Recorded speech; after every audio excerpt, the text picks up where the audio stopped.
Cleveland sports is 92.3 The Fan. Always live on the free Odyssey app. WKRK-FM and HD1 Cleveland Heights.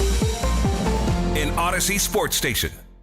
92.3 The Fan, 2020 Sports. This 2020 Sports brought to you by Precise Men's Medical Center, Cleveland's leader in men's health. To restore your sex life in just one visit, call 216-201-9992. Pretty good 1-2 punch for the Cavaliers last night. Evan Mobley and Donovan Mitchell as they would beat the Jazz 122-113. Mobley, 34 points, 17 rebounds. Mitchell also with 34 points. Mobley on the chemistry he's got with Spider. Don has always been a great player, very vocal as well. Always been talking to me and trying to figure out ways that we can coexist and just be better as a group. And I think so far it's been like a few years now that we've been talking about it, and I think this year we've been gelling very well. Cavs continue the road trip. Time going to be in L.A. to take on LeBron James and the Lakers. Cavs won 5 straight road games. The Lakers coming off a win last night against Washington, where LeBron posted a triple-double. Guardians got their series in L.A. off to a solid start. 4-2 win against the Dodgers last night. Daniel Schneemann put a 2-run double and taking the opener from the 2-time defending World Series champions. We knew what was going to be ahead of us right when the season started with Seattle and now Dodgers. So, I mean, I think it just gives us so much confidence knowing, we get to retake this first game, and I think we're playing really good baseball right now. Guardians continue their series in L.A. against the Dodgers tonight. For the moment, Tanner Bybee set to get the start for the Guardians. Had to leave his opening night start in Seattle because of a sore right shoulder. For L.A.,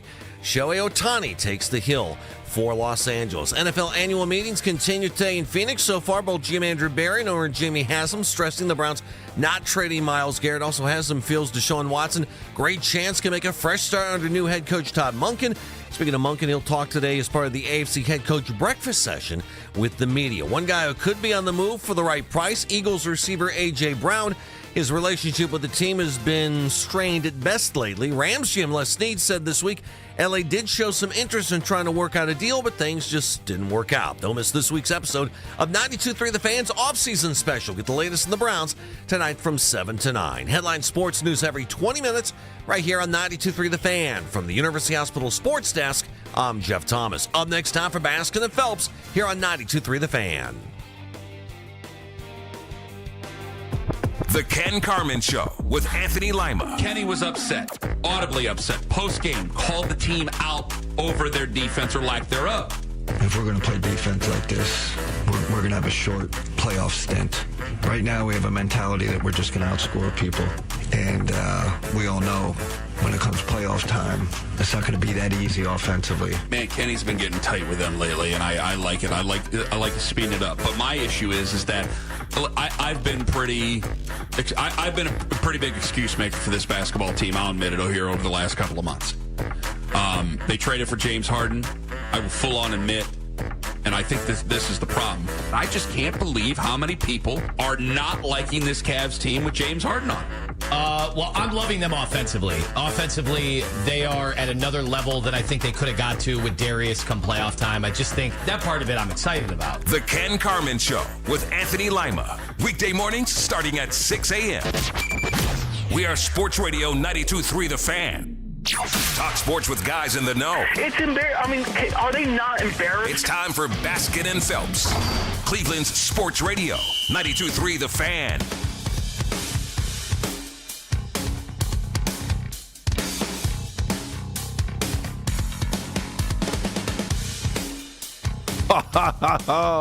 Hey. Oh, what does $413.5 million buy you? A loss last night to the Guardians. I love it. Guards coming up with a big win over the Dodgers last night. We'll see what they can do again tonight. The beginning of the season has been very, very fun for them, and I'm looking forward to talking about the Guardians and the Browns and all things sports. Cavaliers as well. Nice win. Kind of what we do. That. His name is Jeff Phelps. My name is Andy Baskin. Dan Mennigan is sitting over there. Meredith Kane is ready to take your phone calls at 216-474-0092. Jeff, we have a lot of things to talk about. First of all, I'm totally enjoying the weather this morning before it completely turns crazy this afternoon when I keep hearing like massive thunderstorms coming this afternoon. Great. So I hope you brought your umbrella. It's nice of you to share. I hope you brought your galoshes. Opening day kind of bums me out as we look at home opening day. On Friday was 20% chance of rain at one point. Now it's like I was watching Fox 8, I think. and it was 50% was the last thing I caught there. 50% chance of rain. So be ready for Friday, as it is Cleveland's national holiday, which kind of doesn't sound right, but I enjoy it because I buy into it as well. And that is on Friday. Now, we turn to the desert where the NFL owners are meeting. And they are. Jimmy Haslam, man. Never a dull day, my Big friend. swing and a miss, Andy. Oops, wait a minute. Can I have a mulligan on that comment? Never, ever, ever I'm sorry. a dull day. I'm sorry, Andrew. We might be playing him. Okay, I got to take that back then. What do you think of our owner's comments from yesterday? I just told you. Oops. Oops. That was a big oops, is what that was. Oops. I said it when he said it. And it was the first time that I actually thought for a minute, maybe if Deshaun Watson was healthy, they would turn away from him. And maybe they did that at the end of the season last year. Maybe he was strong enough to play at the end of the year. Who knows? I don't know who's paying the insurance bill on him right now. But what I do know is, guess what, kids? Uncle Andy's been telling you this since the beginning, that if Deshaun Watson's healthy, he's going to play. And we all sat around for the last year and we said, well, the owner said swing and a miss. The owner said swing and a miss. And I'm like, I'm telling you, at the end of the day, money talks and you know what walks. And guess what?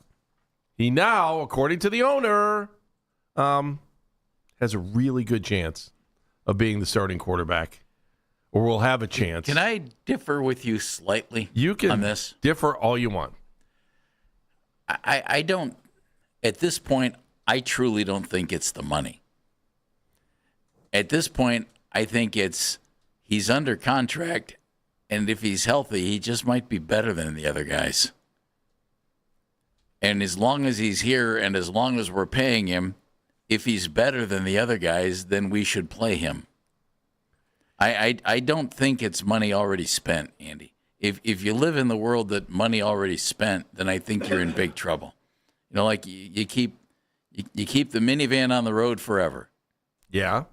But at some point you got to pull the plug, you know, from a financial standpoint. Yeah, but do you look at do you look at that minivan? Let's just say, and I'm just throwing out rough numbers, that if you paid $10,000 for it, which we all know, paying $10,000 for a minivan, but anyway, and then you have it 2 days, then it's like, oh, it's only $5,000 a day for this minivan.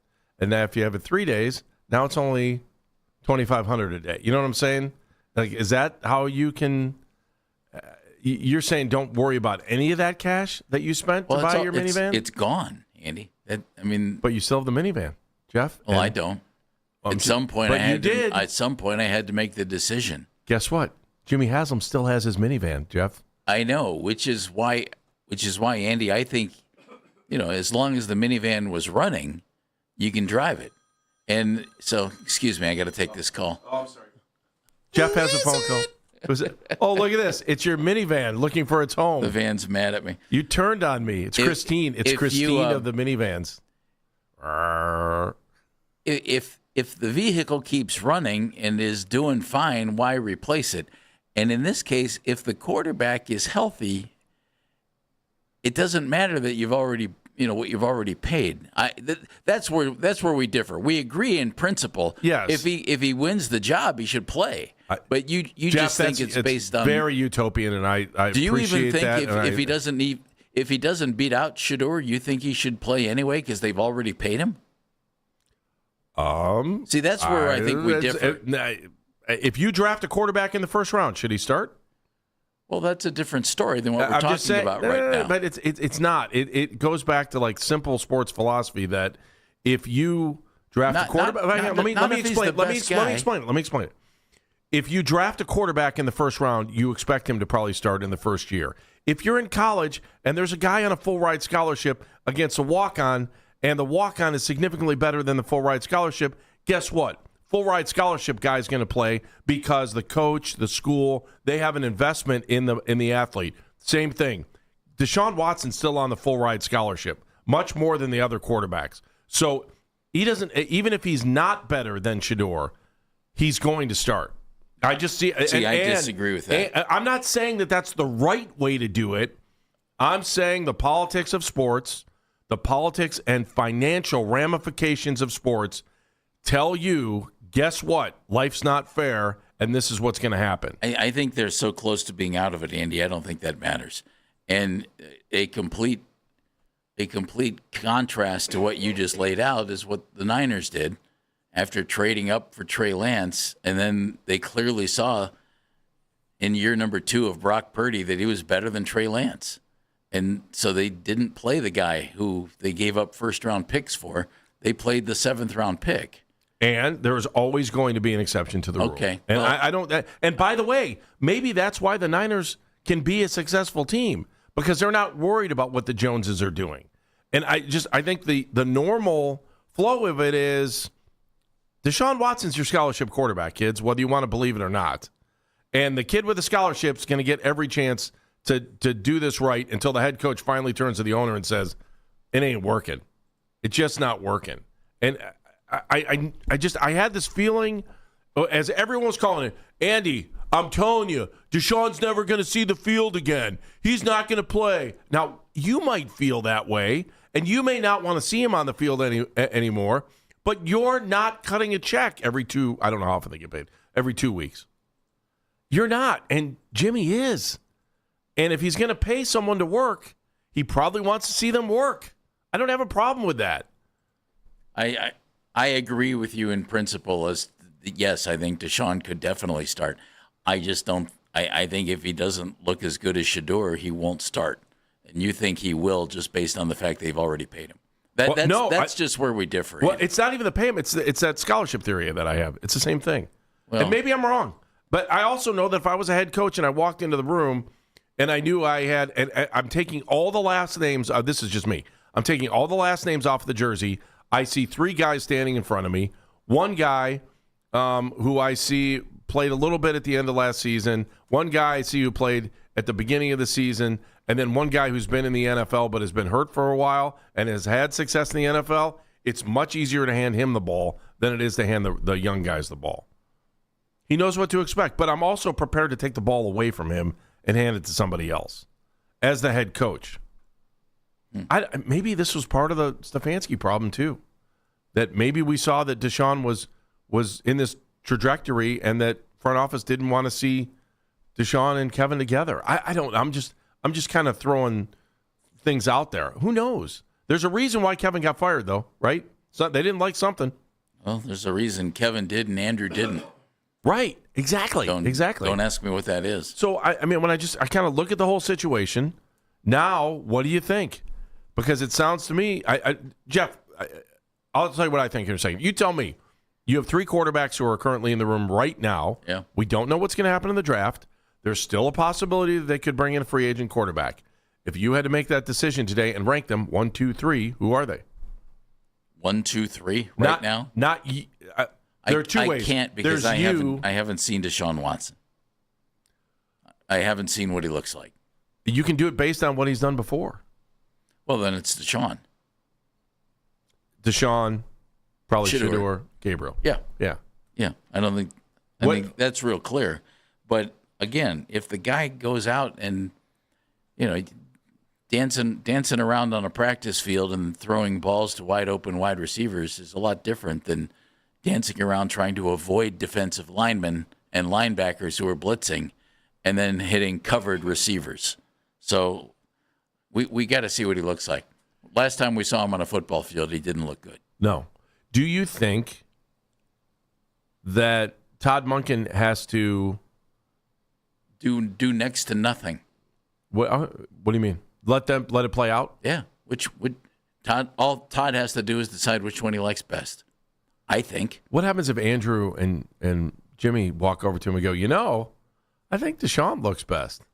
I'm Todd Monkin. I've waited my entire football career for this job, and I know if I don't do it my way, I'm going to get fired, and I'll never get another chance. I'm starting the guy I think is the best, and if they don't like it, they can fire me. Yeah, I think he's not going to play the game, Andy. He's going to pick the best guy and play him. And if they say, we'd really like to play fill in the blank, he could say, great, you should have hired another coach. I'm playing this guy. I believe that. This guy's not going to take anything from any of those guys. And he's going to say, this gives me the best chance to win football games. And if I don't win football games, you're going to fire me. So go ahead and fire me for being, argumentative with you. That's fine. Go ahead, and I'll tell everybody why you fired me. And then I'm going to go ahead and play this guy. And if I win football games, you're not going to be able to fire me. Honestly, I think this guy's going to have an attitude, and he's going to do it his way. And thank God for that. I'll just say this. I hope you're right. I hope you're right. I hope I'm right, too. I also hope that all three of them are on the same page, and it doesn't have to be an argument.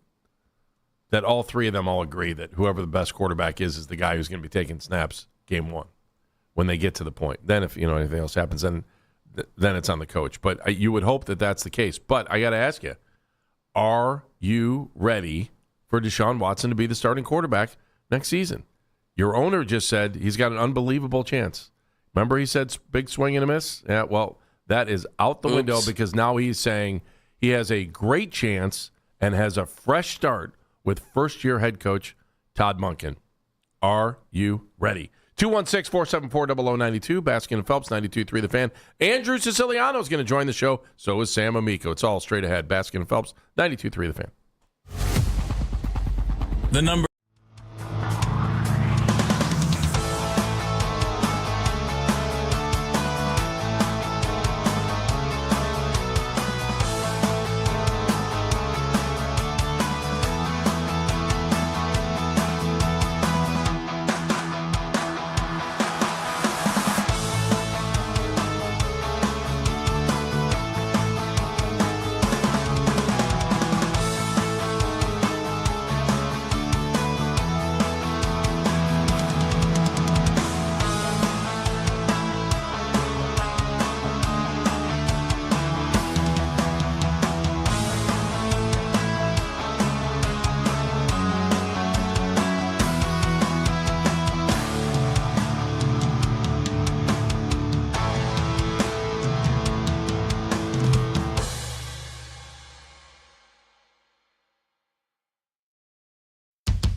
also has him.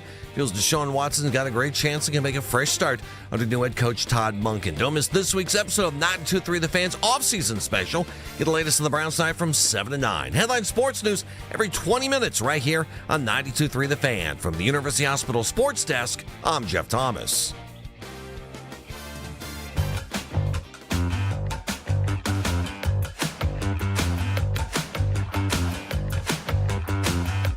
Baskin and Phelps, 92.3 The Fan, 216-474-0092. The words of the owner of the Cleveland Browns, Deshaun, has a great chance, fresh start, offensive-minded coach who has in his past been able to work with all kinds of different quarterbacks and make them successful. So Deshaun has a great chance to do that now. We talked to him the other day. He said he weighs at least what he has the last several years. He's in great shape. He'll be in Cleveland on April 7th when we start the offseason workout program. Let's see what Deshaun can do. We're all excited. That's great. Are you in the all? Are you in the all? 216-474-0092. 216-474-0092. What does this mean? And I guess... It sounds pretty simple, Andy. Doesn't it? I've said it since the beginning. If he's healthy, he's your quarterback. Especially with two guys coming back for their sophomore And season. I'll say if he's healthy and better than the other guys, he's your quarterback. Or as good. What is this? If you're Shador, what are you thinking? But other than the fact you just changed your number yesterday from 12 to 2. I'm thinking that I was drafted by a team that traded 3 first-rounders and more and gave a guy the biggest contract guaranteed in NFL history. If he's healthy, I better beat him out. And is Gabriel still around? Anyone heard from him? Who? Yeah, it's Dylan Gabriel. Roman Gabriel? That is right. Roman Gabriel. Or what did Taylor Gabriel. That was my other problem. When we first got him, I'm like, I keep saying Taylor I because just of the think it would be so funny if he went into camp and was just lights out and beat everybody out. Gosh, can you imagine the calls we'd be getting? What do you mean Dylan Gabriel's starting? I don't get it. I don't understand it. That would be funny. That would be funny. If you're Jimmy Haslam here, okay, do you realize the words that you projected over the last 2 years about your starting quarterback and how they stick? Yeah. Big swing and a miss. Oops. Will probably never go away. Judge Schmales, I'm taking a mulligan here. Certainly, yes. I'd improve your lie, sir. Oh, Mr. Scholarship winner.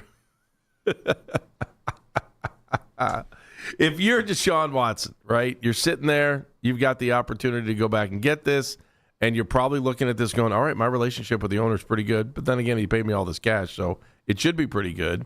A year ago, he said, big swing and a miss. Now he is saying he has a great chance, a fresh start with an offensive-minded coach. Is that a dig at Kevin? I thought Kevin was an offensive-minded coach. I don't think it was a dig. It was just a fact. Okay. With an offensive-minded coach who has been able to work with all kinds of different quarterbacks and make them successful.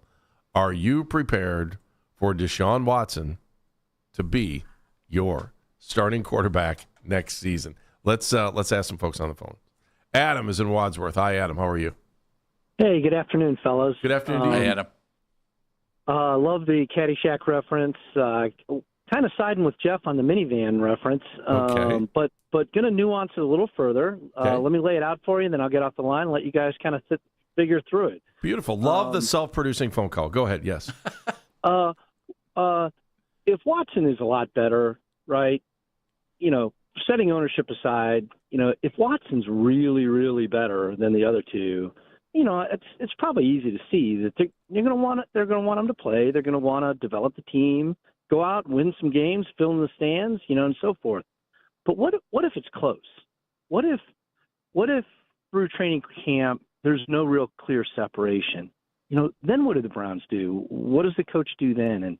And another question is, how are they going to evaluate? Because it's not as easy, when the pads aren't on and it's not live. So I'll get off the phone, let you guys think on through that, and thanks for your time. Thank you. I would say, Adam, thank you, that Deshaun is probably the house, and the house wins. I would think you're correct. If Shedeur, if it's a draw, if Shedeur can't beat him out, I mean, I think Shedeur has to beat him out. You know what I mean? Mm-hmm. It's like you got to knock off the champ. If it's a draw, the champ keeps the title. It's true. I thought Rocky won in the first movie, but now common sense would tell you, if it's a draw, play the young guy because he might be the future. I mean, common sense would tell you that, right? Because Deshaun's contract's up at the end of the year, and you should see what you have.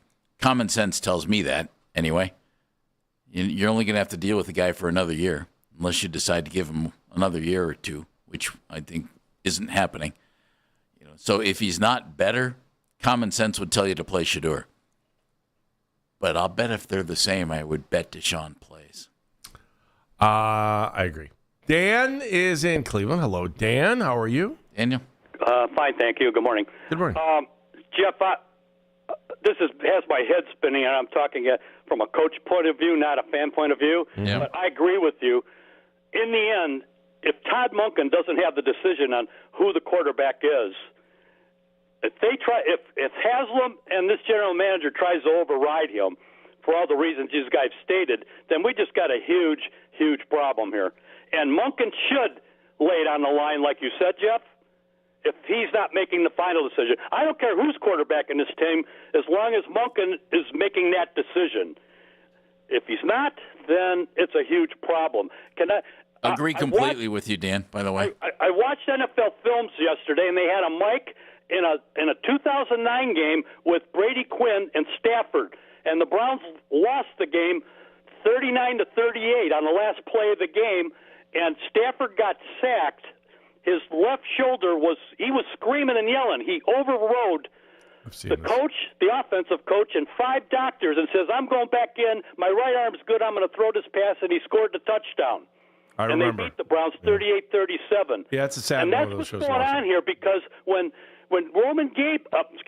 Gabriel got hurt with the concussion last year, he never went back in. The NFL always puts you back in. No offense to you guys, but I don't know what everybody's seeing so much in Shedeur Sanders. That they're boycotting Gabriel. He's getting a bad rap, and I think it's because of the NFL again. I don't even know if he's got no rap right now. Well, you're probably right. Yeah. But my point is, in that game, we were winning 13-3 against the Ravens in his concussion. Yeah. Shedeur went in and went 4 for 16 for 23 yards, and we lost the game 23-13. We didn't score. With 0 and then reps. Shedeur never went out the rest of the year, and everybody in the media is saying how much they love Shedeur, and I don't know why. There's got to be another reason. Dan, thank you. Appreciate it. Not everybody in the media is saying how much they love him.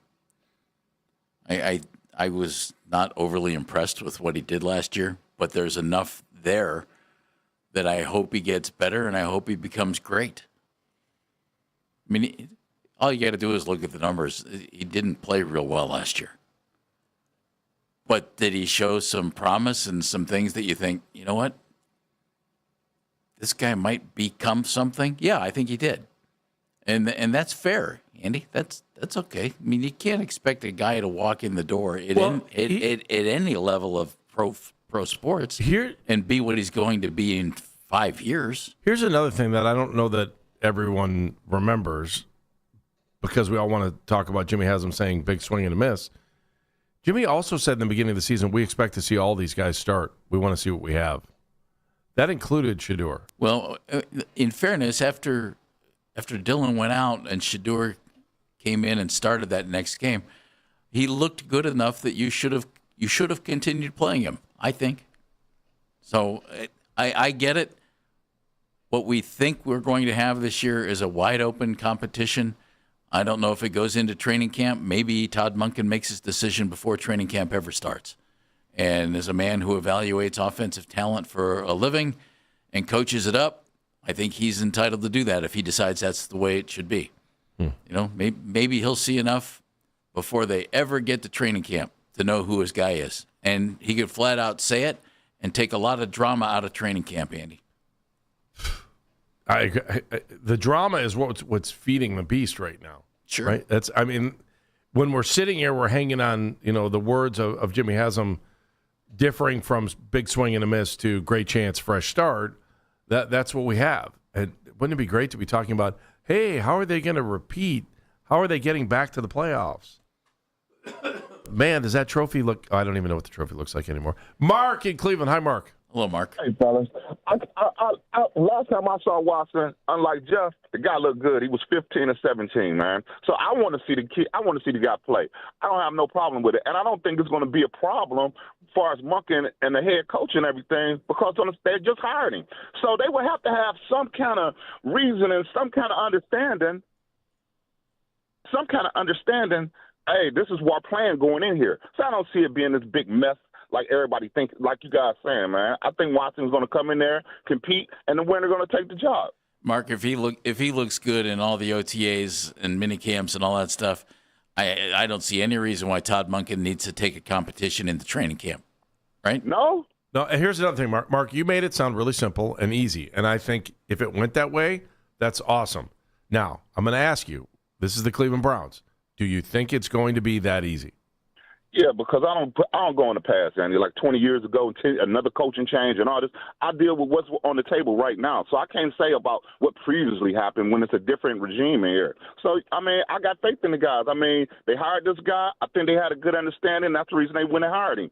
And that's my point of view, man. Thanks for having me. I hear you, Mark. Thank you. I also think that if you don't understand history and see what's happened before, even though you have a new coach, you've got to be cognizant of that. And unless all the players have changed, and they haven't, you still have the same owner, you still have the same general manager, and you just let the other coach go, and you constantly, I think, have to ask yourself, I always ask this, what could he have done to save his job? What could he have done to be better?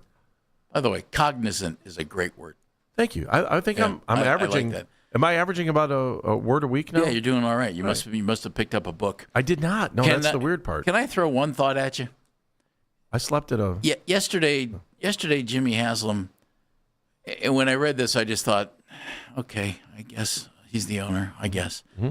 But Jimmy said Deshaun threw the ball well during the 3 weeks last year when he was designated to return from practice. Mm-hmm. And then he had a quote that I'm reading from ESPN.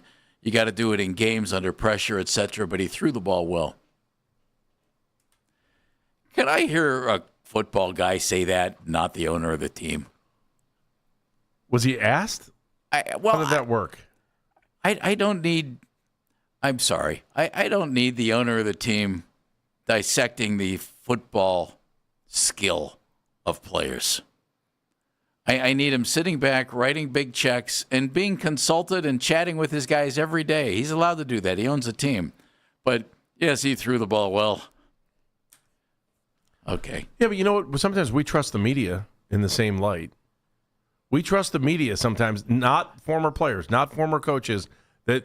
How many times have we had a play-by-play? You might, Andy. I prefer to listen to people who coach it and do it for a living. I don't disagree with you, but we also give merit to media that have never. And I'm not saying that they can't be right. Level, and Jimmy might be right.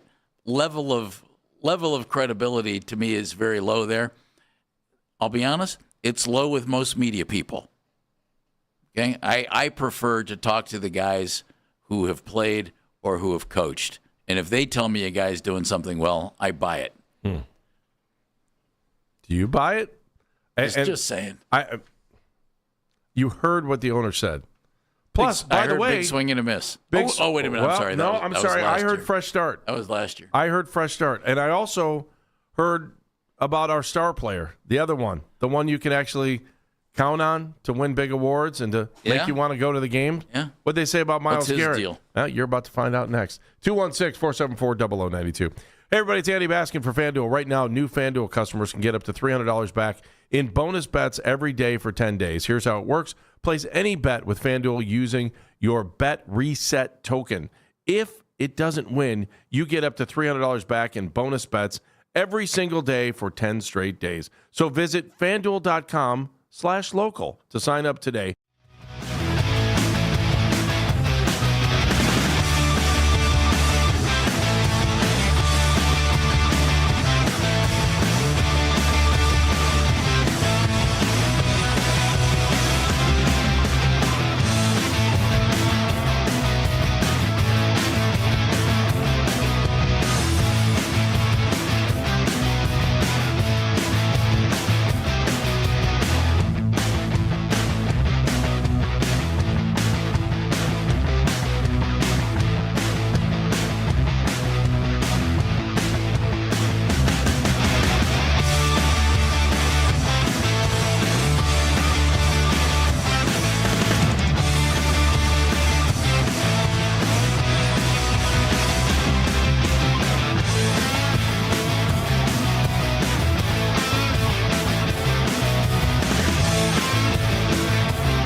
bloodshot and glassy. Woods claims he was not drinking, but he was found with 2 hydrocodone pills on him. Don't miss this week's episode of 92.3 The Fan's Offseason Special. Get the latest of the Browns tonight from 7 to 9. Headline sports news every 20 minutes right here on 92.3 The Fan. From the University Hospital Sports Desk, I'm Jeff Thomas.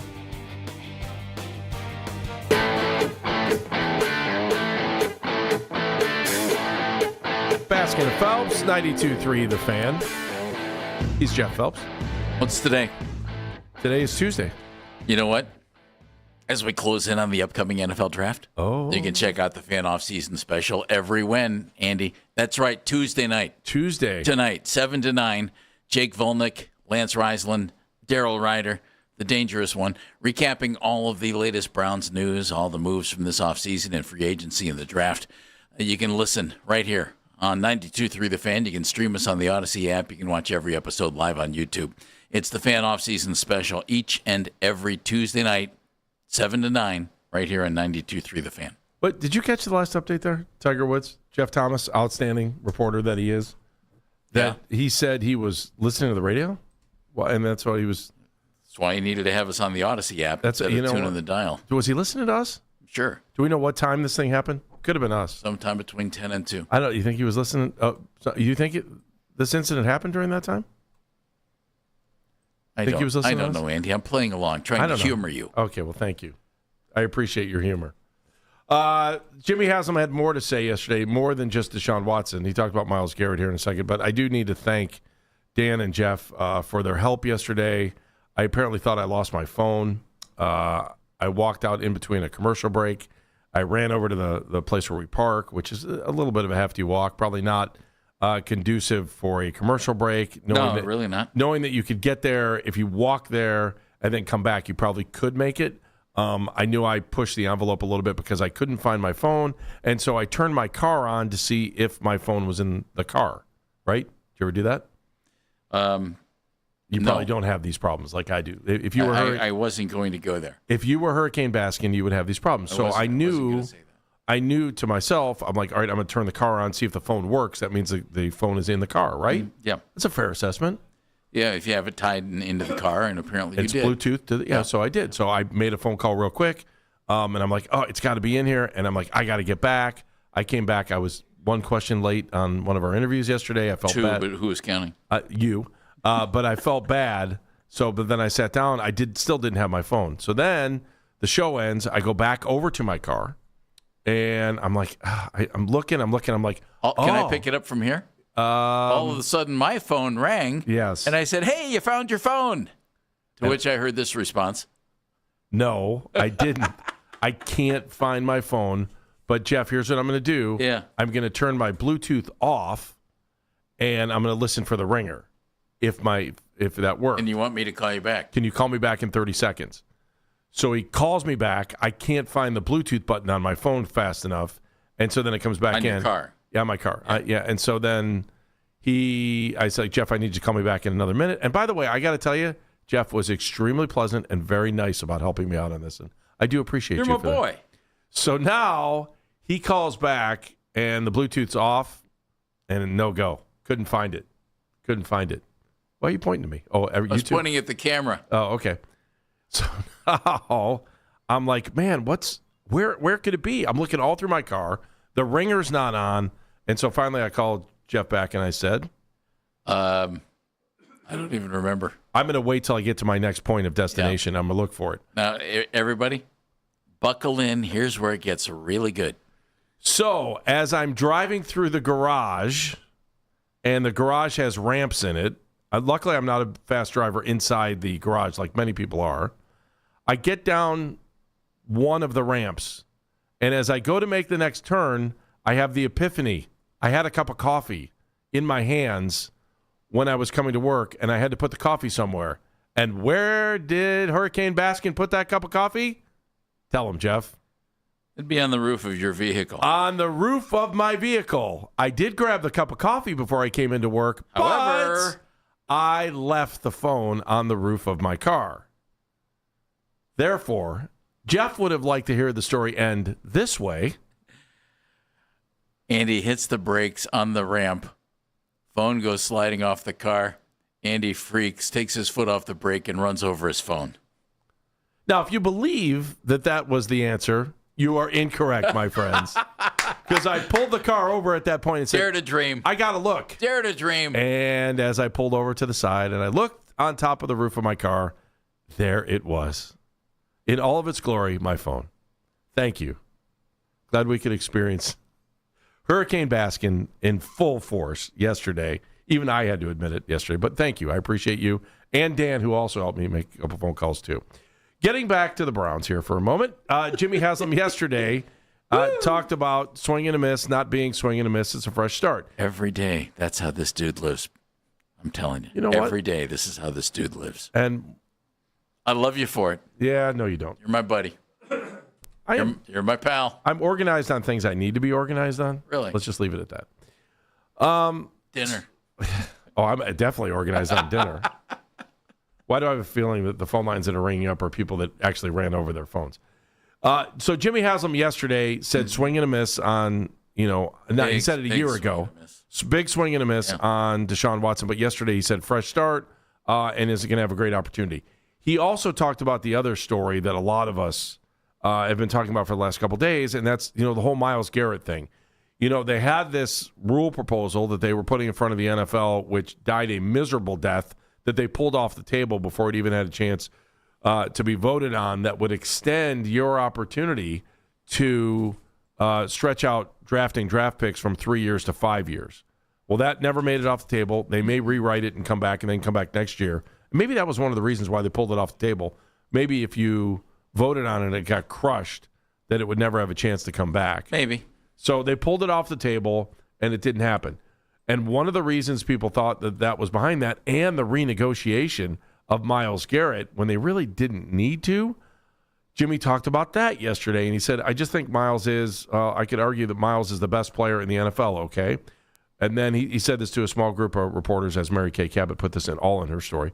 And you could say, well, no, I've got to pick up the quarterbacks, and I wouldn't argue against that because the quarterback is so important to the NFL, but he had his best year ever. If you know Myles, he takes phenomenal care of himself, and I think he'll remain the best player in the NFL and a top-rate defender for the next 5 years. Guys, Myles Garrett does not come along very much. Or I'm assuming he said guys like Myles Garrett do not come along very much. They don't. They don't come along. He's a unicorn, and Myles is an integral part of what we do at the Cleveland Browns.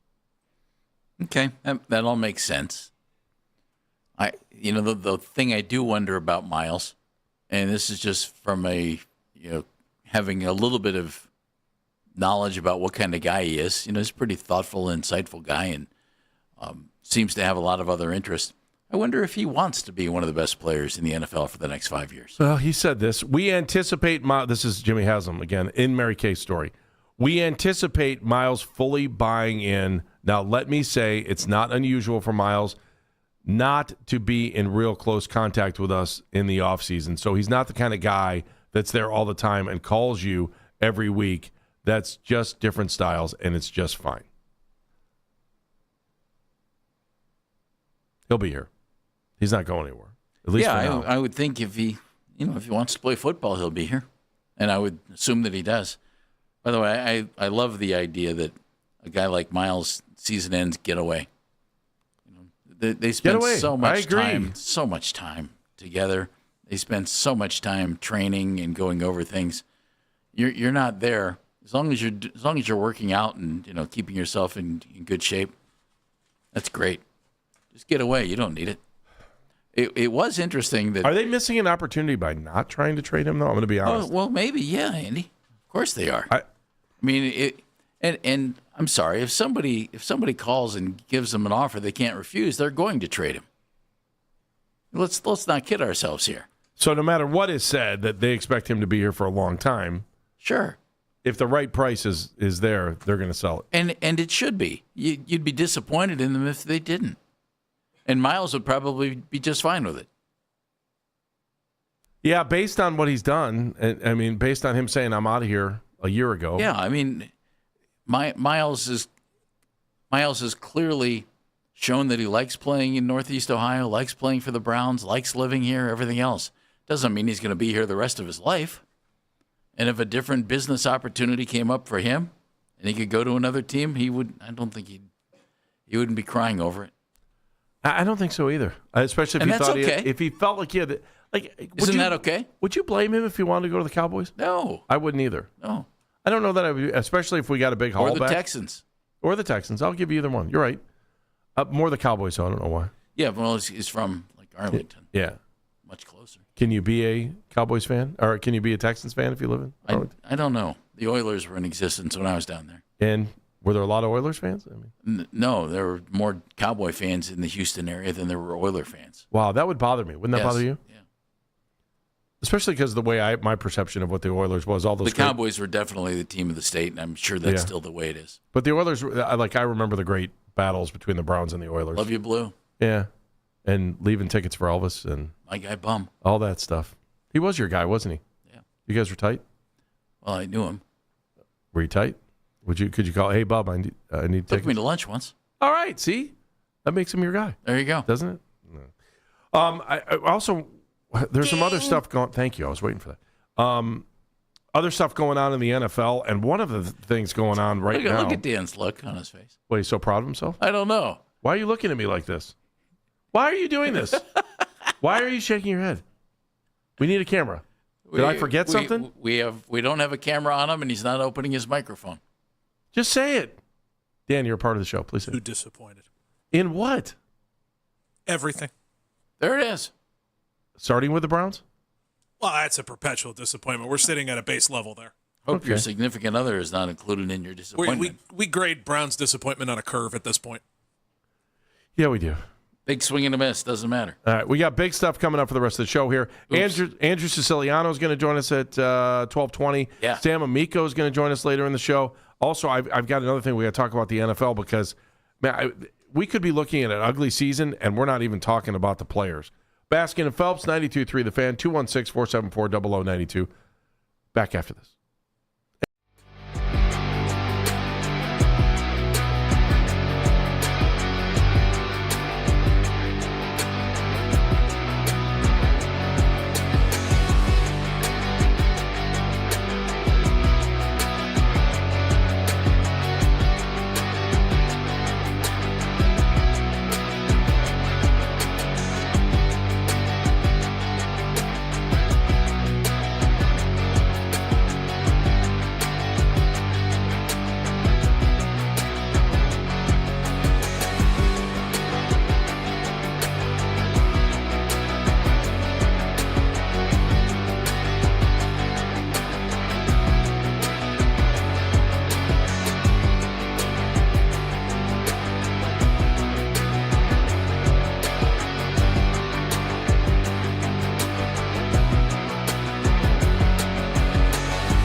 Congratulations to Lutheran East. 4 straight state championships. But is it time to move up to Division I now? I think you're being pretty unfair to the Falcons. Also, the best cut of steak, React to Me. It's the emerging podcast scene presented by Extend Technologies on 92.3 The Fan on the free Odyssey app. My face is not a backboard. You can listen to The Fan anytime, anywhere on the free Odyssey app or by telling your smart speaker to play 92.3 The Fan. But now you can find 92.3 The Fan on YouTube as well. That includes the Ken Carman Show with Anthony Lima from 6 to 10, Baskin and Phelps from 10 to 2, an afternoon drive with Nick Wilson, Jonathan Peterlin, 2 to 7. It's live each and every weekday on the 92.3 The Fan YouTube channel. You can subscribe to the channel for free. You can watch all the best content from your favorite shows on The Fan, live and on demand right now. I had to go to the dentist before work today, Andy. Yes, Jeff? My buddy Rob, he's a great dude. And he said, hey, you guys are on YouTube now. And he said, do you like that? I said, to be honest, I don't see it. And I just know that there are cameras there and we just do our show. Yes. He said something about having to get dressed up and wearing a suit. Did you tell him you haven't done that since you sat on an anchor desk? Yeah, I said he knew we didn't do it. He was making a joke. Rob's a great dude. Yeah, you normally hats. I think I wear a different pair of reading glasses every day. That's mine. How many different pair do you have? So either I have 0 or I have 100. There is no in between. Nice. It's I lose them all and then can't find them. Here's another shocker. I lose them all, and then I'll go out and buy like 3 pair at a time. And then I have 50 because all the other ones start showing up again. They're like, oh, what? They're jealous of the other glasses that I'm wearing, and they want to come back. Mary Kay Cabot with news coming out of the owners' meetings. And then Andrew Siciliano also hopping in as well. He is going to join us at 1 o'clock. Mary Kay will be with us tomorrow because of the owners' meeting. She's normally on with us right now. We pushed it off, or she pushed it off. We did it together as a team to tomorrow. I don't want to throw anybody under the bus. Oh, no, the Todd Monkin lunch is going on right now. We can just say it, and Mary Kay Cabot is at the Todd Monkin lunch. Yeah. Breakfast. Whatever. Oh, see? Make sure you have your meals right. Again, whatever. Brunch? Sure, that sounds like a compromise. Let's come to, it's a good compromise. All right, let's get to what's important here. So we will start with Peter Schrager of ESPN saying this. Browns head coach Todd Monkin notes that Shedeur Sanders has been in the building a bunch the last few months working out. Dylan Gabriel, as far as he's aware, has not. Who blames Dylan Gabriel for not coming? Gentlemen, I think that might mean happy trails. Why? Does he have to be there? What if he's been working out with his private quarterback coach and comes in the best shape of his life and lights it up? Because you just hired a new coach, and typically those guys are in the building getting exercise in. Is anybody mad at Dylan Gabriel if he doesn't show up for non-mandatory things? Would you be? I mean, he was a starter, he got a concussion, and then he got yanked. Whether you thought he was playing well or not isn't on you, the fan. It's on the team. And Shedeur lives here. Dylan doesn't live here. That's true, too. But you think he's gone now for sure. You may be right. I'm not going to argue. Yeah, you might be right, but just tea leaf reading, that seems very happy trails to me. Okay. Which, by the way, hopefully I would guess if I'm Dylan Gabriel, I'd want the heck out. I would too. Personally. But I'm going to throw this at you, Dan. How long have the Browns sat on third-round draft picks that didn't produce? Oh, I wouldn't be in a rush to get rid of him because he's young and cheap. Right. Let's never forget the fact that he's young and cheap. That plays into everything when it comes to team building when you have a giant boulder wrapped around your neck. So keep that in the back of your head. So Todd Monkin in the middle of the Todd Monkin breakfast saying quarterback reps will not be divided evenly, even in the beginning. Someone will get the bulk. He said how things ended last year will be a factor, but he wasn't ready to state that Shedeur Sanders will start as quarterback 1. What do you make of that one, Jeff? I think he's smart and has been there before. Reps can't be divided evenly. That's the same kind of thinking that got Kevin Stefanski all yelled at by fans. But that's all right. Todd Monken's a new guy, and so he can say that, and he can not give out reps evenly, and he'll not get in trouble for it. But that's okay. And why would he say Shedeur Sanders is the starter? I mean, he's already said they're going to have a competition. Didn't you get the feeling when the owner spoke that Deshaun Watson's probably going to be the starter? Well, I'm not going to. I'm not going to listen to the owner when he tells me who might be the starter. I'm going to listen to the head coach because I honestly think this head coach is going to do what he wants at that position because he has a lot riding on it. And so does the owner. Not as much as Todd Monkin does. Jimmy's still going to make money. Todd Monken's not going to necessarily be back for a second year if he doesn't get it right in year number 1. Despite the fact that he has flip-flopped on his views about swing and a miss and fresh start, I would not discount what the owner's saying. I know I'm not discounting that's it. Cynical, but I truly, Andy, I think the head coach is going to play who he thinks is best at quarterback. Now, maybe he and the owner and Andrew Berry are all on the same page, which would be good because everybody needs a good thought partner. We all do, Jeff. We all do. So I hope they're all there together. But seriously, I hope Todd makes the decision and figures out who he wants and plays that guy. I don't regardless disagree. of who it is. I just wonder if he's going to rotate heavy. Here's the problem I don't think we're thinking about when it comes to who gets the reps and why one quarterback in particular should get the most reps, because you have a brand new offensive line, and they are going to have to get used to whoever that said quarterback is. Yeah. So it may not be. We're going to sit here and talk about the reps that the quarterback did or did not get. The bottom line is, who is the quarterback with a rebuilt offensive line?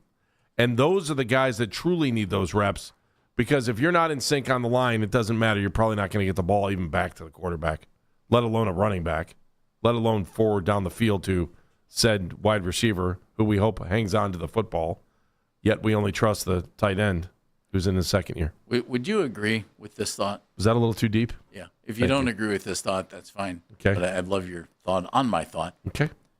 Perfect world, best case scenario.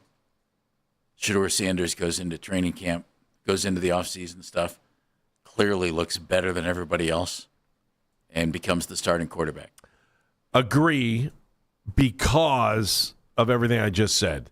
It gives you a quarterback who's getting the reps, who's with an offensive line, that's learning together. Is cheap.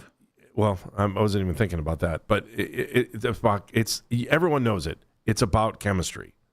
And if you don't have any chemistry on offense, you are in gigantic trouble. Pretty simple? Yeah, I'd agree with that. Okay.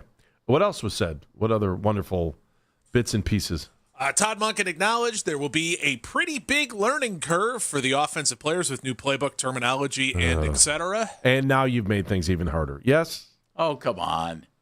What do you mean They by do that all the time.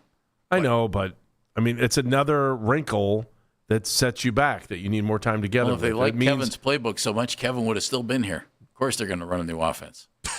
It's not about running. The plays are the same, Jeff. It's the terminology. That's true. So, I don't know. All you need is sweep left and sweep right. And we're going to tell you it's coming, and you're not going to be able to stop it. And sometimes we're going to call it sweep left and sweep right. Other times we got to make sure the other team doesn't know what we're doing, because you never know. I might cut somebody, put them on another team, and now all of a sudden it's going to be student body right, student body left. Sweep Louie and sweep Ricky.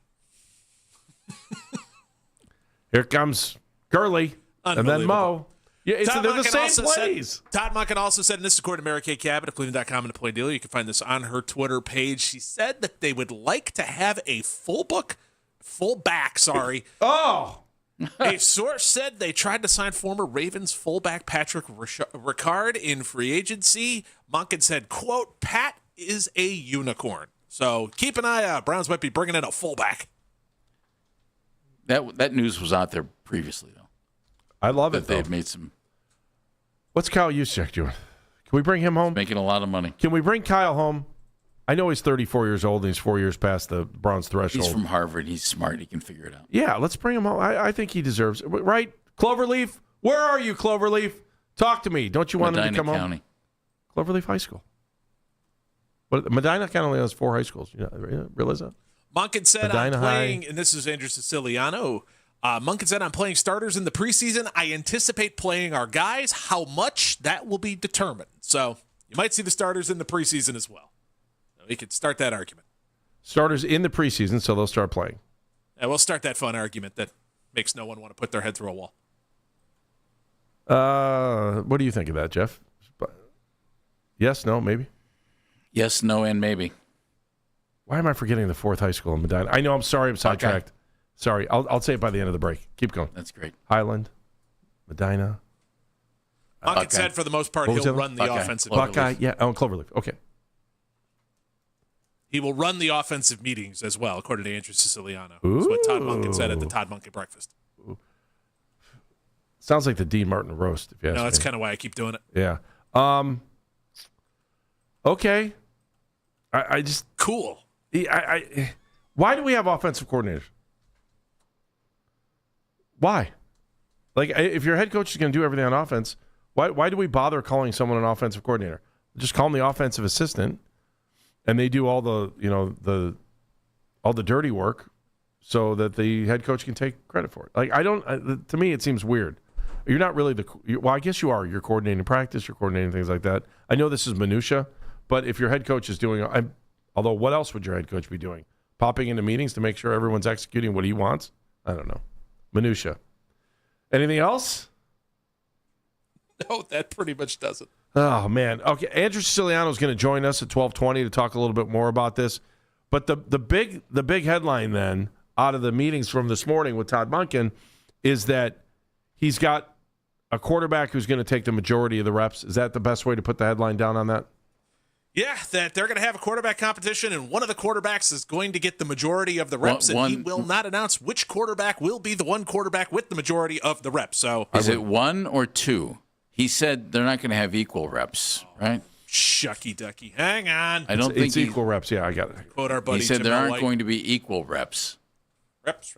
He couldn't have 4 or 5 like he had at Georgia. Reps.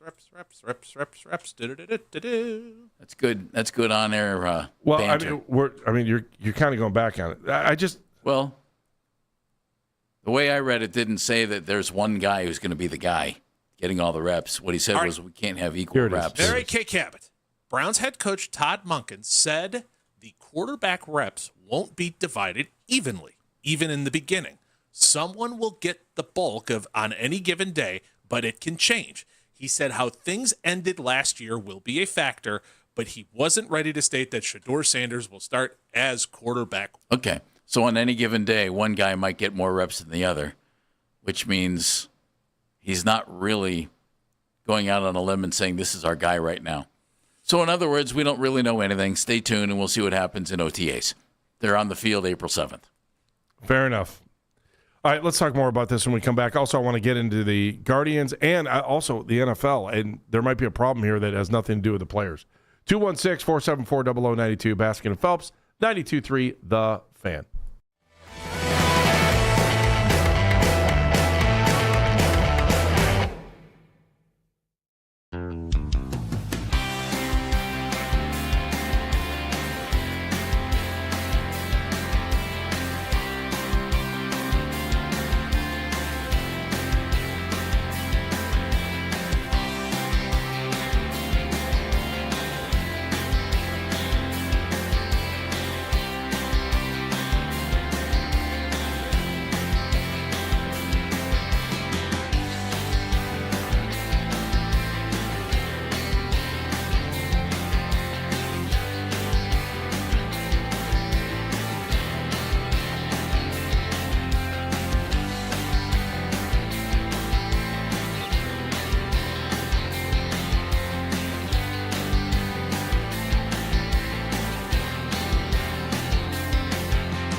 makes his season debut on the Hill. Don't miss this week's episode of 92.3 The Fan's Offseason Special. Get the latest on the Browns tonight from 7 to 9. Headline sports news every 20 minutes right here on 92.3 The Fan. From the University Hospital Sports Desk, I'm Jeff Thomas.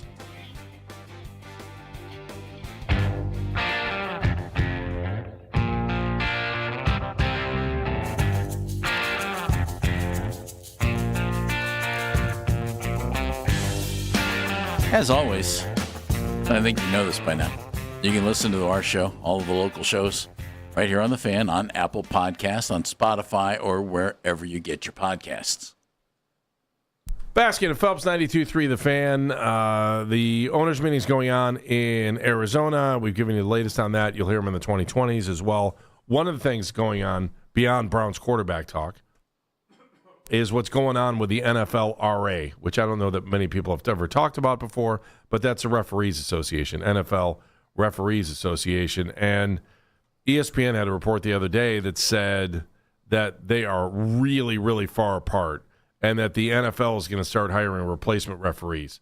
I cannot begin to tell you how much of a bad idea I think this is. According to the report from ESPN, the owners were alarmed by the state of negotiations with the NFL Referees Association and that they authorized staff members to begin hiring and onboarding replacement officials in the oncoming weeks, a league said source on Sunday at the start of the league meetings, which are now currently going on. The NFL began compiling a list of college-level officials to recruit earlier this month, and the owners were expected to approve a sweeping set of replay enhancements this week as well. Good idea, bad idea. This is not good for the game. I mean, I can tell you straight out, they're just asking for problems by doing this. And okay, can I play devil's advocate on this? Knock yourself out. Just because somebody wants something in negotiation, should they get it? Well, if you don't have a contract, should they not get it? I'm not saying. Listen, I don't know. One of the things that went on here that they talk about the three issues that are going on here. One, they want to increase the probationary period for officials from 3 to 5 years. Okay, I can understand why the officials don't want that. I can understand that. I can also understand why the owners want that. They also want to shorten the dead period between the offseason to allow more training, including requirement for lower-performing officials to work spring football games to help improve their performances. I don't have a problem with that either. Also, they want to reduce the seniority-based approach to covering playoff games and replace it with assignments based on performance. That said, I don't think any of the owners' demands, and again, these are the owners on this side, right? And the referees are saying, no, we don't want this. Something's going to give. I don't want to see replacement referees. The game is already under the microscope, worse than it's ever been before with what officials are calling and they're not calling. The last thing they need to do is bring in a group of completely unprepared officials to try to implement a million rules. You realize the rest of the world, the reason they don't like the NFL, and I know the popularity is rising, is they can't understand the game. That's one of the biggest problems outside of this country that people have with American football. There's too many rules. Okay, and the rules change all the time. And they constantly change. There's no question. Yes. According to info that's out there, officials make $200,000 a season. Okay. That's $10,000 a game. Okay. Okay. Let's say they work every game. That's about $10,000 a game, including preseason and everything else. And many of them have other jobs. They have real jobs, and they just do this for kicks on the side. Well, I would assume it's not just kicks, that they're professionals about it, and that's why they're about it. Yeah, some of them have real jobs though, and $200,000 a year, that's a real job. That's what I'm saying. Yeah, is to work that many weekends. Isn't that pretty good pay? But is it just weekends, Jeff, or is there's training you have to go do? I'm sure. Well, I'm sure there is, but it's a part-time job. Now, do you want to make it a full-time job? Major League Baseball umpires are full-time because they don't get days off very rarely. Right. But they do get, time off in the winter. Mm-hmm. NBA officials, that's a full-time job. right? But these guys are working like 20 days a year with however many other days for training. I just wonder if you're the NFL, how much you need to pay these guys. Now, you can make the argument they make so much money they should pay the best guys and get it right, except for one thing. Have you watched the games? Do they get it right now? The guys who are trying to get the more money?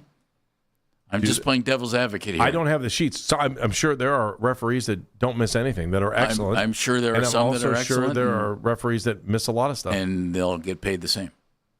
Okay. So I just, good young college officials with a chance to move up, if you're going to hire them or whatever. Well, don't you think that seniority pays different? Like, I'm sure if you've been it does. referee, so they're all getting paid. But they're all getting paid. They're all getting paid pretty well. Yeah, I mean, if you're a 25-year referee, I think you're making more. I just wonder, should the NFL basically just hire full-time officials? Give them, whatever they want to give them and whatever they agree to, and that's what they do for a living. And we don't want you being a lawyer anymore. You want to work as an NFL ref, you got to be a full-time ref, and you got to study in the off-season, and we're going to send you to UFL, and I don't know the answer to it. All I know is that that's pretty darn good pay for working 20 weekends. I just know that if we're getting ready as a fan, and first of all, like I said this yesterday, and it's just one of those things that bothers me that like I don't look at sports unions the same way I do as regular unions, people that are working and surviving as it's a different, building trade, right? Yeah, they're different worlds. But you would see in a building trade kind of world where, hey, if someone's being treated unfair or isn't something right, that other trades would support them moving forward. And we all know that the Players Association and the Referees Association, they have to have each other to make the game work on top of the owners, right? I mean, that's fair to say. So if the NFLRA truly was, in sync as a union alongside with the NFLPA, that the NFLPA could make anything the referees wanted to happen in a moment's notice. Otherwise, we're looking at replacement players and replacement referees, which nobody wants. Nobody wants to see that. And would the NFLPA support the NFLRA? I don't know. Would the NFLRA support, the NFLPA? I don't know. But I just know that if that was a true kind of if they had that real kind of union bond and especially for the players, an association of, multimillionaires for the most part, or at least 100,000 for the guys that are just, minimum, that they would support the referees. It's a subject for another day, but that's why I can't stand sometimes calling the NFLPA a union, because I just don't look at them the same way as I do someone who's coming in to fix the electricity in your house. It's not. It's not. It's like baseball, the players union. But the bigger part of it is if you bring in replacement referees. Yeah, I mean, I just think you're asking for trouble, and it's not. I wouldn't even blame the guys that are coming in to be the replacement referees, because I know this might be their shot at being what if they're really, really good? Well, then maybe they'll have a shot to join, with the referees down the road. Although I'm sure that the NFLRA guys wouldn't welcome them with open arms if they were able to bust through and become. I would think that's accurate. So I think it's bad for the game. I just think it's like. I don't want to hear about it. I'll be honest with you. I want the NFL and the referees to sit down at the table and figure out what's best and move forward. I don't want to read any stories about we're going to have replacement referees. Why? You guys make so much money across the board. Fix it and don't make it our problem, because now it's our problem because we've got two sides that are like, well, we better get ready for this, and, we may not be ref. I don't care. I don't. As a fan, get your you-know-what together, get it fixed, and be ready for the season. End of story. Like, why are, as fans, we're getting dragged into this. And so now we're going to go into the beginning of the season, and let's just say they don't have an agreement. Now we're going to watch referees who, and I'm not blaming them because they're doing the best they can, are probably not well trained. And then all of a sudden you're like, how did they get this right? How'd they get that wrong? Well, because they haven't done any games. They haven't done any NFL games where they're talking about, I think what I read was they were looking at like low-level college stuff. NAIA, I don't know what kind of college stuff they're looking at. D3, and by the way, were the NCAA officials on board with helping out, helping out the NFL over... Bust up the union. Yeah, other than guys who are already in the NFLRA. Like, if you really want to be in the NFLRA someday, I have a feeling you're not going to join on as someone who's a replacement referee. Like Andy, they'll figure this out. I hope they do, but it does sound though NFL has to posture, take a hard stance. We're looking to hire replacement refs. Blah blah blah blah blah. And if these guys are being NFL officials, many of them on the side as a side gig, sorry, that's about as good of a side hustle as you're going to get. I don't disagree with that. NFLRA Executive Director Scott Green said the league is putting out false and misleading information. The bottom line is our officials work for the wealthiest sports league in America with profits that far exceed any other. This is what Green said. Normally, that's a point of pride for the NFL. However, our officials are substantially undercompensated when it comes to being compared to baseball and basketball umpires and referees. Yeah, they work 20 games. Our officials are they don't have health care? If this is what they're full-time, maybe they chose to be this. He said our officials aren't even provided with health care benefits that they have at Park Avenue, at 345 Park Avenue. I don't think it's asking too much to have health benefits. What happens if you got hurt during a game? I'm sure the NFL would cover it. I don't know if that's true or not. What they need to decide is this. Are you a full-time employee? Or is this a side hustle? I mean, in Major League Baseball umpires, it's not a side hustle. I mean, I'll be honest. Same with the NBA refs. I don't know that I trust the NFL in this scenario, like what you were just saying about getting hurt, because the guys we grew up watching get played, I mean, some of those guys, it took forever for the concussion guys to get compensated for, their 3 years of service in the NFL. And again, it's their choice to play in the NFL, but I mean, the concussions, those guys, I still have haunting memories of what Bernie told me he was going through with concussions at one point in his life. Couldn't sleep, listening to the fan he would try to lay down to go to sleep, and he would hear if somebody would leave the fan running in the bathroom, he felt it was like knives cutting through his head. I mean, that's just one story. You see these guys that played, and I particularly feel bad not for the coverage of the guys that are currently playing is good, but the guys that we grew up watching, those guys fight for every penny to be compensated for what happened to their, and it was different for those guys too. They had jobs in the offseason, and then they came in and they were playing football during the regular season, and man, their bodies it killed me. Jim Brown towards the end of his life, remember he could have played more years and he didn't, and he couldn't walk. Man, it was hard to watch. Yeah. Mr. Brown, can I help you? Can I help you out? Get off the stage. It killed me when you think about a guy that was, the best running back in the league. And to every Browns fan, will always be known as the best running back in the league. So, anyway. So that's that. Andrew Siciliano is going to join us at 12:20. Sam Amico at 1 o'clock. Talk a little baseball. I love the fact that the Guardians able to take down that gigantic payroll last night. I know you don't want to talk about money, but they're paying, I don't know, $413 million a year, and the Guardians beat them last night. I love every second of that. 216-474-0092. I know it's one game. Baskin and Phelps, 92.3 The Fan.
last night 4-2.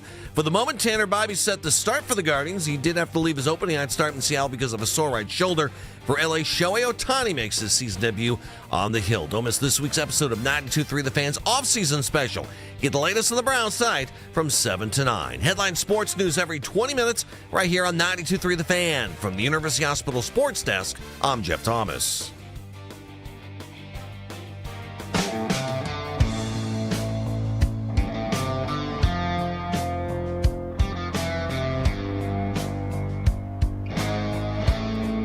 Basket and Phelps, 92.3 The Fan. Did you stay up late last night? If you did, congratulations. You made it through both the Cavaliers' victory over the Utah Jazz and the Guardians' win over the Dodgers. Oh, poor Dodgers aren't going to have a perfect 162-0 season. Sorry about that. I don't know. I think it's cool. Aren't you bitter about the Dodgers? Well, you know what? I wasn't until I watched the highlights again this morning, the extended highlights, and I was listening in on what some of the Dodgers announcers were saying, including one who pitched for the Indians back in the day. Come on, man, really? So, you've got the Guardians who no one expects anything out of, and look where they are now. For what it's worth, we're 5 games into the season, and we're in first place. I'll take it. You feel good about that? No, because you're going to say they play 162. But you look at what they were able to do last night. Messick was outstanding. 5 strikeouts, 5 innings, right? I mean, gave up 5 hits, put them in a position to win, even though they didn't have a gigantic lead when he was out there. They were hanging on to a 1-0 lead, and they were leaving runners on base left and right. But you know what? They still came through and won last night. I look at who they played to start the season, and if you would have told me 3 and through 5, I'd be like, yeah, I'll take that. Are you kidding? Everyone's saying this team's going to be horrible. DeLauder is still – I know DeLauder is 0 for 4, but you don't he's believe still this team's going to be horrible, though? I don't believe they're going to be horrible, well, no. Good. Then don't worry about what everybody else says. Worry about what Andy Baskin says. All right, well, Andy Baskin says he's worried. He hates when other people start ripping his team. I can rip this team. You can rip this team. We live here. We live and die with this team. If you want to be mad about certain things about this team, about who's playing first base and why are they sitting so-and-so and what are they doing with this, that's fine. You live and die with this team every day. It's the guys that don't see this team every day, and they want to start cutting on the team, I get a little irritated by. They can't do that to our pledges. Only we can do that to our pledges. That is correct. That's exactly right. That is the motto of life. So I don't know if anybody had a chance, because I'm still perplexed by what I listened to last night. Dan, help me with this a little bit. So I went back and listened to the highlights and was watching the 15-minute version of the game that they have online. Yeah, which the condensed game, which is always a lovely way to catch up if you fell asleep. I know, again, it's hard, man. It's hard to stay. It's a 10 o'clock game. That's not slamming anybody. They're there for every single game. We had school today. Yes, we did. Come on, man. You got to be at work by 10:01, Andy. Come on. I mean, it's early. Darn right. Oh, wait. I got to be here by 10:01 now? You didn't hear? I thought 10:04 was the correct time to walk in the door. All right, so I'm listening to the highlights this morning, and instantly Dan gets a text from me because I'm like, what is wrong with these guys? Talk about, are the Guardians not a major league team? If you feel the way I do sometimes and you get irritated by announcers giving you zero respect, look, I don't care if the people think the Guardians are coming in last place this year because they didn't make any moves in the offseason. They're still the defending AL Central champions. They earn that right. They still earn that right. Woo! Are you done? No. Disrespecter. Never have been done. I don't care what We disrespect everybody. They were a playoff team last year. They were a playoff team last year. Whether you like it or not, whether they had guys hitting less than 200 or not, they were still a playoff team last year. And they earned it. I take nothing away from them. They earned it at the end of the season last year, right? Can we all agree they earned it? Jeff, you want to say They did a great job. It was the most phenomenal comeback in baseball history. It was awesome, and it was fun. And yet you want to hear how they got dissed last night by the Dodgers announcers? And yet you want to care that they got dissed by the Dodgers I don't know if announcers. I'm more irritated that they dissed them or a guy that played for this team and was part of one of the, one of the fun runs. Let's hear how bad this diss might be. Set this up, then. All right, Joe Davis. Davis. And Oral Hershiser were on the call yesterday. Joe Davis, of course, Fox announcer as guy. well. It's either the 5th or the 6th inning. They were pulling Roki Sasaki. It was nice to see Sasaki have a decent outing after getting clubbed all over the spring training. And Joe Davis had this to say as Dave Roberts was coming to get the ball. And that is how Sasaki's night is going to finish. So 4+. Runner at first, his responsibility. Sasaki's season debut is finished. His next start will come in Toronto. So an upgrade in competition as he goes from facing the Guardians to the Blue Jays. Progress, though, nonetheless tonight as the bullpen takes over here in the 5th. Why? Why did he have to say that? The Guardians aren't in Major League Baseball? I understand. Look, I can almost appreciate this a little bit. That really bothers you. Oh, well, Toronto made it to the World Series, but he made it sound like they went from playing a minor league team to a major league team. I mean, he didn't need to say it. It was kind of a shot.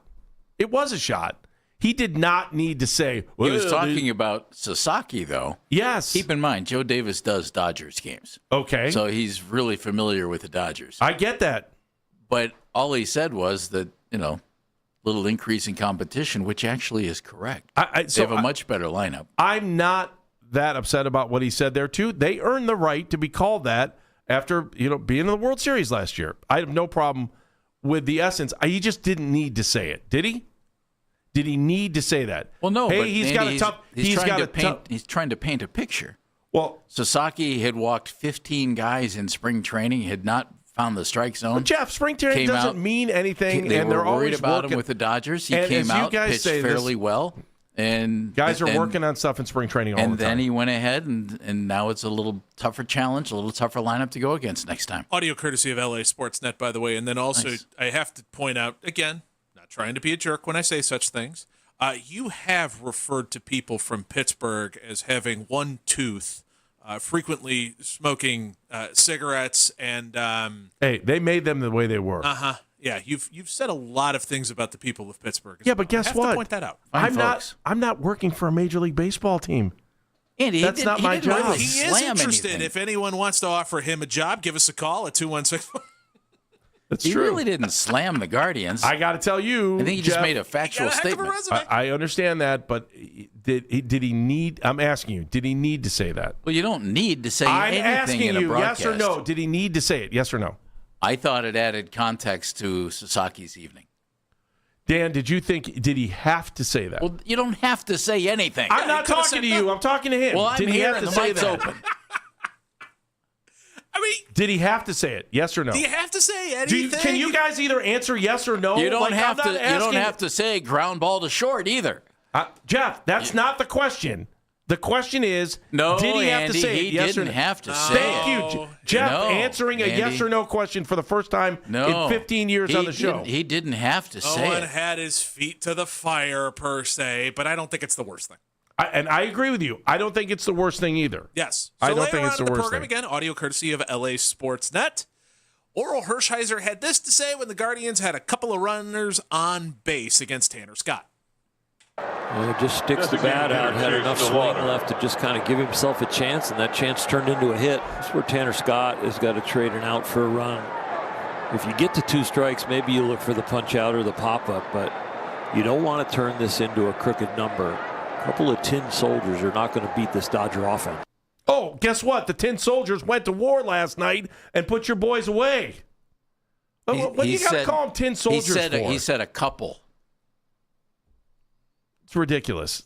Like it's disrespectful to our organization, and that's what I'm going to leave it at that. By the way, do we have guys hitting 143? Our best player on the team? Yes. It's early in the season. Is he a Tin Soldier? No. Is Jose Ramirez a Tin Soldier? Yes or no? He said a couple, and he didn't say a lineup full. By the way, the Toronto Blue Jays had the best batting average and the 3rd best OPS in the majors. Not talking about the Toronto Blue Jays. Well, you were a moment ago. Well, I've turned the page. Get back Okay. on the track, Jeff. I love Come on Oral back. Hershiser. Oral's fun. I did not have the greatest relationship with him when I asked him for a few interviews. I'll tell you that. You want a good Oral story, Andy? I'll help you alleviate your anger. No. Why? Do you want? I'm not. But I wasn't. When I heard this, I didn't even realize it was Oral Hershiser. Oral may have blown me off a couple times when I tried to interview him back in the day, and it wasn't like there's kind of a courtesy to it. If you don't want to do the interview, just say I don't want to do the interview, and no one gets mad. He was not that person. I can tell you that twice. So, but I didn't even know it was him when I first said it. I thought he was a nice guy. Then he must be. I'm sorry that you did. And I'm sorry that you had a great experience with him. How's that sound? Like, I wish it wasn't that way, but it is. I'll get over it. And I would. I didn't even know it was him when I heard him say that. I just don't. Here's what I do know. Back in the day, Jeff, when you and I were working for, and I won't talk about you. I'll talk about me. Back in the day, but we were working together on the same show. Oh, were we ever? And it was the beginning of a partnership made in heaven. And it was made crystal clear that we were not a news show, that we were an entertainment show that supported the organization. Where you kind of have to say things that, you don't have to say, but you say them. Well, in our world, yes, maybe. That's probably the most truthful thing you've ever said on the show. In our world. Best part of that was Dan's reaction. Yes. It took him 3 seconds, and then he got it. It didn't take 3 seconds. 0.3. We were not a news organization covering the team. We were a part of the broadcast. Partner. Andy. We were thought partners. We were absolutely. Paul's an incredible thought partner. Yep. And don't kid yourself, those things have not changed, especially when MLB TV is doing the production on your show, that they all work for MLB. I do remember one particular show where I lost probably 30 pounds on my backside, and I really had nothing to do with it.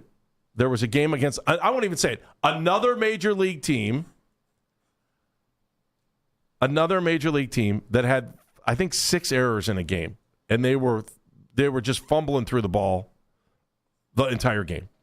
The producer of our show at that point thought it would be funny and not truthful. It was truthful.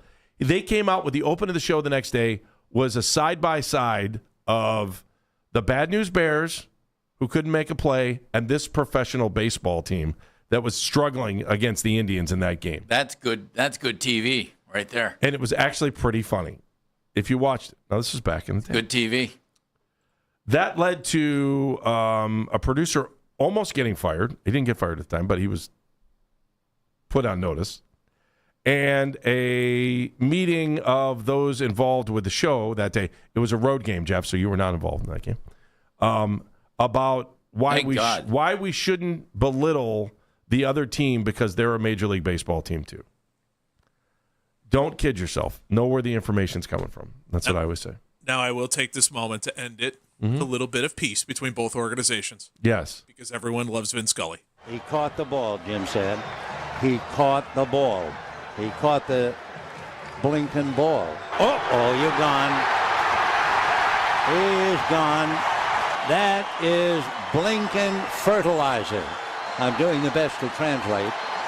You got to be blinking me. No way. No blinking way.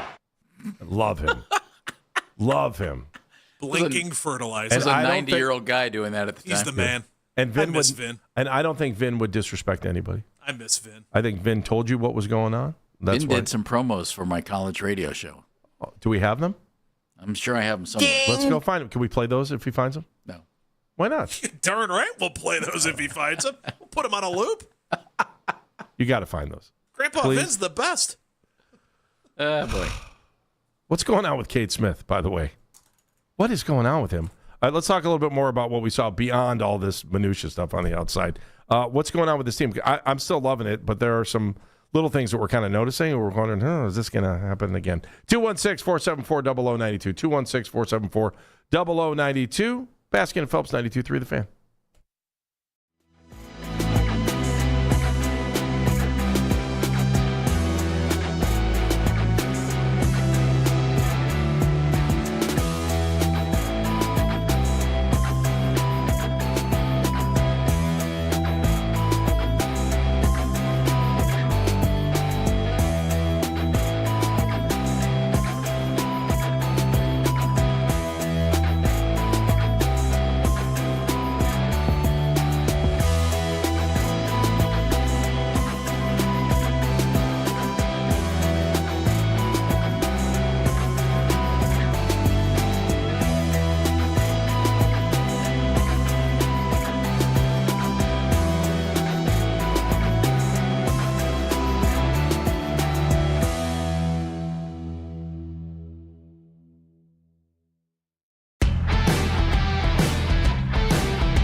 On the mound. First pitch is at 10:10. You can now find 92.3 The Fan on YouTube. Subscribe to our YouTube channel and get the best content from our shows each and every weekday. That's 92.3 The Fan on YouTube.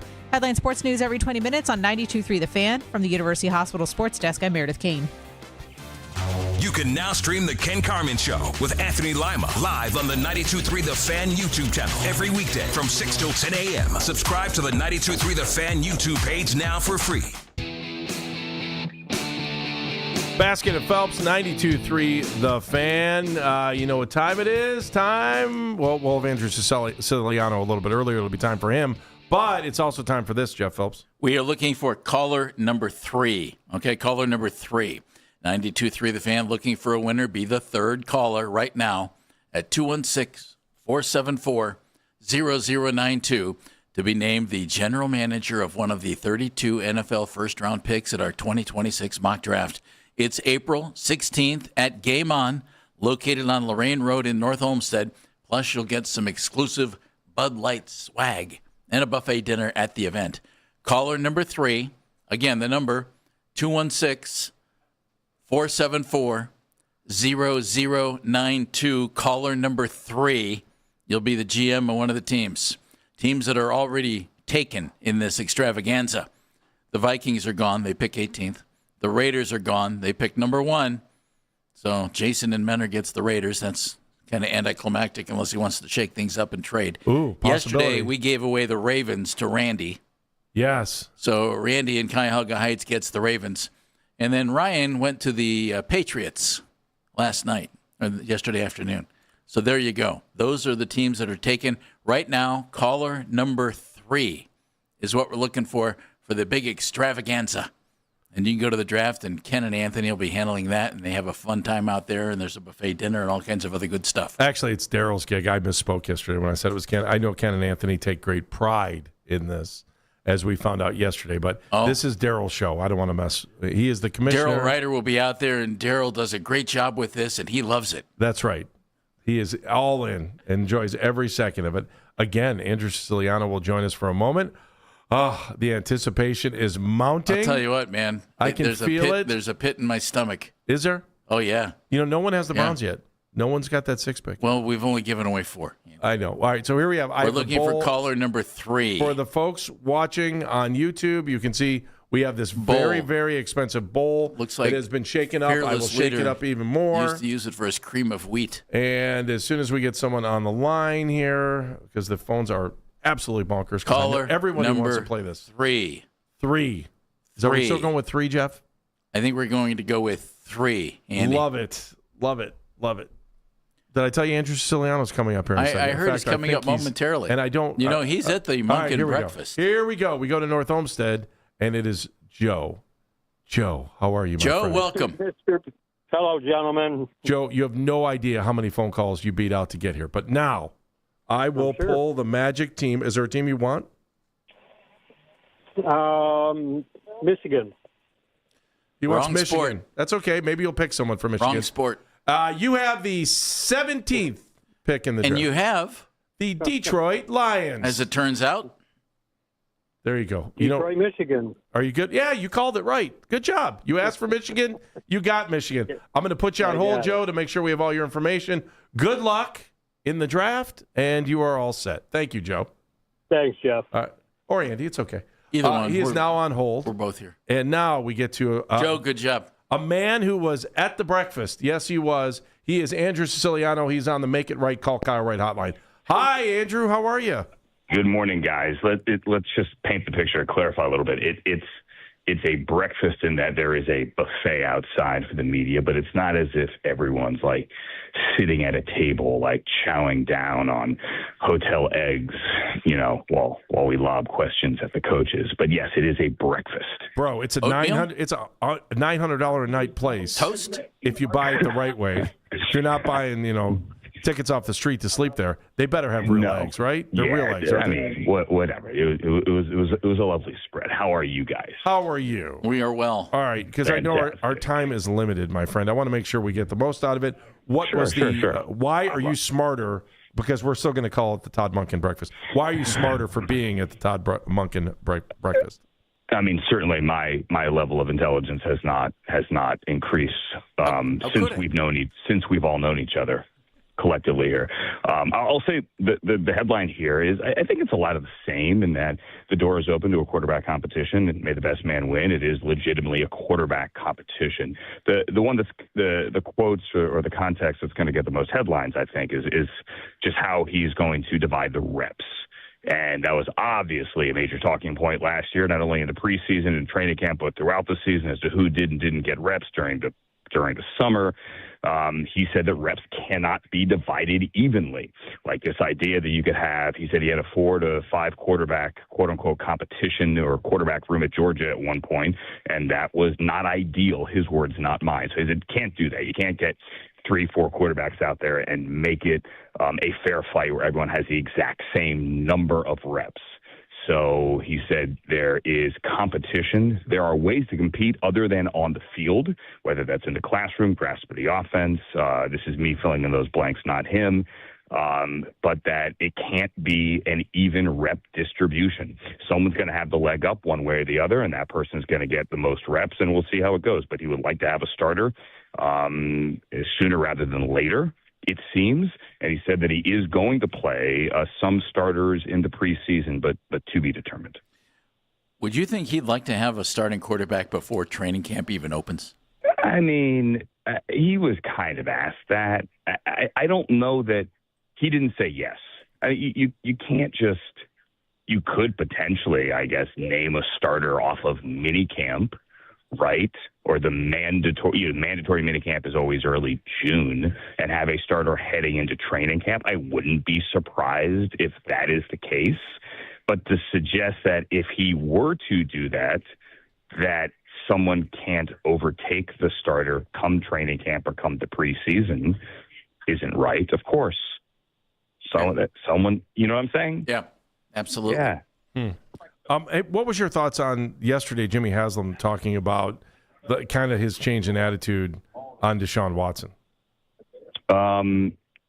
He said that, maybe could have phrased it better last year, but I think the message has been the same from whether it's Jimmy Haslam or Andrew Berry or Todd Monken. They've been lockstep in this, and that if Deshaun Watson's on the roster, I mean, like he's here. It's a fresh start. It's a new coach. You wipe the slate clean. And Monken made the point, I think, at the Combine, and he made it again here. Like, I can't come in as the head coach and say, all right, that guy's here on the roster, but you're not going to get a fair chance to compete. Like, may the best man win. If it happens, it happens. He said, I've seen him play good football. Not recently, necessarily, but I've seen him play good football. I'm excited to see if we can still get that out of him. He was asked, how much tape of Deshaun have you watched? And he said, really, not a lot. I'm like, why? Well, I know who he is. I've seen him play.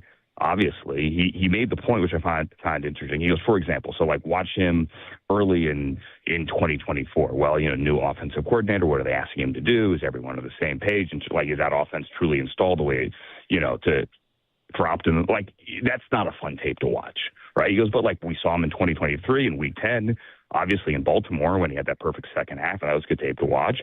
Conversely, Week 1 of 24, right? The Cowboys game, the opener, the Tom Brady game at 4:00 Eastern time. The Ravens played the Cowboys the next week, and he goes, I had to watch that tape. That was a bad tape, right? That was an ugly tape. Right.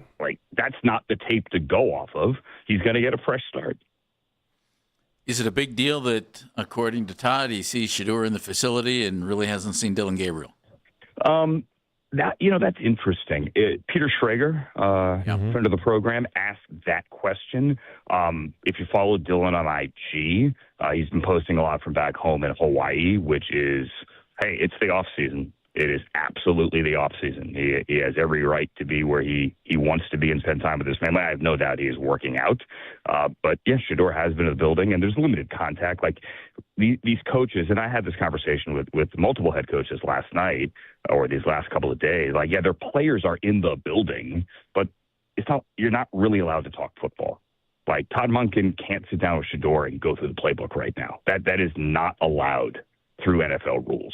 So the guys are there, they're working out, and you have to have these surface-level conversations here about life and what we're looking forward to and things like that. But Shedeur has been in the building. Yeah.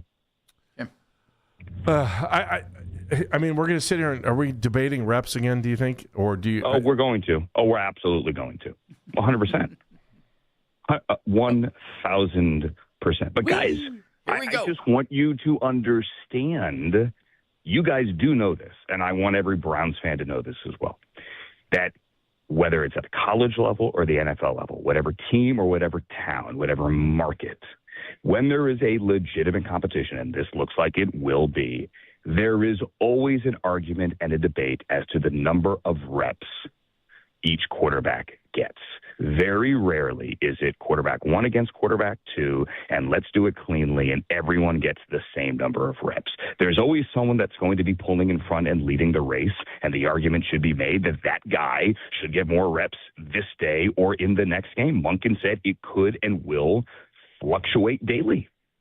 Like, you got a bad day, the next day, the other guy may get more reps because you had a bad day. It's a competition. Yeah, that's a competition right there. It's a competition. You're not handed a job, and then therefore we're counting every single rep and determining that, oh, guys, he went 9 of 11 yesterday. Why isn't he getting more reps tomorrow? Were 7 of those 9 behind the line of scrimmage, and were they working on quick game and the short stuff and the screen game on Tuesday? And therefore you're going to read on Twitter that one guy went 9 of 11, and you're going to get angry that he's not starting or that he's not getting enough reps the next day. It's a fluid situation, as all these things will be.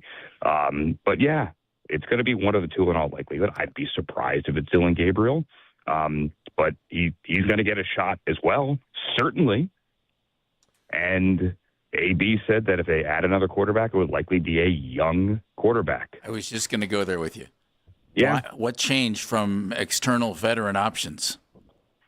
Well, I think most of those options are spoken for right now. I mean, who are the options? There's Kirk Cousins. There's Kirk Cousins, Jimmy G. Yeah, both Matt LaFleur and Sean McVay said yesterday that they would be interested in Kirk Cousins.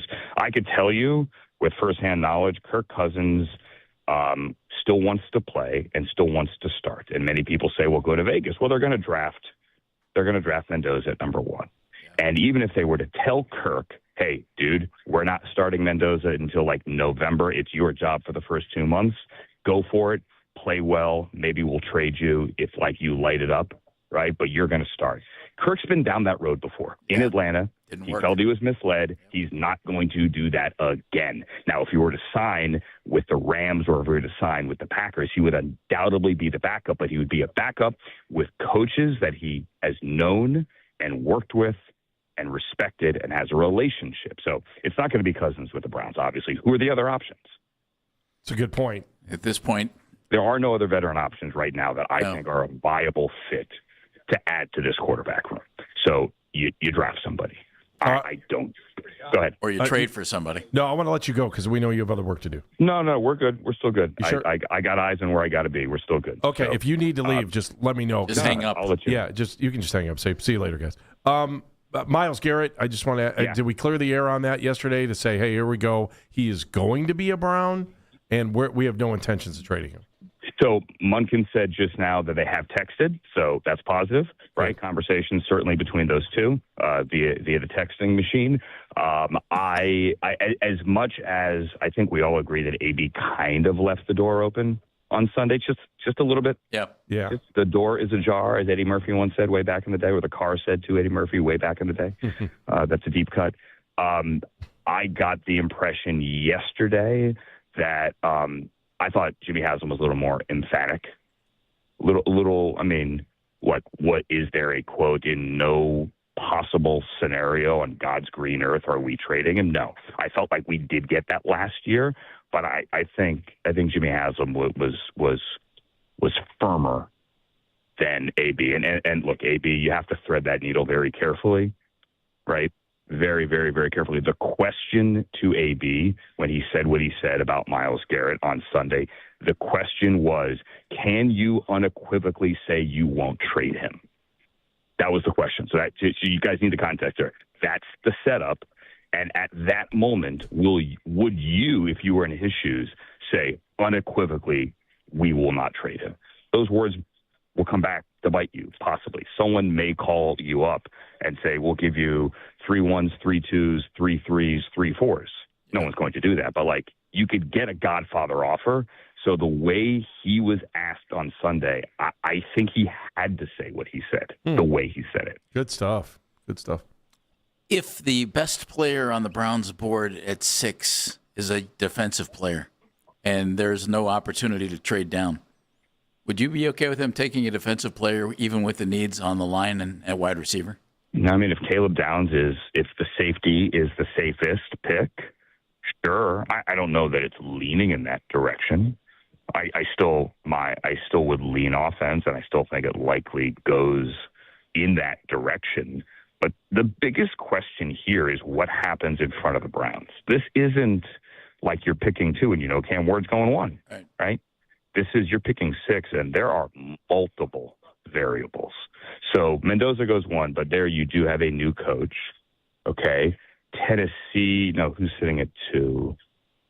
The Jets are at 2. Mm-hmm. You obviously have a coach who's battling for his job. At 3, you have a new head coach and a GM who's battling for his job. At 4, you have a new head coach. At 5, you have a new head coach and a GM battling for his job. So it's pure conjecture now in a draft in which there are only so many blue chip players. For my money, the most important thing here, if I were a Browns fan, which we all are, I would love to see Jeremiah Love fall to 6. Not that the Browns take him at 6. I don't want them to take him at 6. Somebody's coming up for him. I want him to fall to 6 because he is the one player, for my money, in this draft that truly has the value and the wow factor that someone would trade up to get him. Now, how far back are you comfortable going? Like people say, the Cowboys want him. They go back to 12. I wouldn't go back to 12. That's just me. I don't want to go back that far. But Washington's right behind you. Can you make Washington believe that New Orleans or Kansas City, even though they both went and spent money on a free agent running back a couple of weeks ago, wouldn't still be interested? Mm-hmm. I'm sorry, New Orleans or Kansas City. Could you get someone to want to come up? That's the game. And if you do those deals, how far could you trade back? Like a trade from 6 to 12 is probably worth a third round pick if you look at the chart, thereabouts. Maybe it's a 3 and something more, like maybe a 3 and a 5, a 3 and a 6, a 3 and a conditional something. I don't want to go back that far, but I'd love a 3. How much can you get from a team between 7 and 10 if they really want to trade up? Would you, if it's Love, whomever your best offensive lineman is on your board, and Carnell Tate at 6, isn't that a great scenario? You move back a spot or 2 and still get one of those guys, knowing that the team you trade to is going to come up and get the running back, and you'd still be okay with your guys on the board. I would love that to happen, but I don't. We have a long way to go. Good point. Andrew, do you have any stuff coming out that we can look for? Hopefully getting a one-on-one with Coach coming up shortly on the best podcast available on clevelandbrowns.com and Browns YouTube and all your Browns favorite social media channels. And back with my Yahoo show Inside Coverage with Jory Epstein and Charles Robinson and Frank Schwab and that assorted crew later in the week. Outstanding. Andrew, thank you. We do appreciate your time. We know you're busy, so we will talk to you soon. Thank you, sir. How about Daniel Schneeman, everybody? Oh, there you go. Big time, baby. There Big time. Loving it. Thank you. All right. Talk to you later. Andrew Siciliano on the Make It Right, Call Kyle Wright hotline. A lot to digest about what's going on with the owners' meetings there. We are going to go through it when we come back. It's Baskin and Phelps, 92.3 The Fan.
are here, and the playoffs are just around the corner.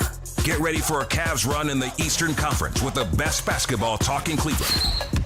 We are Sports Radio 92.3 The Fan.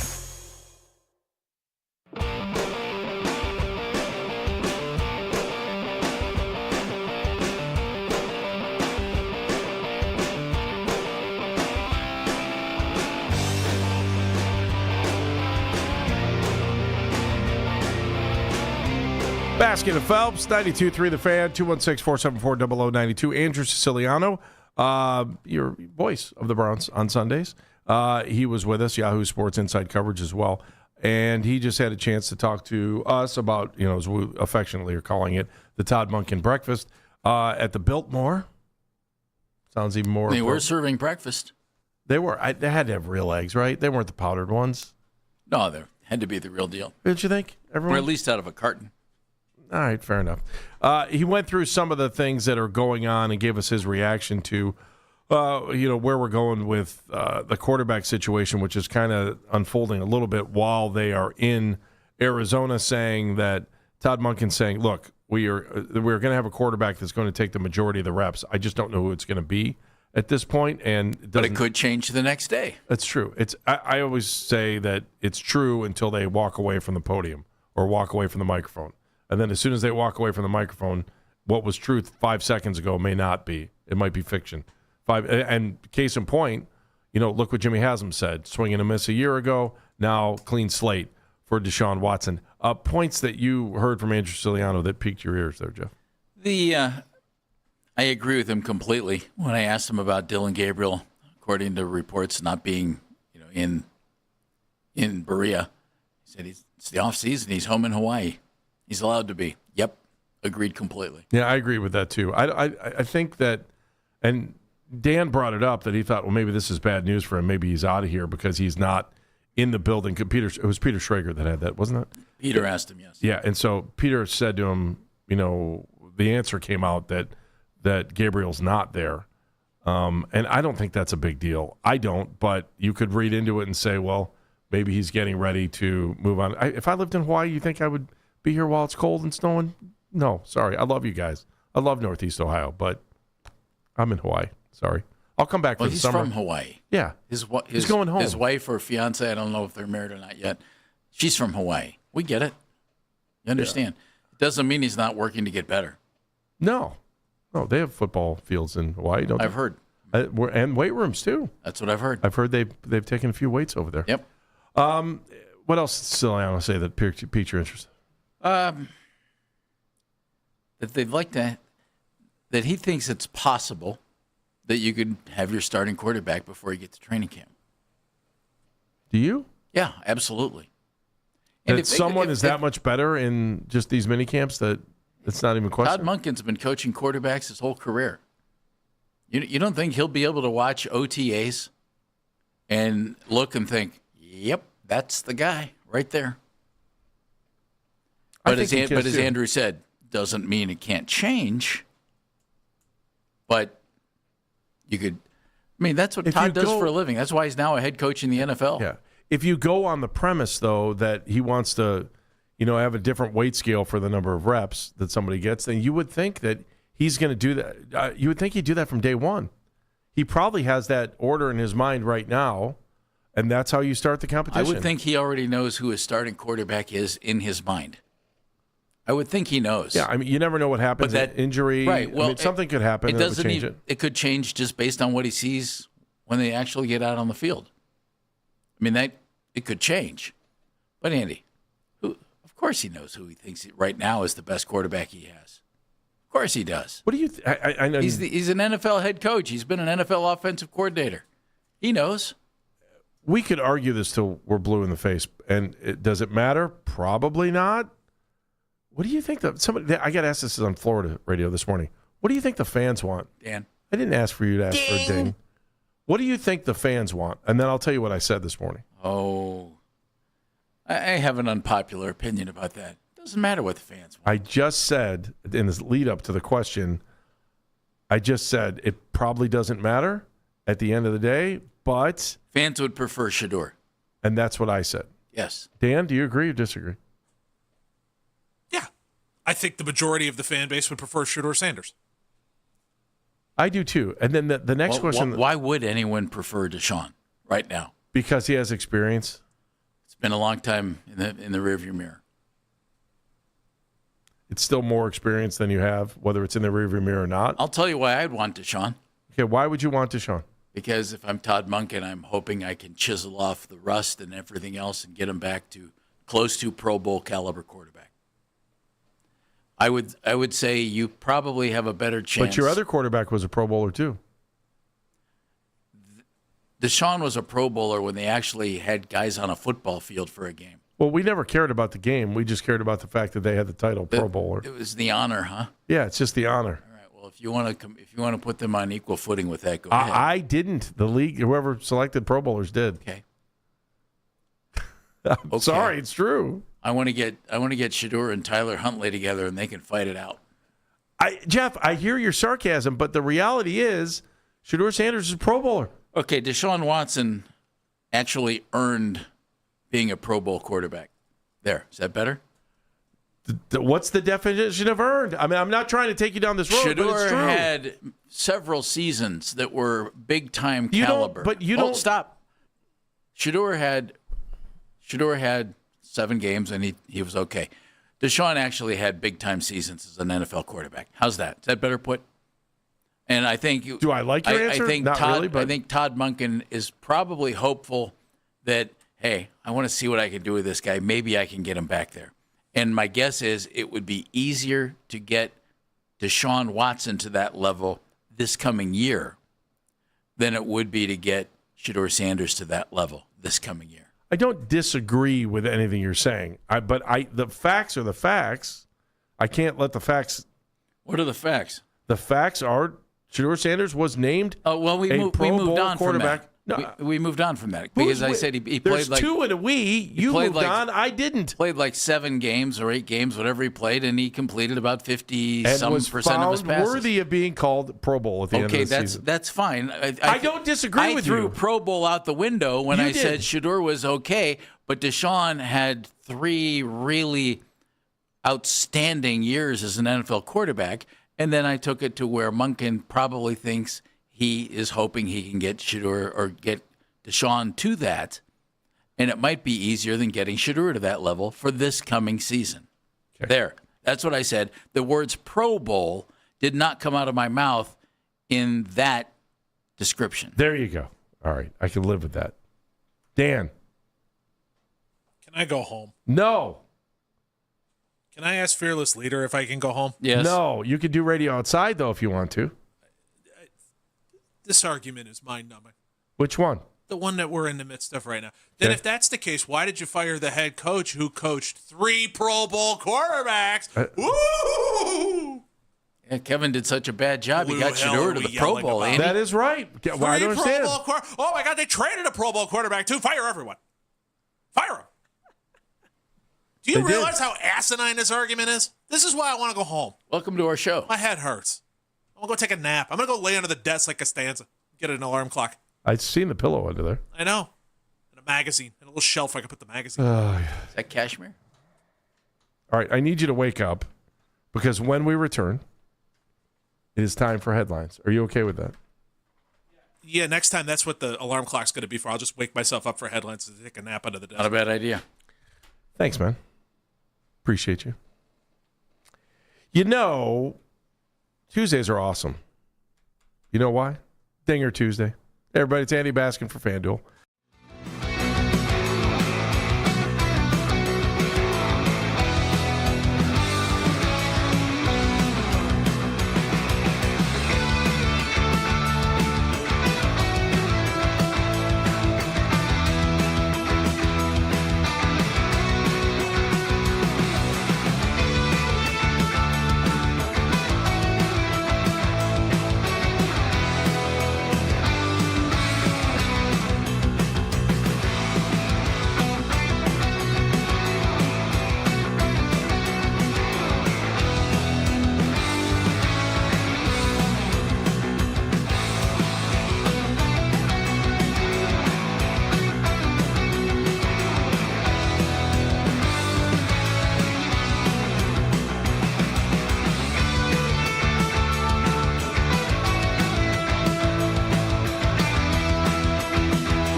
first loss of the season last night. They'll look to make it 2 in a row tonight. Tanner Bybee scheduled to get the start for the Guardians, while Shohei Ohtani will be making his season debut on the mound for the Dodgers. First pitch, 10:10. Want to catch highlights from The Fan from throughout the day? Get over to 923thefan.com or favorite The Fan on the Odyssey app for all of today's headline segments. Headline sports news every 20 minutes on 92.3 The Fan. From the University Hospital Sports Desk, I'm Meredith Kane.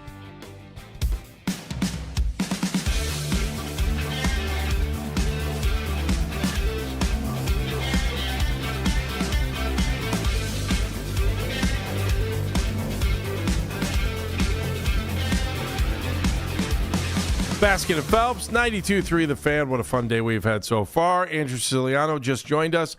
We talked to him about what is going on at the Todd Monkin press conference, or the Todd Monkin breakfast they had this morning out in Arizona. All the things that have happened in Arizona at the team owners meetings, and things that are going on, especially with the quarterback situation. But let's turn the page for a moment here. We are going to get back to talking about the Guardians and the Cavaliers a little bit later in the show. But right now we need to know everything that's going on. And so we turn to Dan Mennigan.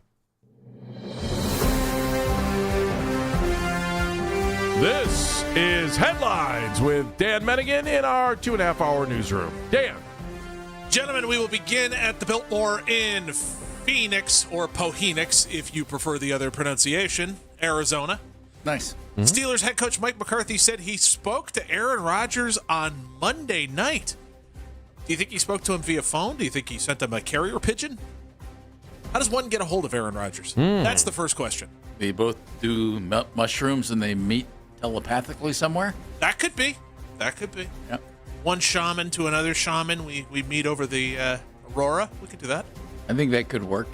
Yeah. I don't know. There's plenty of places to meet in Cleveland right now. I walk by one all the time. So If they want to meet here, they're more than welcome to. We have plenty of those places. Steelers have kind of mentioned deadline, So the Steelers have said, so this is Mike McCarthy at the McCarthy breakfast taking place at the Biltmore. I'm confident, McCarthy said, of Aaron Rodgers' potential return, but at the end of the day, it's a personal decision. I think we're in a good space. Oh. So what? Give me just, again, crystal ball this, or, the device that you use to speak with Aaron Rodgers. What percentage do you think he is the starter for the Pittsburgh Steelers this season? 40. I'll go 40%. And I'll go 60% Kirk Cousins. I'm going to go 20%. And I'm going to go Will Howard's also. I'm going to say Will Howard's 40% chance. He's their starting quarterback this year. That leaves you with 40%. I know. That'll be somebody else. Somebody else that Mason they might Rudolph bring in. era begins. No, I'm not buying that either, too. They'll find somebody else. I think... I was just reading these polls from Steeler fans, too. They kind of want it. So they're ready for Howard. Well, of course they are. They're probably sick and tired of sitting there thinking to themselves, okay, do we have to send a carrier fox to get a hold of Aaron Rodgers? Do we need a carrier pigeon? How do we get a hold of this guy? I mean, they might be blinded by all the Super Bowl rings they get to look at all the time, too. So, Andy, what if they took Ty Simpson in the first round? I would laugh. Why? What's their pick? Why would you laugh? Because that would mean Will Howard gets put behind, and Andy would be You're heartbroken a again. jerk. I would laugh. I wish I had a button out here that I could make fun of you over.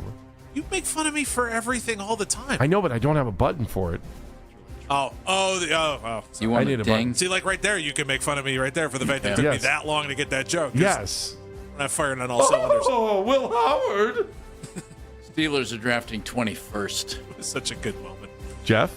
He's there at 21, don't you think? Multiple reports that Vegas will be the host city for the Super Bowl in 2029. It will be heading back there. Jeff? Yes, sir. Good place to hold the Super Bowl? One of the best. Yep, it's got to be one of the best places to hold the Super Bowl. You know what that means? It means party central, means good playing conditions, like that. That means we already have a dome and we've already been passed over for the Super Bowl. Could we see it built before we get mad that we got passed over? I was going to say, do you get preemptively angry? I'm not angry. I'm just preempting saying my anger. That would be your first opportunity at a Super Bowl, correct? I have no idea. Correct. Yes, Andy, you're correct. Well, we know how all this stuff goes. It's probably going to get delayed. We'd like to have the Super Bowl over here at this hole in the ground. Yes, this delightful hole. But Let's it's have the okay. Airplanes will fly over it. Let's have Don't the worry. Super Bowl in the middle of the desert. We're picking up all the cost overruns. That's right. Multiple reports, quarterback Ty Simpson making top 30 visits to the Cardinals, Dolphins, and your Cleveland Browns. Oh, Shocker. baby. Surprised? Man, Not. Wouldn't that just set the world on fire? It depends on where I you be would picked. laugh.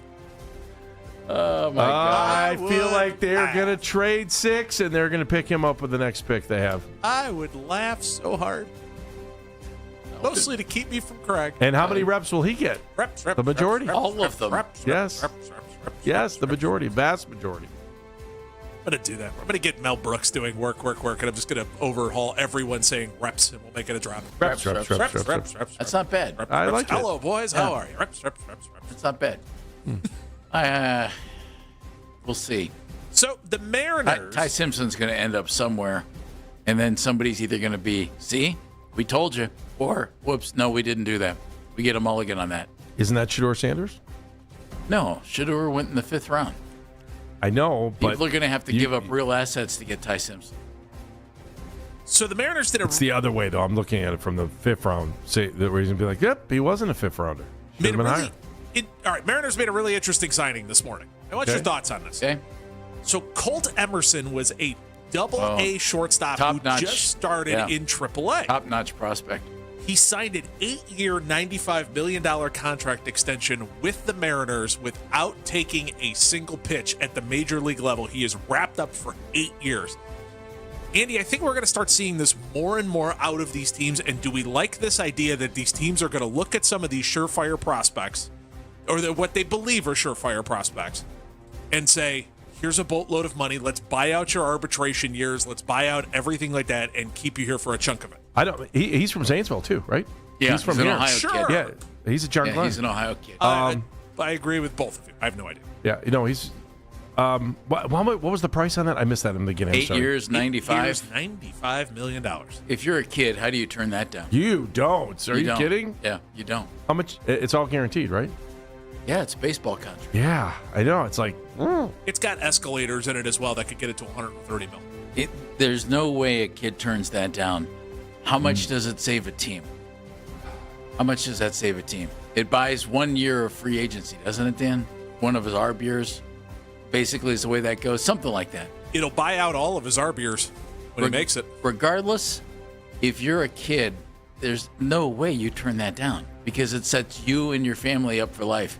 And if it costs you a little money in the long run, so be it. Have you seen him, or are you just kind of reading along? I won't. Dan, watch closely as Andy's head explodes. Yes. Somebody I know very, very dearly, very closely, who I like a lot. Yeah. Picked him up on his fantasy keeper league last week. You're kidding. No. Wow. Okay. We have 25 roster spots. Your guy Travis Bazzana's on my team too. Okay, well that's good, but I make you happy. Okay, I'm in. It just seems early. So's Connor Griffin of the Steelers. It's amazing to me that you guys are taking guys that haven't even.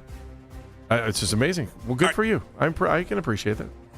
We'll do a couple of baseball. This is cool, followed by some would you eat it, and then we'll end with a really depressing conversation. Let's just do would you eat it. I don't want to be depressed. No, this is the fun. Well, there's a little fun too. All right. We like fun. So, Hurricane Milton hit the Tampa area, took the roof off of Tropicana Field down in Tampa, Florida. Yes. They have repaired the roof. They've repaired everything inside of there. They are good to go to play baseball. They are not at Steinbrenner Field for the Tampa Bay Rays anymore. Is it weird that we haven't heard from Brian Anderson since? But something very cool. I'm just kidding. It was a joke. Go ahead. Blown away. But something very cool happened, which is they took, and I'm grabbing this from Angie Angers, who covers Tampa News, that there's a little circle inside of every jersey that is sold that has a piece of the tattered roof in it, including the jerseys that'll be played by the players. I think that's cool. That is kind of cool. I think it's cool that they took the roof and they took all of it and they sewed it in, so there's a little bit of the roof in every jersey. That's fun. The players I like will that. all have it, and I think the it's fans pretty- can buy it too. As a guy that has that's fun, just inherited another stadium seat from the old stadium, I think that's awesome. Cool. I think that's really cool. What a great idea. All right, would you eat it? right, here we Baseball go. edition. Love this. Colorado Love Rockies will have donut pizzas this year. The donuts are covered in garlic butter, grated Parmesan cheese, mozzarella cheese, pepperoni, marinara sauce, pesto sauce, and Italian seasoning, all on top of a donut. Jeff, would you eat it? Yeah, it sounds pretty good. I hate to ask the question because I know you don't answer. Is it glazed? Andy, I don't have it. I'm in front assuming of me. if the donut isn't sweet, then yes, I'm in. If the donut isn't like glazed donut, I'm good with it. Okay. All I have in here is that it's a donut with garlic, covered in garlic butter. Sorry for wanting to be grated educated. Parmesan cheese, mozzarella, pepperoni, Yes. marinara sauce, Yes. pesto sauce, Italian Yes, seasoning. and All right. pineapple. Yes. I'd give it a whirl. Beautiful. The other one is the Dodgers are doing a cookies and cream cold brew. Either of you be interested in eating that one? Cold brew. Cold brew. I'd pass. It sounds good. A lot of sugar in a cold brew. Yeah, I understand that, but I'm just it's a coffee cold brew that tastes like cookies and cream. Yes. Fearless leader. I've seen free food brought into the studio a million times. Would you eat it? That's not a serious question. That's pretty funny. Fearless leader, if there are things that I could vouch for you, they would not eat. True. All right. Try the soup menu every day. All right, Keep going. gentlemen, let's just do this. So Tiger Woods had told authorities that he was looking down at his cell phone and was changing the radio station in his SUV, which is what caused him to not see the truck slowing down before his rollover crash last week in Jupiter, Florida. I'm grabbing this from ESPN is where I am reading this from. The Martin County Sheriff Deputy wrote in the arrest affidavit that Mr. Woods was sweating profusely, was lethargic and slow as well. He refused to submit a urinalysis test for other drugs, according to the sheriff. This is getting sad. It's getting sadder by the hour after this accident of Tiger Woods that rolled over his car. Tiger obviously has some issues there that need to be looked at. Heck, the president even said something about Tiger, that he's a great friend, but he's dealing with things. I like to drive, Andy. You like to drive. I understand why Tiger likes to drive. Mm-hmm. If you're having a problem there, you can't get behind the wheel of a car. And he obviously has some kind of a problem because it's happened too often. So he should just hire a driver and get a driver after he gets out of rehab and gets everything straightened up. We can understand I can understand the prescription medicine problem that it appears especially that he after has. the last accident. Well, after all of the issues that he's had, the back surgeries, the last accident, the legs. I mean, the guy's a mess physically, and you can only imagine the kind of pain that he's probably in on a daily basis, which is absolutely no excuse for getting behind the wheel of a car. Agree. I just Tiger, you don't need to drive. That's all. That's all there is to it.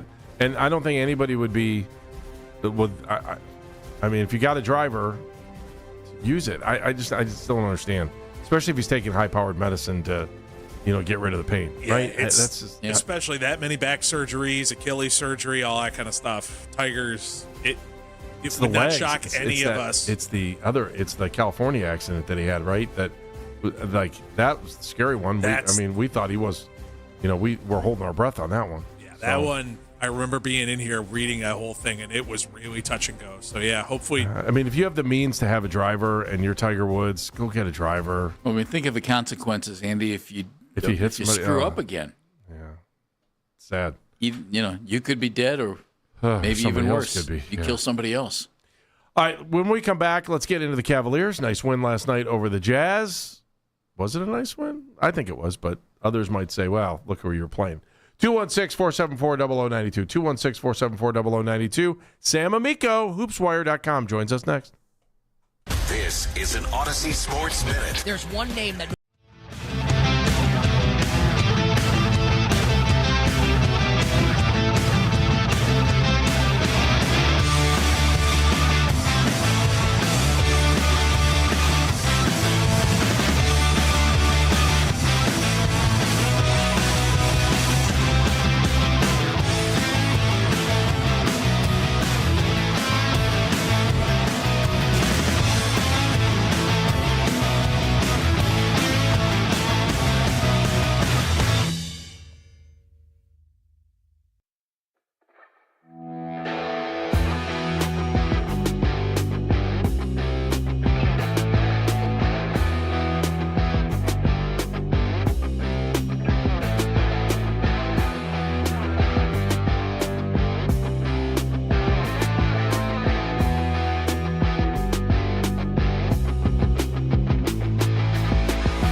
word modern, MODERN, modern, at 923thefan.com before 2 o'clock for your chance to win a pair of tickets to the Great Lakes Collectors Convention and Strongsville Sports Collectors Convention, April 10th through the 12th at the Independence Fieldhouse. Plus, you'll be qualified for the grand prize.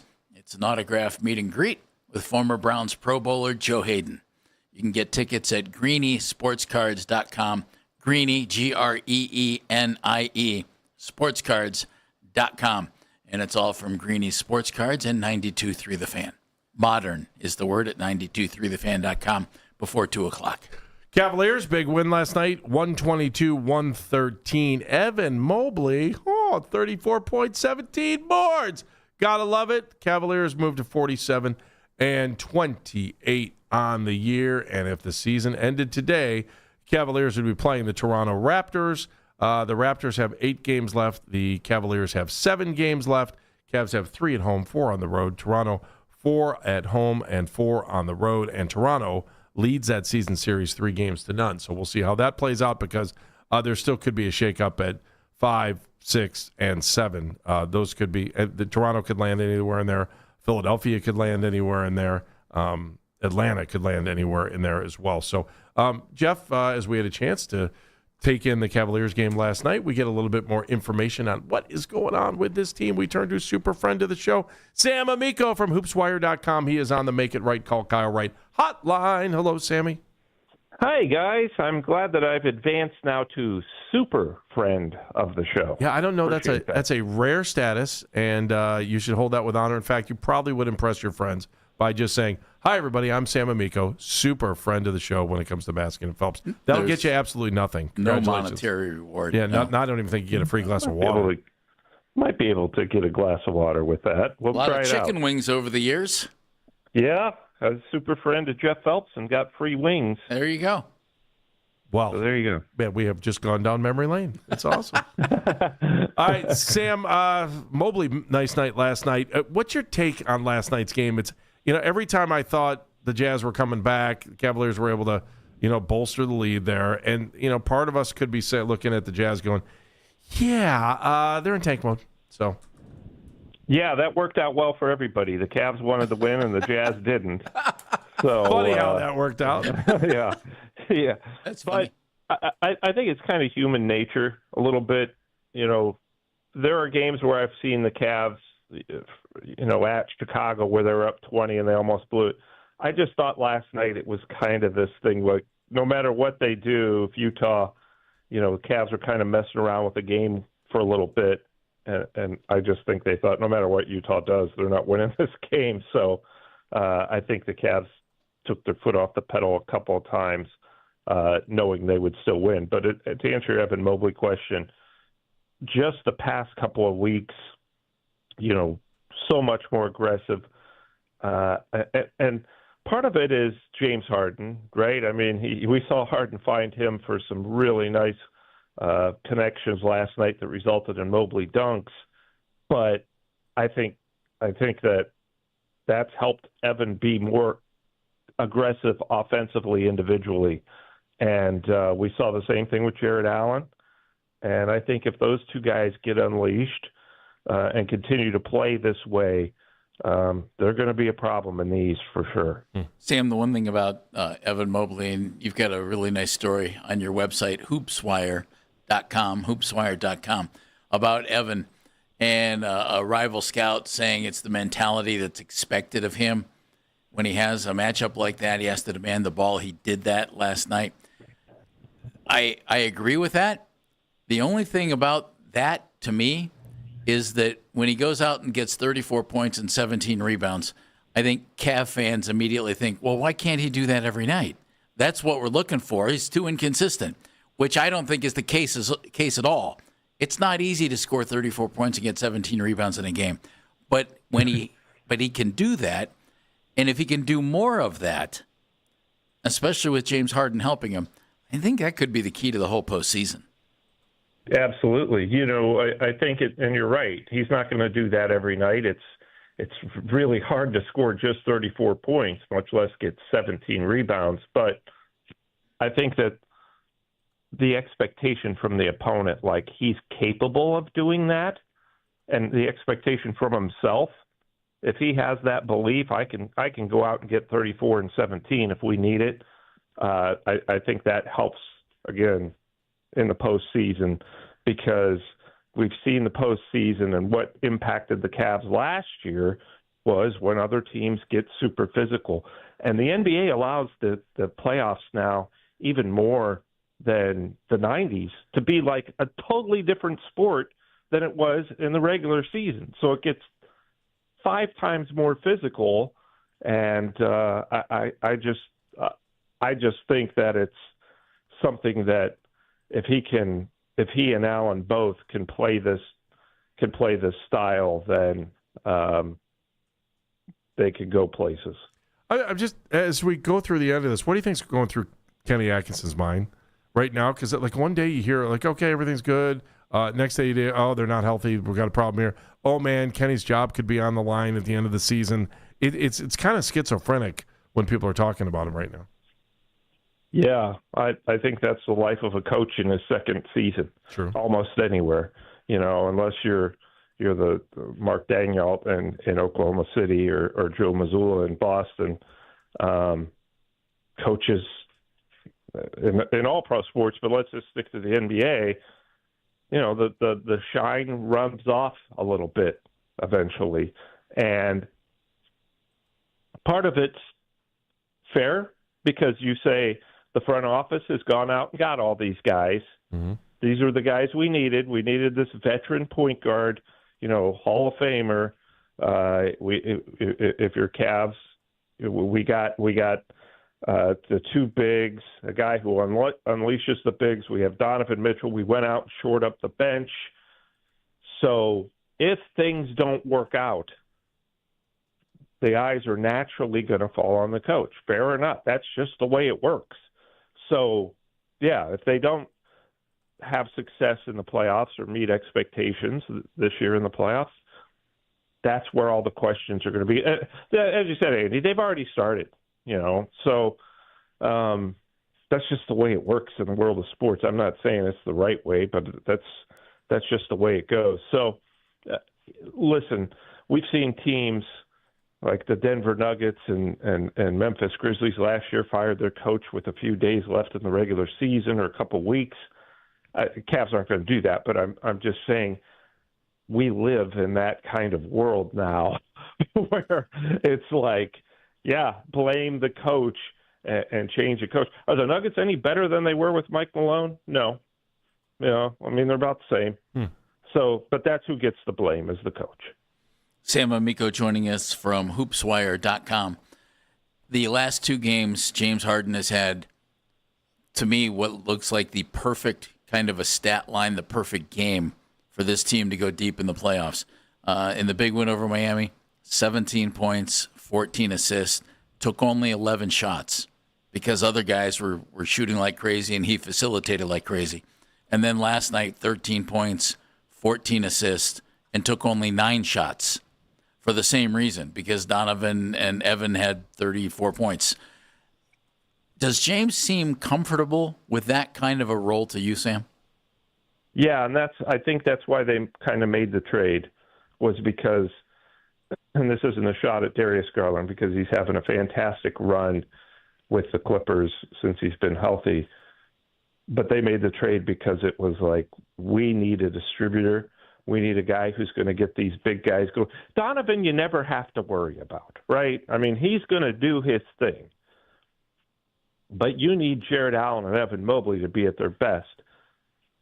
James Harden is a better fit with the Cavs because of that reason. He's fine with taking, as you said, 11 shots, 9 shots.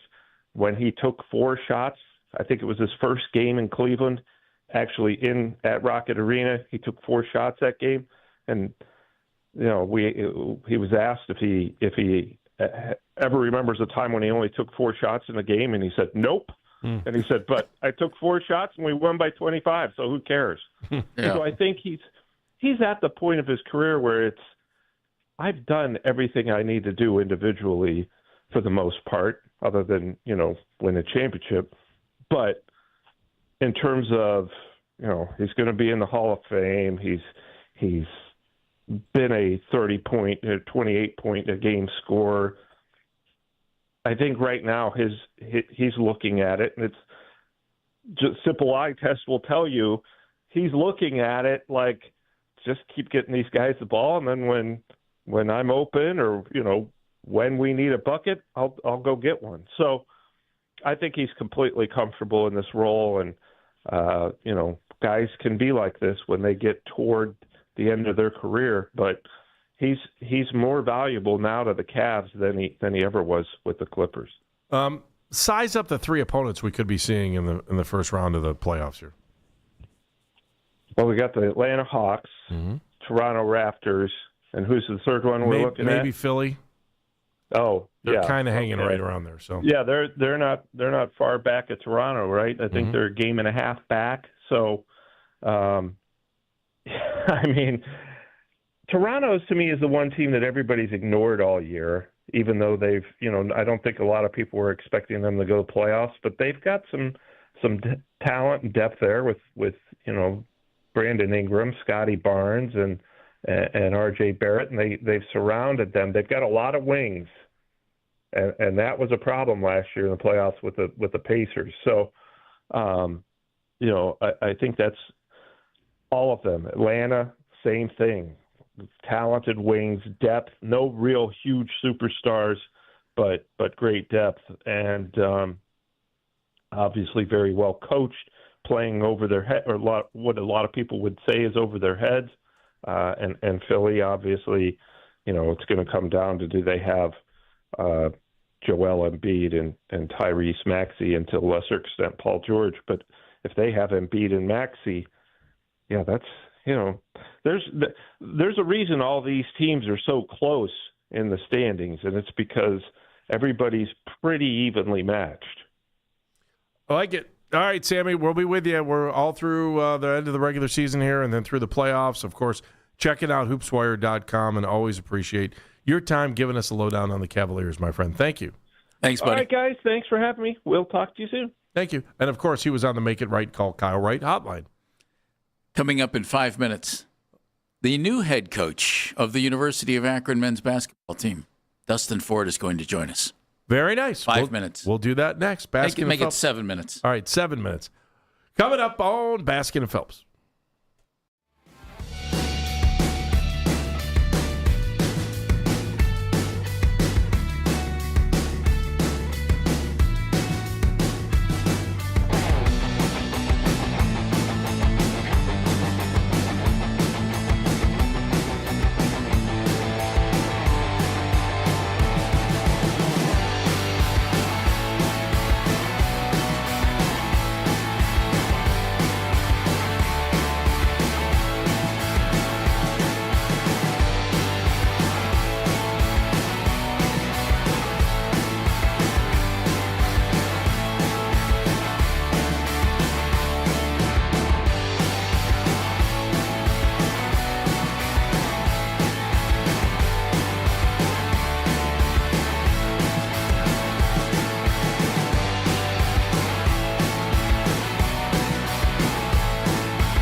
on the mound for the Dodgers. First pitch is at 10:10. Listen to the Fan Rewind weeknights from 11 p.m. to midnight. All the best segments from all our shows, and you can always listen on the Odyssey app. Headline sports news every 20 minutes on 92.3 The Fan. From the University Hospital Sports Desk, I'm Meredith Kane.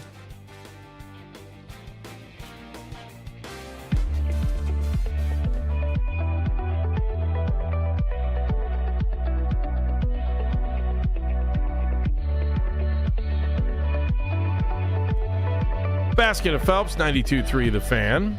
216-474-0092. We've had quite a show for you. Andrew Siciliano, voice of the Browns on Sunday, right here on the Browns Radio Network. He joined us from Arizona, where the owners' meetings are going on.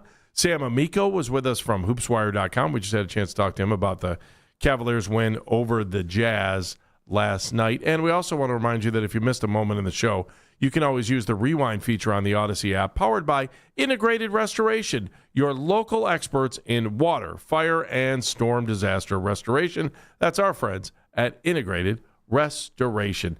Big day for the University of Akron as they move forward with a new head coach. And, of course, yesterday was the day. It's been a whirlwind, 72 hours for the Zips as they lose a coach. We started Gross. our show yesterday. John Gross was the head coach at Akron. Yeah. And by the time the afternoon guys were done with their show, Dustin Ford was the head coach at Akron. Which I think is, I love the fact that they knew exactly what they wanted to do. Yeah. I mean, there's no question about that.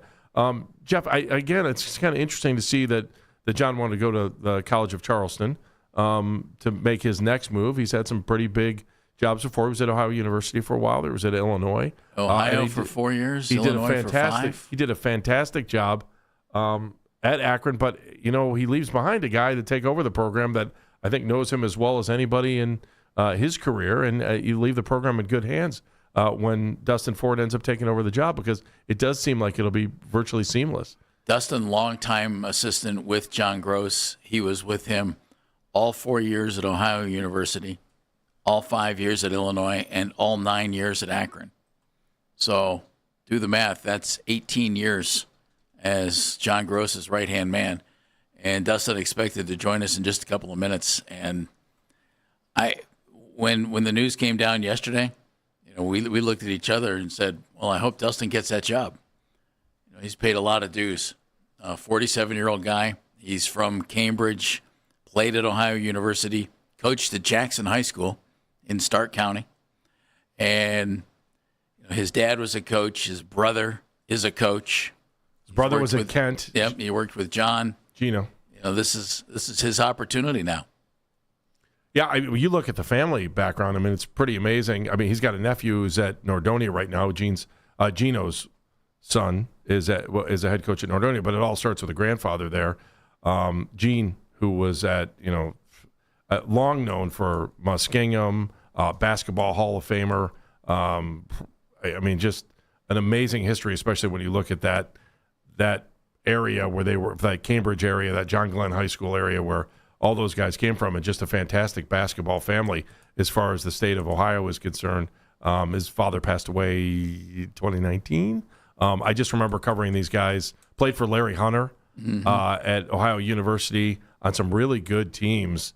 I remember how well, both Gino and Dustin both played on those teams at Ohio University, and they were. I mean, Gary Trent was down there too during the tenure of. I can't remember if it was both of them or at least Gino was down there. So and they made NCAA tournaments while they were down at Ohio University too. So leave the program in good hands. Don't you think, Jeff? I don't think there's any question. And now we'll see. Who from the Akron staff might stay with Dustin, who might go to Charleston with John Gross. And, the name of the game in college basketball now is, okay, let's retain our players. So that was a quick and decisive move by Akron to keep Dustin, and I think that's a really good thing for the program. They're losing a lot of players through graduation and losing a lot of key players.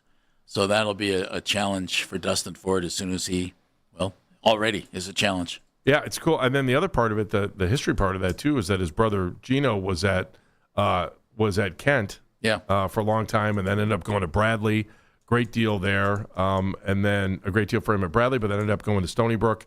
When it's all said and done, that's where his brother Gino is at, and I totally respect him and Always loved what he did while he was at Kent State, but now you got it on the other side of the coin. So now you find yourself with that Ford rivalry between Kent State and Akron. You kind of like that a little bit. So Dustin getting the gig. And probably one of the coolest lines I've ever heard about anything is when he played for his dad, Gene, at Cambridge. They called him a coach on the floor before ever coaching in his career. So you want to talk about, having a great legacy for the family name. Now you have it at Akron. Well, let's bring him in. He's the new head coach of the University of Akron basketball team. He joins us on the Make It Right Call Kyle Wright hotline. He's Dustin Ford. Dustin, congratulations. Hey, Dustin. Hey, thanks, guys. I'm super excited to be on with you guys today. And the last, whatever that was, when I sat down and met with our administration yesterday to talk about the job, and right now it's probably been almost close to 24 hours, and I'm going on about 3 hours sleep. So, and I'm not a coffee drinker, and I'm trying to cut back on pop. So right now I'm struggling, but I'm here and ready to help you guys, and let's talk about whatever we need to talk about, man. I was going to say, it had to be a wild 24 hours. First of all, you were with John for 18 seasons. That's a lot of basketball with one guy. I know he's one of several key influences, but what about following a guy who you have so much respect for and did so much work with over the last 18 years, Dustin? Oh, it's awesome. Not only that, I'm going to date it back to Keith, right? I take it in terms of I'm following a guy that's in the Hall of Fame, Keith Dambrot. I'm following another guy that's going to be in the Hall of Fame, John Gross, and I got big shoes to fill. But at the end of the day, that's what competition and sports are about, right? You want to have challenges. You want to have, be pressed to the limit in terms of what expectations are. And I'm looking forward to it, but in a term of working with John, it's been awesome. I've been with him for 18, 19 years, and I always tell people we argued like a married couple all the time, but at the end of the day, we wanted the same thing, and that was to win games, help our guys grow on and off the court, and develop them every single day and let the results take care of themselves. And fortunately, John's an unbelievable leader. He's an unbelievable basketball coach, unbelievable person, and I've had a front row seat to one of the best coaches in the country. So if I'm not ready after doing that for 18 years, I'm probably never going to be ready, but I'm more than anxious and ready to get rolling. I'm sure, had the opportunity to go to Charleston. Why was it important for you to stay at Akron and become a Division I college head coach? Yeah, for a lot of reasons. Obviously, the opportunity to be a head coach is, they're hard to get. But more importantly, this is home. This is home for me. In this business, you pop around a lot. You know what I'm saying? You could be somewhere 3 years, 4 years. I've been here 9 years. My daughter lives 5 minutes from where I live. She's getting ready to get married. My son's in school here. So at the end of the day, this is home for me. The head job is as a bonus. I love Akron. I love the people. I love the passion that our fans have. Seeing them over 9 years and realizing I get to represent them and help give them some memories like we have the last 4 to 5 years gives me chills. Because we have some great people around here. I'm excited about partnering with the university and getting out in the community and trying to connect with as many people, as many students, as many faculty as we can. It's a special place. We got unbelievable academic programs, got unbelievable faculty, got great leadership. Anytime I get on social media, President Niemer's out trying to help enrollment. I'm wondering, the guy's always at schools promoting the university. So why wouldn't you want? I would say this: why wouldn't you want to be here? You know what I mean? I'm really excited, and I think the opportunity we have in front of us is great, and I think we're going to continue to build on what's here and look forward to trying to take it to another level. All right, so if you're truly going to fulfill the destiny here with Travis Steele making it to the NCAA and John making it, this means that Stony Brook is in for next year, right? Because your brother Gino. So that means both you, Akron and Stony Brook, you can bank on it, NCAA next year. What'd your brother have to say to you after you took the job? You know what?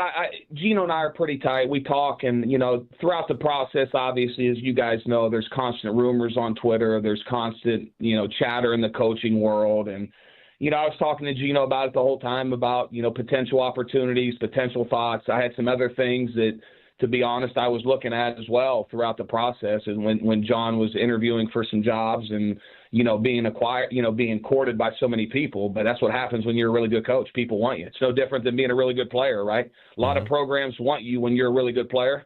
lot of programs want you a really good coach. But, Gino's the guy I'll lean on, obviously.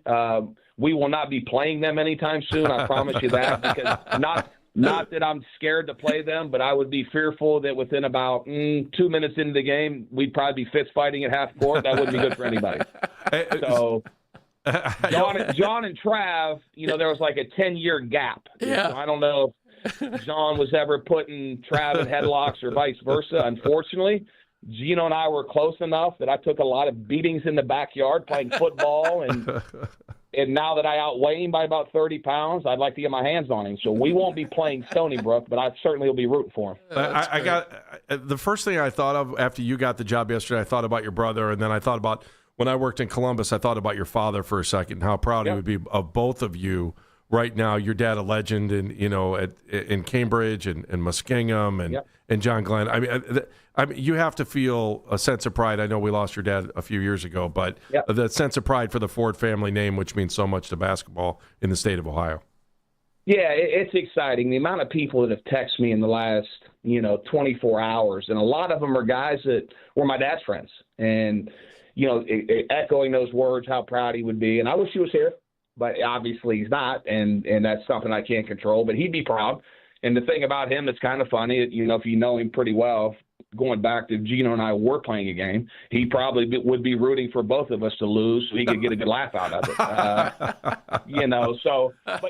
But my dad had a big impact on my life as a player, big impact as a coach. I've always said this, he's one of the best coaches I was around. He was a really good in-game coach in terms of making adjustments. That's probably where he was at his best. And then I was fortunate enough to play for Larry Hunter, who was probably one of the best preparation coaches out there because of the way Larry would work and grind. And then I had the privilege to work for Larry and learn from him. And then, to be honest, I got to work for John. And John is probably a combination of both of them. John's unbelievable in prep.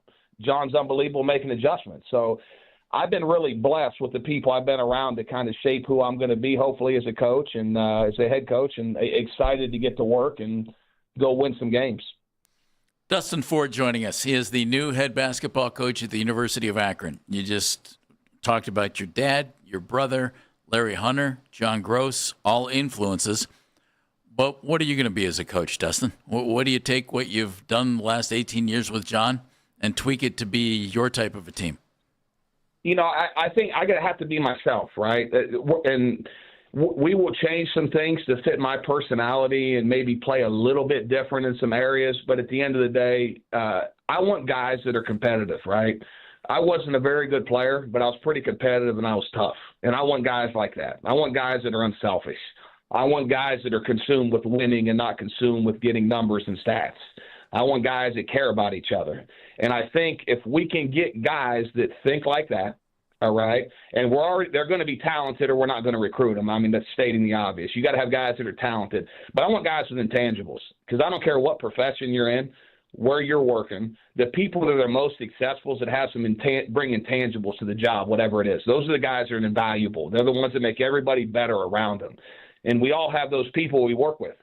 It's no different with what I want with our team. I want guys that have intangibles. I want guys that care about each other, all those things I stated. And in terms of, how am I going to be, that's a good question. I'm probably going to have people put a seatbelt on me and leave the officials alone. In fact, Mike Sanzier already texted me, who the crew will be for the first game because he wants to keep me in check. But, no, I'm looking forward to it. I'm going to coach with passion. I'm going to coach with energy. I'm going to coach our guys hard. I'm going to coach them with love. I'm going to hold them accountable. And all in all, I'm hoping we can put a winning product on the floor and go win some games. Dustin Ford joining us, head coach at the University of Akron. You guys had a terrific season this year, and you're losing 5 really key players off of that team. How do you add to it? How do you build? And how do you keep the guys you have, Dustin? Because it's a whole new world in college basketball. Whole new world. But, it starts with our current players. I've got to have meetings with them and figure out, what guys are in, what guys are out, and then we got to attack the portal. And that starts with me putting together a staff that is experienced, a staff that knows what type of guys we want to recruit. I'm fortunate enough to retain Devin Morrow, who's going to stay. And Dev's going to be terrific. He knows exactly the type of guys we want. But the portal's big. It's something. But where I feel comfortable with that, in all honesty, I think it was 3 years ago. I'm going to lose track of my years because I'm going on little sleep. But 3 years ago, I think it was the crew where we had, Enrique, Ali, Greg, Sammy, KT, and lost 5 or 6 guys. And everybody was like, they're going to take a step back. No, with Bud's help and the collective's help, we went out and reloaded. Then the next year, we lose the player of the year and Nate Johnson. We lose James Okonkwo. We lose Seth Wilson, Isaiah Gray, all league. We lose 4 or 5 guys again.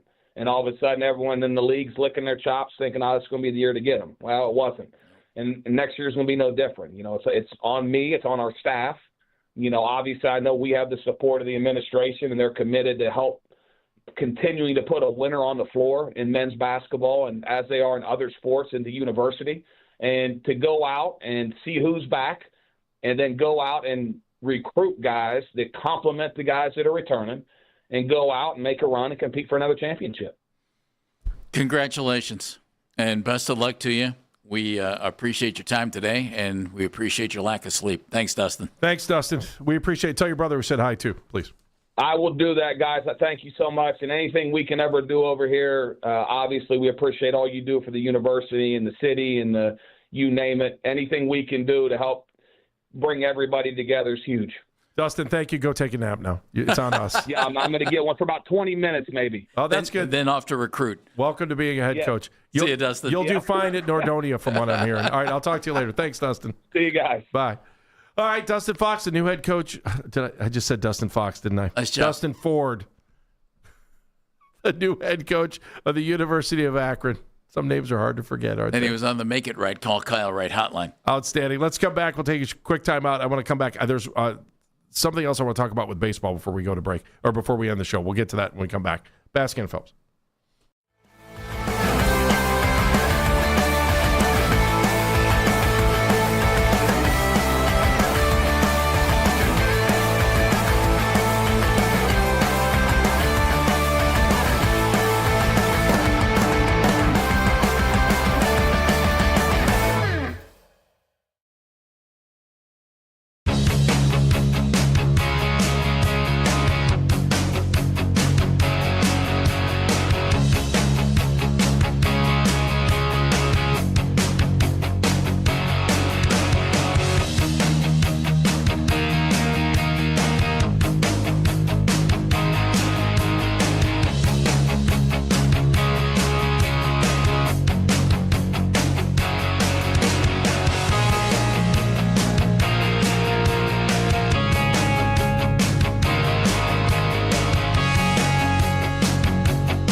92.3 The Fan. He's Jeff Phelps. I'm Andy Baskin. Meredith Kane hanging around with us today. So is Dan Mennigan. Before we end things, there was a little bit of breaking news coming out. I don't know, is this breaking news? But I guess it is. We don't need to hit a sounder or anything, do we? No. It's just the NFL owners approved 4 new rule changes at the annual league meetings in Phoenix, and they're all scheduled for the upcoming season. Big focus on kickoffs, onside kick, and officiating. Let's go through these one by one. Oh, good. Jeff, we'll start with this. Okay. Onside kicks. The kicking team can now declare an onside kick at any time during the game, eliminating the restriction that they can only do that in the fourth quarter. I do declare. That's fabulous, isn't it? I do declare. You should be able to onside kick at any time. You should be able to onside kick at any time. Although declaring it takes away the whole element of surprise. It really does. It's because the cool thing with the onside kick was, oh, wait a minute, we're doing one to start the game. Can you imagine now? We're going to do an onside kick now to start the game. You guys go ahead and get ready. Well, goodness, Sean Payton used to do it. Yeah, he I know. would start the second half with an onside kick. The Super Bowl. Yeah. Yeah, I mean, there's no other way around this, though, because of the kickoffs. The having to do declare. Okay, so Thank teams you, can now Foghorn. declare. I say. One of the most underrated Looney Tunes characters, by the way. He was Foghorn Leghorn. I'm a pitching him, and you ain't a catching him, boy. He was phenomenal. Chicken Hawk wasn't bad, right? The Chicken Hawk was good, too, in those. Yep. I like Chicken Hawk. I think I was more of a Chicken Hawk fan than I was Foghorn Leghorn. Oh, I always enjoyed Foghorn Leghorn. I don't know. I was the little guy fighting for big things. That's what I like. Okay, next, kickoff alignment. Oh, man, I hope you have pens and you're writing all this stuff down so you get it. Kickoff alignment now has been an approved change for the 2026 season. Modifications were approved for kickoff alignment requirements for the receiving team setup zone. I'm assuming they're doing this to promote a little bit more offense. Yes? No? Okay. Okay. Isn't it strange how much they tweak NFL rules? It's like I said in the beginning of the show. That's why people who don't live in this country and watch at least one game a week don't get it.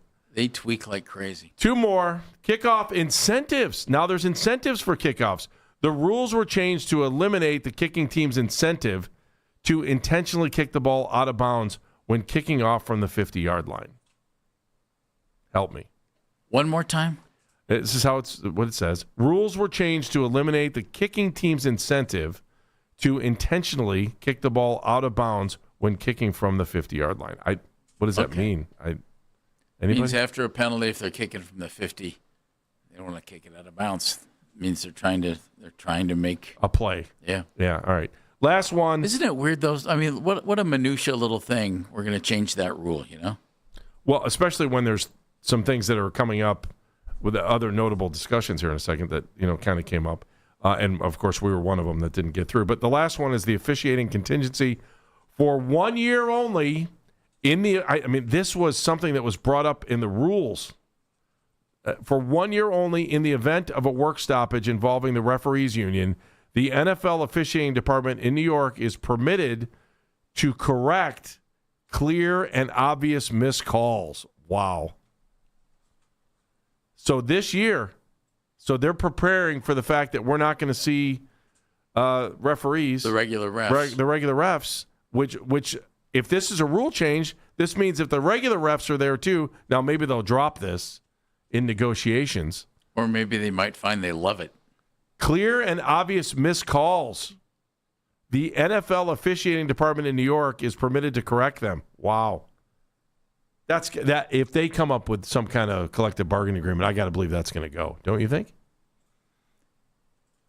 It kind of works in college football, don't you think?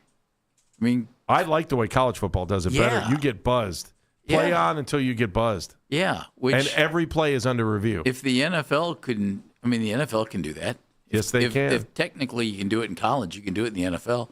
It works well in college. I don't know why you wouldn't do it in the NFL. 3 other things real quick. The 18-game season, it's coming. You can assume it. There's one of the things that was kind of discussed. The draft trades that the Browns put up, that's probably going to get talked about in the future. And, of course, the tush push was not banned. Tush. So you can't do that. Meredith Kane, do we have a moment of the show? Our moment of the show is courtesy of Andrew Siciliano, who joined us a little bit earlier on and came up with what could be close to the dream scenario for the Cleveland Browns. So it's pure conjecture now. In a draft in which there are only so many blue chip players, for my money, the most important thing here, if I were a Browns fan, which we all are, I would love to see Jeremiah Love fall to 6. Not that the Browns take him at 6. I don't want them to take him at 6. Somebody's coming up for him. I want him to fall to 6 because he is the one player, for my money, in this draft that truly has the value and the wow factor that someone would trade up to get him. Now, how far back are you comfortable going? Like, people say, oh, the Cowboys want him. They go back to 12. I wouldn't go back to 12. That's just me. I don't want to go back that far.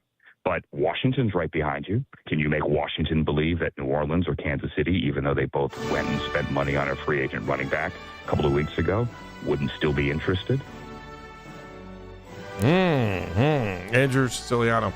Can auction off that pick right there on draft day. Time now to ask yourself, why are you smarter? It's brought it to us by our good friends at QC Kinetics, the leader in regenerative medicine. If you're in pain, give QC Kinetics a call at 216-770-5488. 216-770-5488. Dan Mennigan.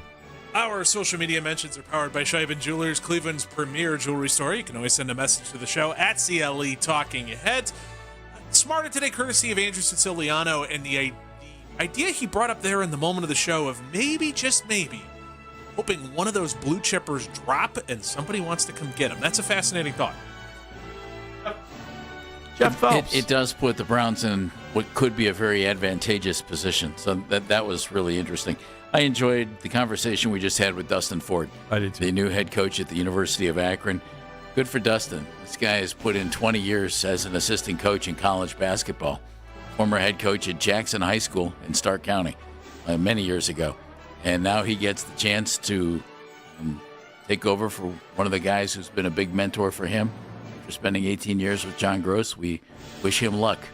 The MAC will maybe continue to be dominated by the Akron Zips. We'll see. Yeah, we'll see. I mean, it's about as smooth of a transition as you can make. It was less than what? Maybe 6 hours? I think I appreciate the interview, too, because he touched on all of the people that helped him get there. Larry Hunter, his dad, his brother. I mean, they are a basketball family that is unbelievable.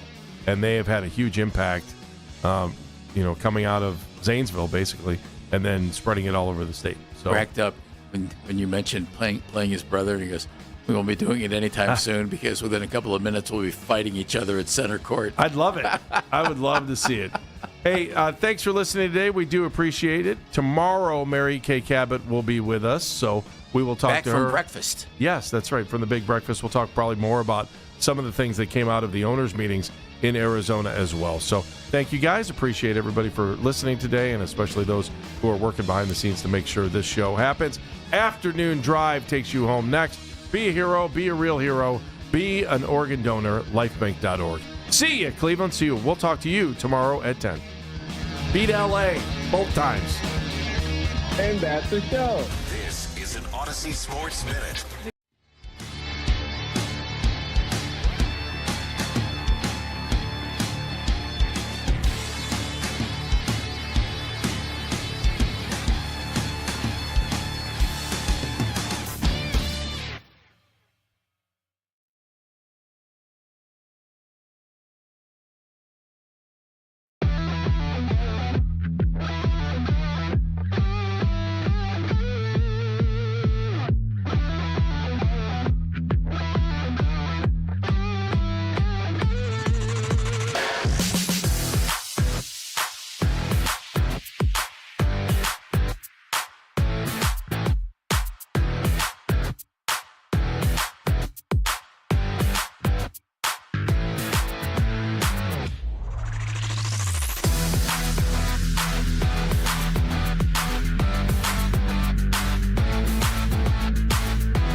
of this franchise. Distinctitude? Yes, the stench Mac, that's of this not a word. franchise. That's not No, it's not. distinctude. It's not a word. I don't made hate it. I don't hate it. I kind of like it. There's certain words you can just throw.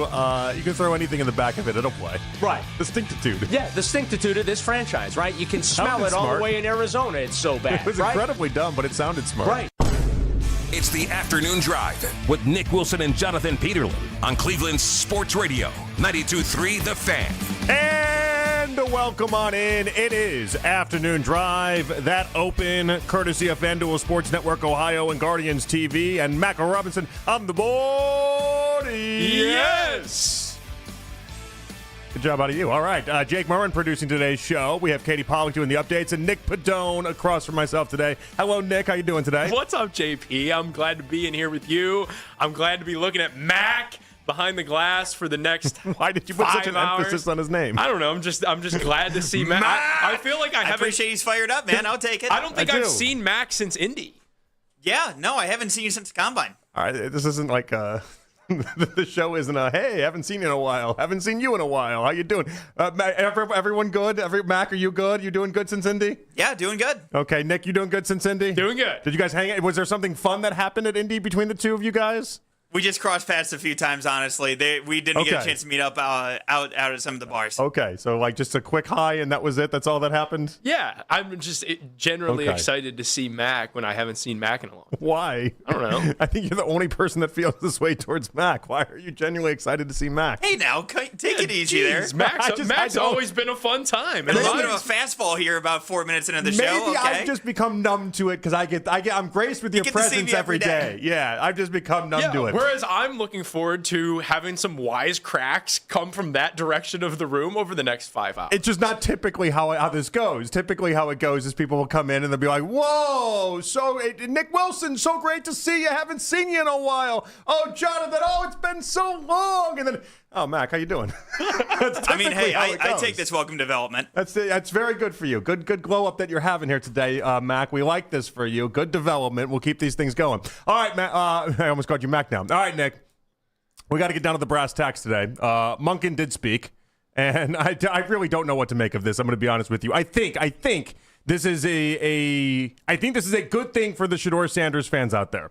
That's like my first initial read on it is this is a good thing for the Shedeur Sanders fans. It feels like the horse head did a lot of work. Okay, I don't. That can't be the only reason why. Yeah, but Monkin can be moved off that. Monkin can be bribed. He mentioned today that if Deshaun Watson buys him a golden elephant, where did that come from? By the way, where did he all of a sudden come up with golden elephant? Well, I mean, it would is that something Monkin's been like secretly wanting to purchase? And he's like, I don't know if somebody would give me that golden elephant, maybe, just maybe, you get a leg up in this competition. Can this competition be bought? It seems like it can be, based off Monkin's remarks today, that he's got the golden horse head from Shedeur Sanders, the porcelain golden horse head that Sanders got Coach Monk for his birthday is up on the mantle between two Browns helmets. He said he would include a golden elephant. Yeah, but why did he go Deshaun. Elephant? Why? Well, what honestly, part of Deshaun elephants, I put it out there on X. An elephant is kind of a fitting animal for Deshaun, is he not? He has been the elephant in the room about what's ailed the Browns over the last since 2022 when the trade went down. So okay, that's not bad. It is an elephant in the room, is it not? And by the way, low-key, very funny. And, if that's what Todd, and a golden elephant at that, because he paid him $230 million.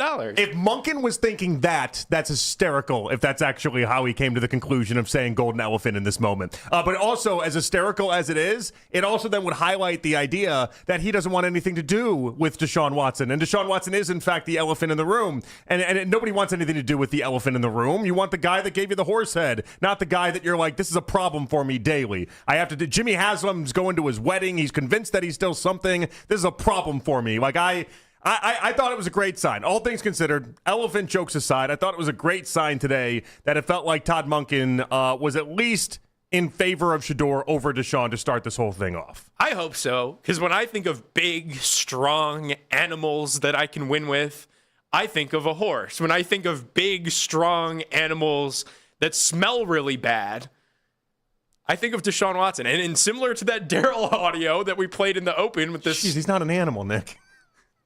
Pew, pew, pew, pew, pew, pew, pew, pew, pew. What was that? just heard that stench audio from Daryl in the open, and it had me thinking about elephants and just making comparisons. Elephants in the room. Okay, the quarterbacks are not animals. Okay, we got to make sure that we just full blanket out there. Yeah, but that was Todd. That wasn't me. I know he wanted that elephant gift. That's the gift that he wanted. Now, how he got there, I guess I'll never know. That's true. I'll never know how he got there. So Daryl and I on the Sunday show, I guess you're not privy to this conversation. We've peeled back the layers of the onion as to why, like, what was the meaning of the porcelain horse head? It's not that deep. Like, Todd Monkin likes horses, right? We eventually came to that, but at one point we were speculating. Was it because he was the lead horse in the race? How Ken and Anthony had deduced, and more Anthony than Ken had deduced, that he was going to be the next head coach was the line that Ken had in that was, you guys were tracking the planes in the air. You should have been looking at the animals on the ground. That was the horses, because the horses were being moved across state lines and then pulled up into Ohio. And it's like, why would Todd Monkin be bringing his horses to Ohio? Well, it's simple, because he's now the next head coach. Like, that was the biggest giveaway. But yeah, Monkin, big horse guy. And so all Shedeur did there was just give him something that he enjoys. Right. Just a gift that he enjoys. It's not like Shedeur is trying to be like, I'm your pony for this. The lead horse in the race is what Daryl and I were saying. I don't think so. We're thinking that's what Shedeur Sanders was putting down. But after hearing from Todd today, the only thing I caught on your Sunday show this last weekend, I was driving around, and I didn't see if you guys responded to it or not. You took this call from this guy named William, and William was giving you a Cavs thought, and I know exactly where you're going. Well, he ended the Cavs thought with, and so in conclusion, I think that's a great point made by myself, and I think they should do it. He was almost confirming the idea that his point was a great one, and that's why they should then do it. And it's like, all right, guy. All right. I can't work with this. I don't know what to do with this. No, and then Daryl. I didn't hang around to see if you guys responded. Well, we were trying to, but then Daryl got sidetracked and it went off the rails from there. But we intended on answering Williams' great thought that he had that just never got answered. I can't even remember what the thought was. No, and I don't think he can even remember it. He knows that he was great at the end of it. That's All true. right, so Todd Monkin spoke. Let's hear from Todd Monkin. Let's see if you guys believe that he was giving any sort of sign that Shedeur Sanders should be at least in the front running for this quarterback competition, and as far as the reps are concerned, be given more reps than Deshaun early on. Here we go. I wouldn't say they're going to be evenly dispersed, but we'll definitely disperse them to give ourselves a chance to at least evaluate who we have on the roster, whoever that might be. What we've seen in the past and where the year ended last year. So does that mean Shedeur gets the ball for the reps? I'm not ready to say that yet. I just said the reps can't be divided up evenly.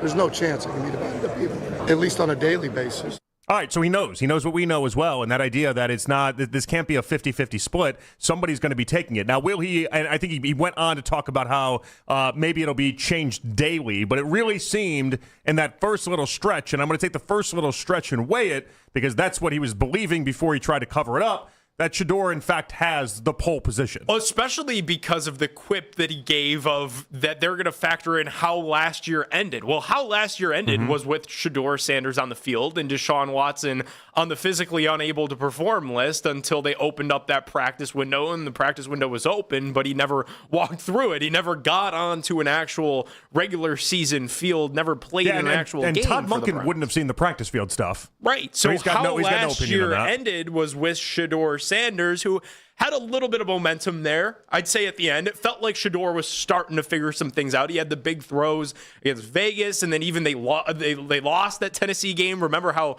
angry everybody was after that? And Shedeur Sanders actually played all right after he had that wild interception. Then he kind of put the team on his back to come back. So it does feel like if Todd's basing who is going to get reps based off of last year, well, that kind of is a dead giveaway, because one guy played last year and one guy did not. I took it that same way as well. I thought this was a great sign for the Shedeur should start week 1 camp. Now, again, it doesn't mean that anything is written in the stars. Like, you still have to go out there and perform. But if Monkin himself is saying we can't split this thing up evenly, one guy is going to have an advantage early on. And it seems like what he's telling us today is that guy is going to be Shedeur Sanders early. Now, it doesn't mean it's Shedeur's job to lose. We needed this news, though. We needed this news bad after two consecutive days of just Deshaun Watson love.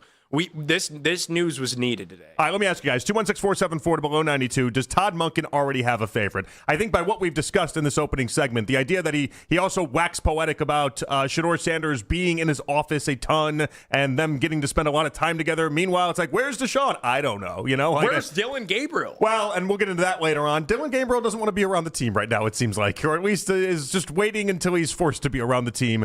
And I think he knows where exactly he's going to end up. And that's fine. That's an okay place for Dylan Gabriel to be. But Shedeur seems like he has the upper hand here. And I think that is really good news for those people that were concerned over the past couple of days that Deshaun Watson had a real shot. Deshaun still has a real shot, but the early part of this is going to lead towards Shedeur.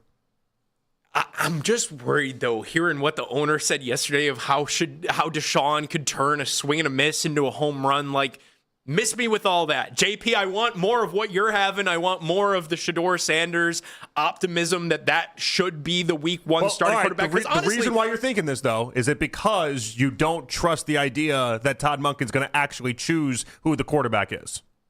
Possibly. I'm perpetually afraid that they're going to do the stupid thing, and the stupid thing in this situation would be putting Deshaun Watson on the field. And I think you're right to have that fear, because in the past they haven't shown us that when push comes to shove, if they can tell us all day, and Andrew Berry tried doing it on Sunday, the idea that this is going to be Todd Monken's decision, and Jimmy Haslam tried doing it yesterday, this is going to be Todd Monken's decision, but we've seen when push comes to shove what happens. And there's just been too much Deshaun Watson talk from Adam Schefter, from Mary Kay Cabot, that was kind of in the weeks leading up to Sunday and Monday, where you hear from Andrew Berry that he's at least down to entertain Watson v. Sanders.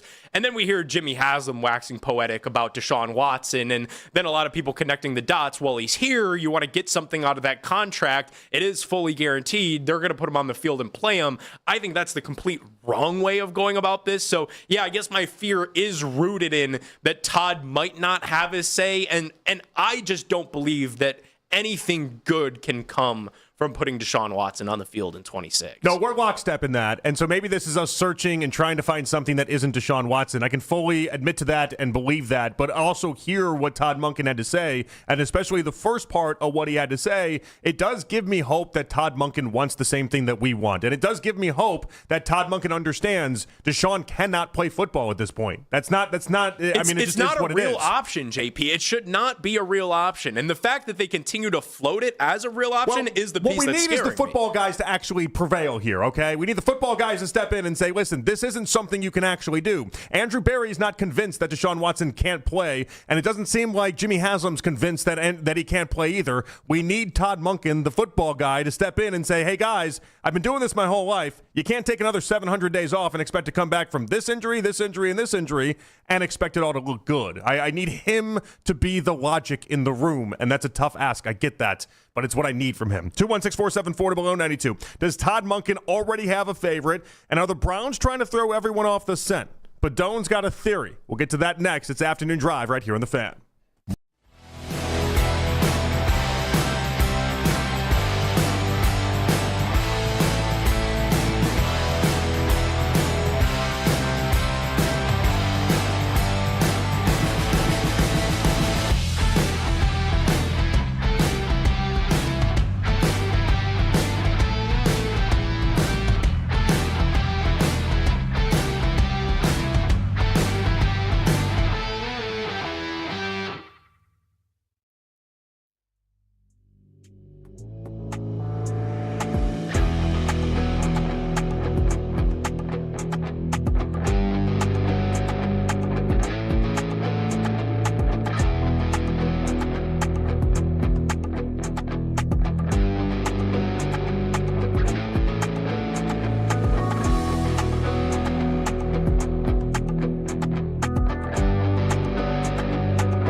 special tonight from 7 to 9 right here on 92.3 The Fan and broadcast live on YouTube. Headline Sports News every 20 minutes on 92.3 The Fan from the University Hospital Sports Desk. I'm Katie Pollack. The fight for playoff positioning is on in the Eastern Conference as Donovan Mitchell, James Harden, and the Cavs look to get real healthy for a postseason run. We are your home for the best Cavs talk in Cleveland. 92.3 The Fan. The door is open to a quarterback competition. May the best man win. It is legitimately a quarterback competition. The quotes or the context that's going to get the most headlines, I think, is just how he's going to divide the reps. He said that reps cannot be divided evenly. Like this idea that you could have, he said he had a 4 to 5 quarterback, quote unquote, competition or quarterback room at Georgia at one point, and that was not ideal. His words, not mine. So he said, can't do that. You can't get 3-4 quarterbacks out there and make it a fair fight where everyone has the exact same number of reps. So he said there is competition. There are ways to compete other than on the field, but that it can't be an even rep distribution. Someone's going to have the leg up one way or the other, and that person's going to get the most reps, and we'll see how it goes. But he would like to have a starter sooner rather than later, it seems. And he said that he is going to play some starters in the preseason, but to be determined. That was Andrew Siciliano. He was on with Baskin and Phelps reacting to the big news of the day. Todd Monkin, in my opinion, Nick Padone in for Nick Wilson, in my opinion, giving the leg up to Shedeur Sanders. Now, maybe the early crack at it for Shedeur just comes from the idea that he's been in the building, he's been around. Obviously, they have a relationship, and he watched him play as recently as just a couple months ago. Like, some of this stuff does matter to Todd Monkin. Clearly, it matters to Todd Monkin. And maybe big picture, it doesn't matter who's getting the most reps out of the gate, but this was a sensitive spot for Shedeur last year, and so the idea that Monkin has given it to him early, I do think is almost like a vote of confidence, and it is something that I think Shedeur would appreciate. If we're trying to find reasons to be optimistic about this thing, I would say that a big one is that Todd Monkin ruled out the 4-man quarterback competition thing from Jump Street, from get-go. Like, dude, that never made any sense last year. No, it was dumb. It was dumb. We wasted so much time with that last year and trying to speculate who had a leg up in that whole thing. But what got lost in it,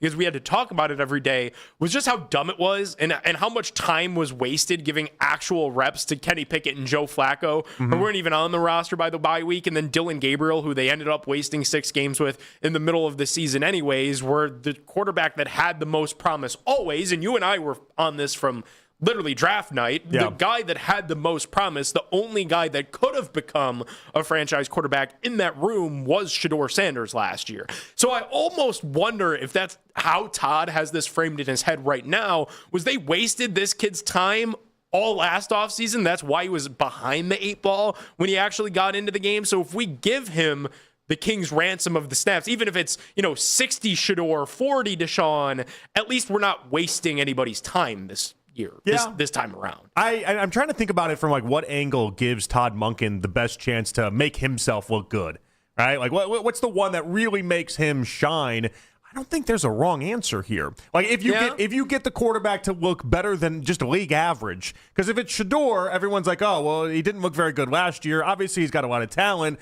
but like clearly Todd Monkin will get a lot of credit if he's able to actually look, again, slightly above league average. Deshaun Watson, no one's going to expect him to go back to what he was 6 years ago. That's not the expectation, and so Todd Monkin would get credit from that as well. It's a weird spot, because typically with these type of scenarios, I like to think, who is going to have the most to gain out of whatever option they end up choosing, and in this instance, Monkin really can't lose. Well, the Monkin quotes on Watson were very funny today, and I honestly doubt we'll even play them, JP, because it was really just 2 sentences was all Todd really gave about Deshaun, which, again, breath of fresh air for me after living through Barry on Sunday afternoon and then Haslam Monday, continuing to inflate airs into the Deshaun Watson tires. Here's all Monkin said about Deshaun Watson today. Okay. He said, what I've seen over the years, I'm hoping to tap into that. We're excited to see what we have. He's part of our roster. Do you think the Browns just thought maybe they went too hard in the paint over the past couple days and decided, hey, we gotta at least tap the brakes? Yeah, maybe this thing's starting to become a little bit of a fire, and maybe we need to get the extinguisher out a little bit. I don't know. I'm not entirely sure. What I do know is that nobody seems to make up their mind what the hell is actually going on. No. And so I want to play a couple pieces of audio for you, and they're both from the Pat McAfee show, and so they're going to be on the quicker side of things, but I think this is important to note. And we'll have Albert Breer on at 5:20 later on today. He's one of the big insiders in the NFL, and I'm sure he's going to say some really nice things about Deshaun Watson in that stretch. But I want to highlight the idea that I'm going to play an Adam Schefter clip and then a Pete Schrager clip, okay? And Peter Schrager and Adam Schefter, two heavy hitters in that world. Listen to how different each other sound. We'll do Adam Schefter first on Pat McAfee. Here we go. I think that's been one of the least talked about biggest stories going into the season. The fact that Deshaun Watson could wind up being the starting quarterback for the Cleveland Browns. I think that's absolutely on the table. I think that it feels like it's moving towards that right now. Now, Todd Monkin comes in, and who knows exactly what he's going to do, but they're going to take a look at everybody. Todd Monkin said at breakfast this morning that he hasn't decided, at least publicly, how the quarterback rotation will work out in OTAs. He's going to lean on people who've had experience there. Shador's had some experience. Dylan Gabriel not being there, like that, there's a message there. The fact that he's not there, I think. Now, if you just heard that, you'd be like, "Oh crap, that sucks." All right, Deshaun Watson's got the pole position. He's in the front here. Not great. And then here's Peter Schrager. Again, same program, same radio show, same everything. Here we go. Deshaun Watson he has spoken to, but Watson I don't think has been around as much. And then Shador has been there every single day. And then Dylan Gabriel has not been there. And they can't play football yet, but they can all be in the building and work out and everything. So if I was to put a bet right now, I would say Shador is likely in the lead spot just on the fact that he finished off last year and has been in the building and all that. But they are hoping that, Deshaun Watson's on the roster, that this guy can actually compete for the job. I don't envision them taking quarterback at 6. And despite him knowing Ty Simpson very well, because he knows Ty's dad, Jason Simpson, from their college days, I don't think quarterback in the first round. You want to know why we just pull our hair out consistently when we talk on this radio station? It's because of that. We have two of the biggest insiders in the NFL, Nick, and within a matter of minutes, they can't agree on what's going on with the quarterback spot here. The most important position in sports, JP, the position that the Browns have been obsessed with since 1999 when they returned, and uber obsessed with in the Haslam ownership realm, they just can't figure it out. And it's never really felt as confusing as it feels right now, because we're talking about this Watson v. Sanders competition for 2026. What's the long-term plan, though? I don't think anybody even knows that.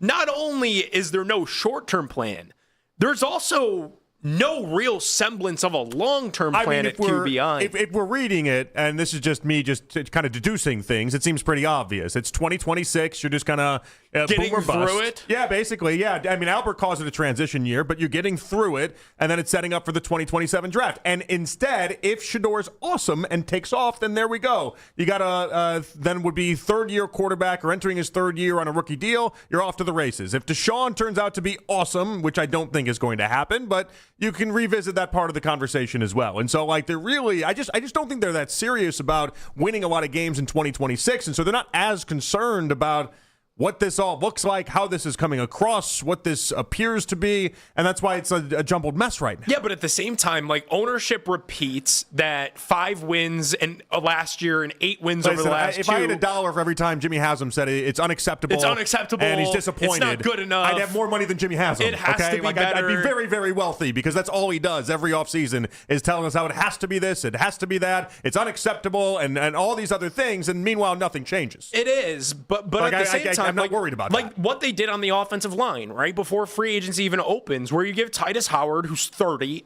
a big contract extension, 3-year deal to play right tackle. You put up big money for Zion Johnson. You put up big money for Alton Jenkins. They could have put up bigger money. They could have gone for Linderbaum. They could have gone for Walker. But those aren't necessarily rebuilding moves.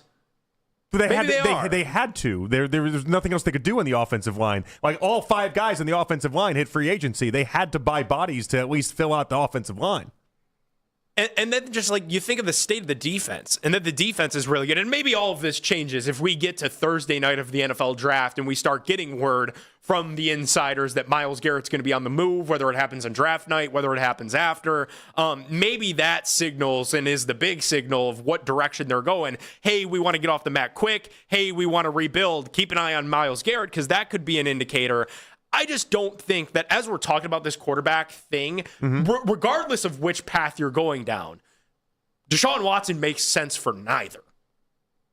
Yeah, Deshaun does nothing for you. He does nothing for you. We've been pretty hell-bent about that. Because even your take, JP, we're like, okay, for Todd, if he is the guy that can turn Deshaun around, well, that just puts the Browns in an even more uncomfortable spot because if he plays okay, like if he plays above average. That's why they said what they said over the past couple days. With Andrew Berry saying that there's no rule saying that we can't extend them. That's why they're saying that. They want you to already normalize and get comfortable with that idea. I'm refusing They want that, but they want to normalize it so that you, if it does happen, they can't be like, well, this blindsided everybody. You had to think. I told you guys at the owners' meeting, if he's awesome, this is on the table. Like this is part of the deal. And again, this is all just if you got to play through the lens that I'm thinking of, that they're just not going to try to win a bunch of games in 2026. If they fall into a bunch of wins because Shador's great, then okay, fine. Let's ride that ride. They fell into 5 wins with the worst offense in football because their defense was awesome. And unless they trade Myles Garrett, all them dudes defensively are going to be back. So I'm just confused about how they're going to get this shiny quarterback in 2027 if the bar is 5 games. Well, it's not 5 games because they had a good defense the year prior and they won 3 games. And I also account for the idea that Myles Garrett and going for the sack record won you 2 games that I can't account for this upcoming season. That is fair. And the team did rally around Shador. It kind of felt like as they got late into the season and everybody else was kind of just like quitting, there was the conversation of would there be a quit game? And there never really was. They never all the way quit on Kevin. And I think a big piece of that was they rallied around Myles. The offense and what was left of it kind of tried their best to rally around Shador. I just want, there's been too much, JP. There's been too much Deshaun Watson talk. And I can't move past it. I mean, and there's something I'm genuinely to it. Scared by it. There is something to it. I'm just not scared by it the same way, I guess, because I don't know if that's just a belief that Shador will beat him out or what that is, but I'm just not scared by it the same way. Is it that you're believing that there's no way that the Browns, who are a data-driven organization, and all they talk about is data points and analytics, that they actually think Deshaun Watson could be good? Because I don't believe that the Browns actually think he could be good. There's definitely a way that the Browns end up playing Deshaun Watson. Like that's a reality that we all have to kind of come to grips with, and that's a reality that has to sink in for all of us. I can't explain to you why I'm not scared by it or why I'm not intimidated by it. I think it's just a belief that Shador will beat him out, and we won't have to worry about it until or unless Shador gets injured or something happens in like week 7, week 8. If he can't do it, then all of a sudden Deshaun goes in. But at that point, the season's already shot anyway. Like at that point, my enjoyment of the year is gone. So like as long as Shador starts the season, I'm going to have something to be invested in. If Deshaun starts the season, that's not going to be great. And I will have all sorts of theories as to why Shador wasn't able to beat out Deshaun Watson. And I will wonder if the whole situation is actually done in good faith. The same way I wondered last year if Dillon Gabriel beating out Shador Sanders was done in good faith, and I was proven right that it was not. And so I'll have some of these same questions, but I'm just not losing sleep over it. I can't. I don't know what part of me is just not subscribing to the idea that I have to lose my mind over the prospect of it. And maybe it's because, Nick, for, months I've been preparing for this to be the reality anyway. The one thing in my theory that could throw this from being a reality, and Schrager hit it in that audio, is if they draft Ty Simpson. If they draft Ty Simpson, you could throw all of this in the garbage. If they draft Ty Simpson, I will be so utterly confused. I won't know what to do with it. Is that why they're talking about Deshaun Watson so much? Because last year they were talking about Travis Hunter a whole lot, and it was to distract us from the fact that they were trading down. So this year, are they talking so much about this Shador Sanders, Deshaun Watson competition because they're getting ready for that competition to take place this summer? Or are they trying to distract us from the fact that maybe they are more into Ty Simpson than they want to even lead us on to believe? I can't tell you no, only because all they do is sleight of hand tricks. That's this whole organization. That's all they do. You mentioned the Travis Hunter stuff. All it was is to throw us off the scent. How about Todd Monken getting the head coaching job? That was a month display of throwing us off the scent to then give him the job. Like all they do is these little tricks with us. So if that's part of it, I can't tell you no. Right. I can't tell you you're wrong because like Andrew Berry, I've said this before, but it's true. Andrew Berry gets like perverse joy out of making everyone believe one thing and then doing something else.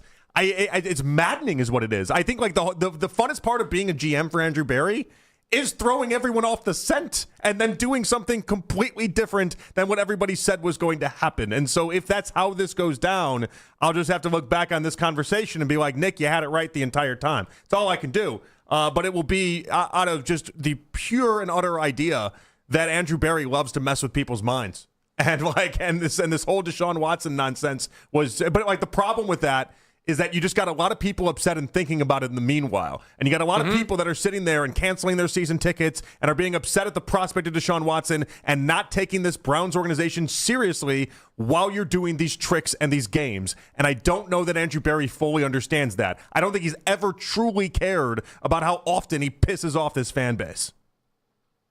Locally and nationally. It's all the time. Even nationally, people are like, Deshaun Watson. I mean, he says he loves playing games. I've never met a person that loves playing games more than Andrew Berry when it comes to storylines. That's a big thing with him. He loves his games. He's playing a lot of games. Is he playing another one right now? 216-474-0092. Quick hits coming your way next. It's Afternoon Drive right here in The Fan. 92.3 The Fan has the most local sports.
on the Odyssey app for all of today's headline segments.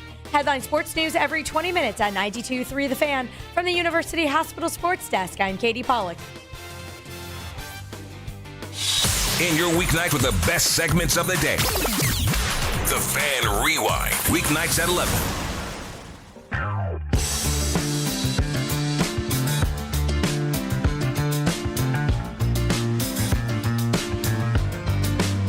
Joe DeLeon coming up at 3:20. A to Z Sports NFL draft analyst John Fanta, 4:20. Albert Breer, 5:20. Big show today, and you can listen to The Fan anytime, anywhere on the free Odyssey app or by telling your smart speaker to play 92.3 The Fan. And now you can find The Fan on YouTube, including The Ken Carman Show with Anthony Lima, 6 to 10 a.m., Baskin and Phelps, 10 a.m. to 2, afternoon drive. Nick Wilson, myself, John at the Peterlin. We go from 2 to 7 each and every weekday on The Fan's YouTube channel. Subscribe to our channel for free. Watch all the best content from your favorite shows in The Fan live and on demand now. All right, back out of here on The Fan. It is afternoon drive. Nick Padone in for Nick Wilson today.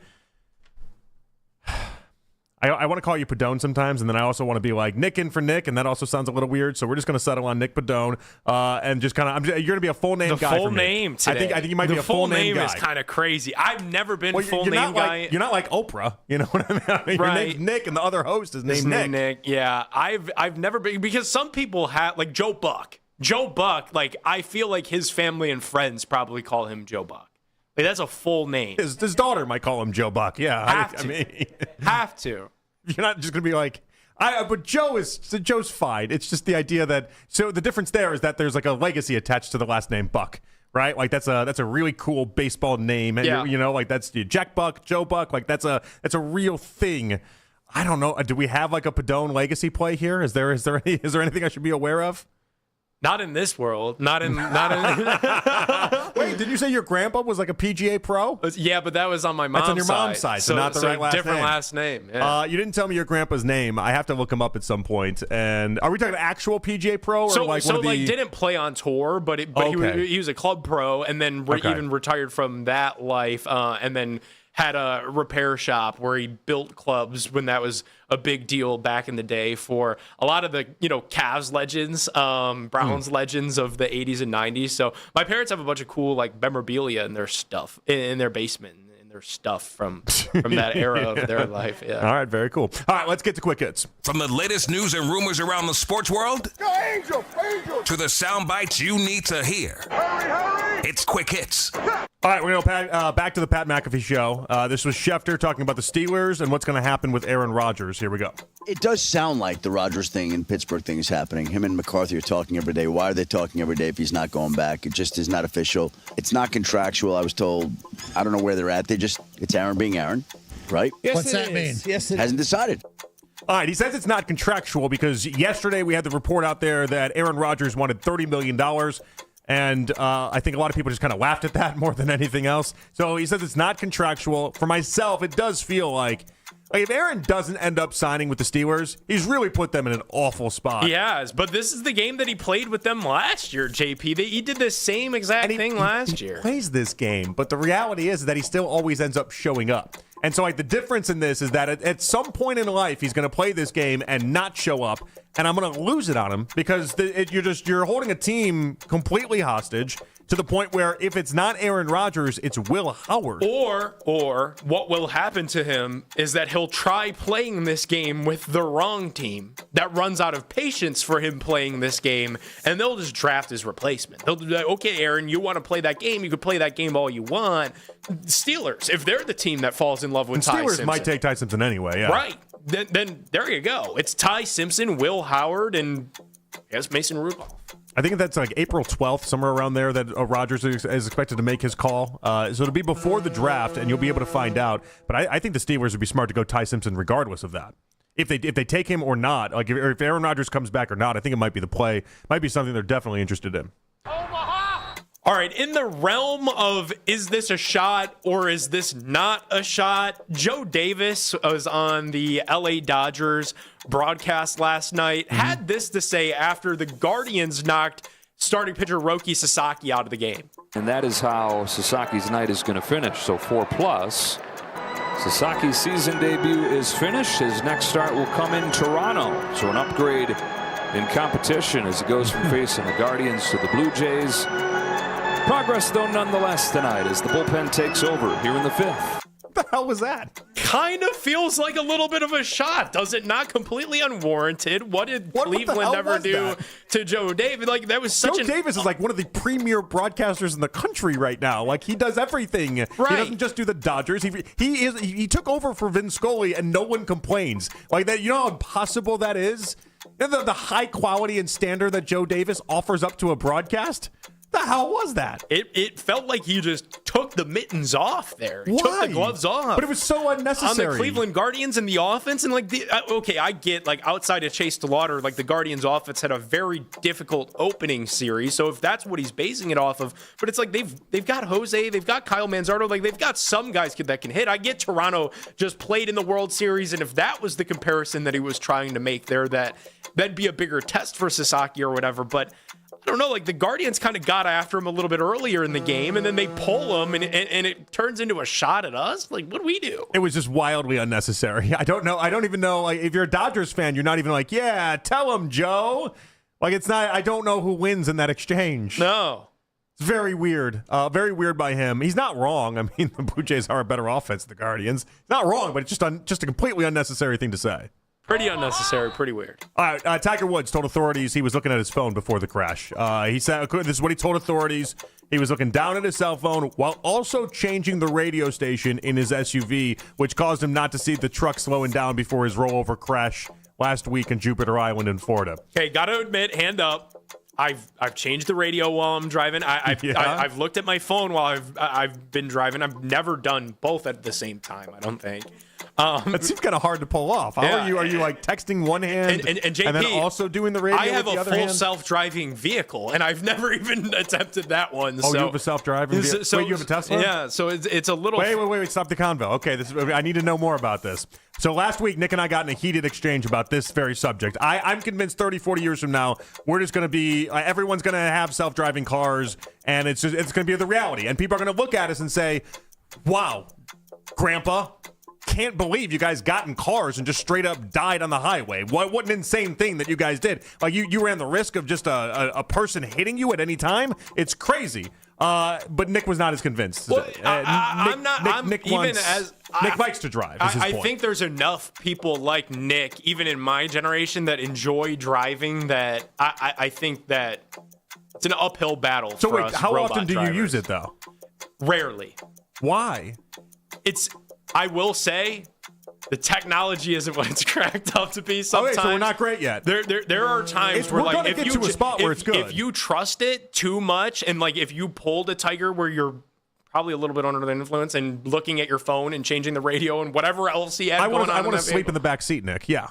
No, like we're not No, there. Like, dude, no. it will tell you, like, you need to keep both hands on the steering wheel, and it will beep at you. There will toss messages up on the screen that you need to have both your hands on the wheel while it does the driving for you, because it's just not there. Like, it'll try changing lanes, and it'll be like, wait, I'm making eye contact with the guy right in the lane next to me. Like, we can't go there yet. This kind of feels like ChatGPT and how, like, where it's at with sports convos right now. If you type in, like, hey, ChatGPT, what do you think is, like, the top 10 players in the NFL draft for this year? They'll spit back, like, 7 guys that played last year. Sure. Like, Yeah. They're just not good at it. They just can't do it yet. Like, we're going to get there. We'll get there on all accounts. That sucks it's not good enough yet. This Tiger I'm a little Woods thing disappointed by that. is just sad. Yeah. We've officially reached that point of the conversation where agreed. It is just sad, and like I really think it is as simple of a conversation as just hire somebody to drive. But you there's around. too many people like you and like other Nick and that like to drive, and there's a control aspect to all of this as well. Like they ask yourself, like why do presidents want to insist on driving even when they can't do it in the Secret Service? Right. It's a control thing. That's all it is. It's a control thing. You like to if you're going to be in a car, you want to believe like you are the one that is going to decide your fate, and you are the one that is going to get you from point A to point B and do everything in between. I don't have the control issues that way. For me, it doesn't bother me at all. But there's enough people out there where it does, and so that's our reality. New Zips head coach Dustin Ford joined Baskin and Phelps today, but there's a debate going online, JP, about leaving Akron, the Zips, in the Mid-American Conference for the University of Charleston.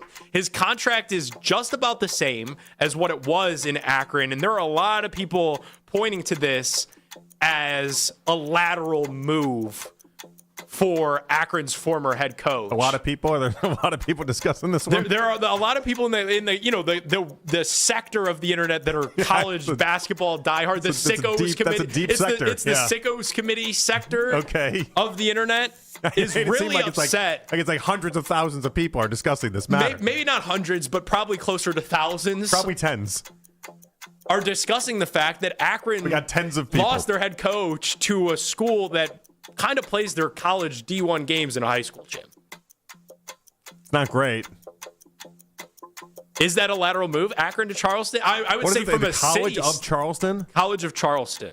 What is your initial thought? Your initial thought tells you that it's got to be lateral or downgrade. I would think downgrade more than I would think anything. I couldn't tell you a thing about the College of Charleston especially basketball. because the contract is identical. They play against like UMBC. They play They're against in the Coastal Athletic. Yes, the Stony Brook is in that conference. Does he like South Carolina or something like that? Is that part of his the hook to this? Does he just want better weather? So that's the thing that people have kind of reverted to here is that the only way that this isn't a lateral move is if you lived in Akron and you've lived in Charleston.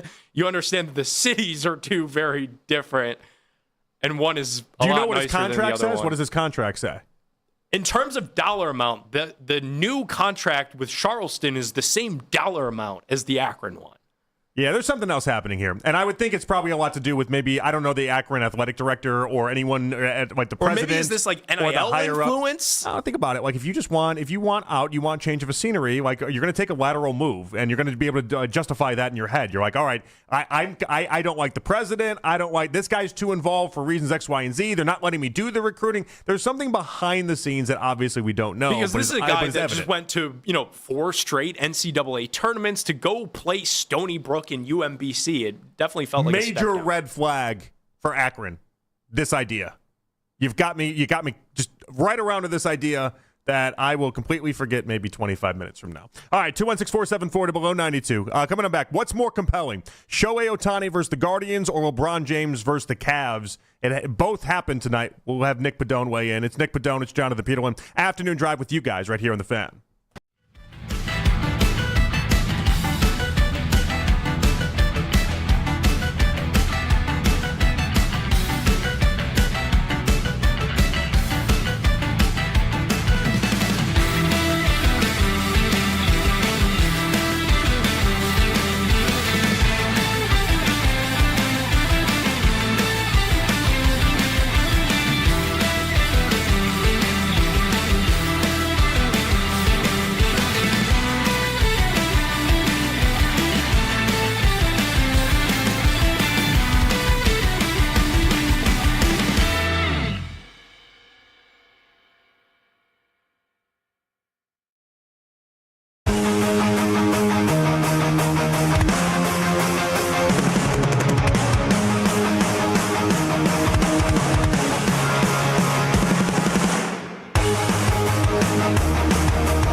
Headline sports news every 20 minutes on 92.3 The Fan. From the University Hospital Sports Desk, I'm Katie Pollack.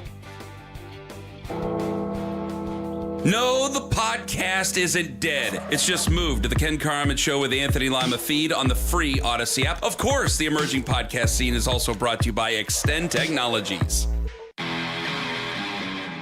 It's the 3 o'clock hour on Afternoon Drive. Oh, boy. Joe DeLeon, A to Z Sports, joining us in 20 minutes. Nick Padone in today on Afternoon Drive. All right, Nick. Big LA weekend. Or really week. Huge LA weekend. And I know you're a big LA guy. I don't know how you become a big LA guy. I wouldn't say I'm a big LA. I'm a big California guy. Not a big LA sports guy, but just like in general. Oh, so you're more California than you are Los Angeles. Yeah, like Southern California is cool. Like I'm more like, so my best friend lives in San Diego. San Diego seems great. It was a very easy point in my life, a little bit more than a year ago before I started up here. Yeah. Where I was doing a lot of my work remotely. It'd be pretty easy to just go missing for 2-3 weeks. You just go to San Diego. Out that way. Did you guys ever go to Tijuana? Plenty of time. Yeah. The only time when I was 15 years old, my mom was like, let's go on a trip. She took each one of my siblings and myself, and we all got to kind of like pick one trip with each like year and be like, yeah, that's what our trip is. And so we went and watched the Padres 4-game series against the Cubs. And I sat next to Greg Maddox's dad for one of the games that Maddox was pitching, oddly enough. It was fantastic. But one of the things we did at 15 years old, my mom took me to Tijuana. And so she got some pain meds. I bet on some horses. It was a good family trip. Like in hindsight, I'm like, this is it's a little odd, I guess. It's not a traditional family setup, but hey, I had a blast. Like at 15 years old, I was so into horse racing and baseball, and we were able to do both of those things on that trip. I'll never forget coming back in, because coming back in is it takes a lot more time than obviously going to Tijuana. Coming back in, you're stopped and you're held up, and it takes like a 3-hour line to get in, or maybe it may have been like 3-4 hours, whatever it was. When I was 15 years old, so I had no identification. And so I was in this line, and I was getting ready to cross over, and the guy was like, all right, show me your ID. And I'm like, I'm 15. I don't have one. Yeah. And he's like, okay.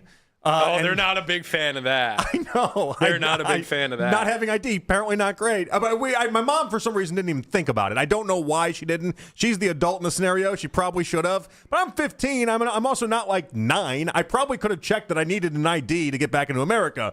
And the guy was like, who's the president? And I was like, George W. Bush. And he's like, all right, good to go. That was it. That's all he asked. I swear on my life. He just wanted to make sure I could tell him who the president was. And then he's like, all right, you're fine. And I was able to keep going. That was it. How times have changed. That was it. My one and only trip to Tijuana. Going up to Canada, we got stopped. Me and a couple of buddies got stopped because my friend quite literally couldn't have messed up the interaction with the first person. You know, we roll down the window. Now to go to Canada, you got to have your passport. So we all had passports, handed the passports one by one. He's asking what we're coming up for. It was like Memorial Day weekend or something, which I'd be hilarious because like, you're nosy there. They don't. And he stuttered through every question that he asked what we were coming up for. Yeah. Just the weekend. That would have been the answer that sufficed. Where are you guys staying? In Airbnb. My buddy Chris stuttered through both answers. He was like, we're just coming out. We're gonna go to a baseball game. Like he couldn't have been more sketchy about why we were going out to Canada. And of course, we had to pull over, get out of the car. They checked the car, nothing in there. It took like 45 minutes to get into Canada, which is just insane. And I blame my buddy because he probably just speaks that way anyway. Right. I think he was he was caught off guard by the question. I think we were very much anticipating it like roll down window, hand off passports, see that we're good, and you could go right through. But that was not the case. It's like he needed a rehearsal for this. If we ever go back, we'll have to prep it like when you start getting in Buffalo, like okay, if we start getting asked questions, why are we going up here? Where are we staying? Let's work through this. What is the purpose of our trip? Just remind yourself just a little bit. So that way we don't have a nice 45-minute stop where this minivan will be searched. All right. So anyway, it begged the question though, because obviously we're taking on two LA teams, but it's got a lot at stake. Shohei Ohtani, one of the best players in baseball, if not the best player in baseball, and basically just box office everything he does, actually on the mound tonight against the Guardians, and then LeBron James on the other side of this. It's Lakers Cavs, second night of a back-to-back. There is no world that exists where there should be any expectations for the Cavs to do anything in this game. It can't be. It's not a real game, in my opinion. Okay, like I'm not watching the Cavs in the sense of, oh, they have to win this one tonight. Again, second night of a back-to-back, but it is LeBron James, and it could potentially be the last time LeBron James takes on the Cavs, either because of retirement at the end of this year, or maybe he actually just joins the Cavs next season. But the point is, this could be the last time the Cavs take on LeBron James. Which one are you more invested in tonight? Come on. Does that even need to be asked? I mean, I got an obvious answer for myself, but the way that you're asking this, I think we're on different pages. LeBron. Oh, no, it's Ohtani for me. LeBron? Ohtani plays second night of a back-to-back. 160-some games every single year. Like, Ohtani I can't stress how little this Cavs game actually matters. Ohtani was just in Cleveland a couple months ago. He turned around the leadoff pitch of the game into the seats. I was there. Like, I've gotten an Ohtani fix. Like, I'll keep an eye on what's going on with the guards. And obviously the fact that Shohei's on the mound tonight means a little bit more. And I want to see three MVPs. Legitimately the Babe Ruth of our lifetime. Yeah, but LeBron could become the winningest player in NBA history tonight if the Lakers beat the Cavs. More wins in the regular and postseason than any other player in basketball history. And is that the mark? That's the mark you're staying on? This could be the last LeBron v. Cleveland game. I set it up to sell the fight too well in that regard. But let's be realistic. He's not retiring after this season. Right. This is more likely than not. This is not the last time. But it could be the last LeBron v. Cleveland. He's going to be LeBron with Cleveland. And so guess what? Then you get to watch him 82 times next season. You'll have a full dose of LeBron James. Like, if anything, I want to forget this time with the Lakers more than I want to remember it. I think back like 25 years from now. Oh, remember that the last time the Cavs took on the LeBron Lakers? Maybe if a moment happens tonight. Chance. What if LeBron and Donovan Mitchell start talking to each other through their jerseys, and there's a real cryptic, scene on the floor at the end of the game? Or does he dap up James Harden at some point? I'll catch the highlight on Twitter from you tweeting it out and being like, I can't believe they actually look at that non-discreet language. Like from an actual entertainment standpoint tonight, it's not even debatable. One of the best players baseball's ever seen up against the Guardians in an early part of the season. Oh, JP. That, for 3 hours, I think it's debatable. That is going to be much more enjoyable than watching LeBron against a Cavs team that I'm hoping they rest everybody tonight. It's going to be, in my opinion, it'll be no Donovan, should be no Jarrett Allen, obviously, should be no James Harden. It should be nobody. It should be a big Keon Ellis night tonight. Well, okay? and that should influence things. And maybe if it is really a punt game, then I'll have the Guardians on big TV, Cavs. I mean, that's all I'm talking. I'm talking 3-hour enjoyment window. Because let's be honest, we're not going to remember any of it 10 years from now anyway. No. But 3 hours enjoyment. Am I going to watch Austin Reeves and Luka do a whole display of just basically embarrassing this Cavs team as everyone that matters rest? Or am I going to watch the best baseball player I've ever seen in my life in Ohtani be able to not only pitch, but then also be able to take on the Guardians in many different ways? Like, this is, to me, it's a no-brainer. Well, the glorious thing about this in reality is we could both be right because the starts are a little bit staggered. The Cavs are set to tip at 10:30. In NBA language, that really means 10:45. And then the guards are set to start at what, Mac? 10:10, I think? Yeah, 10:10's right.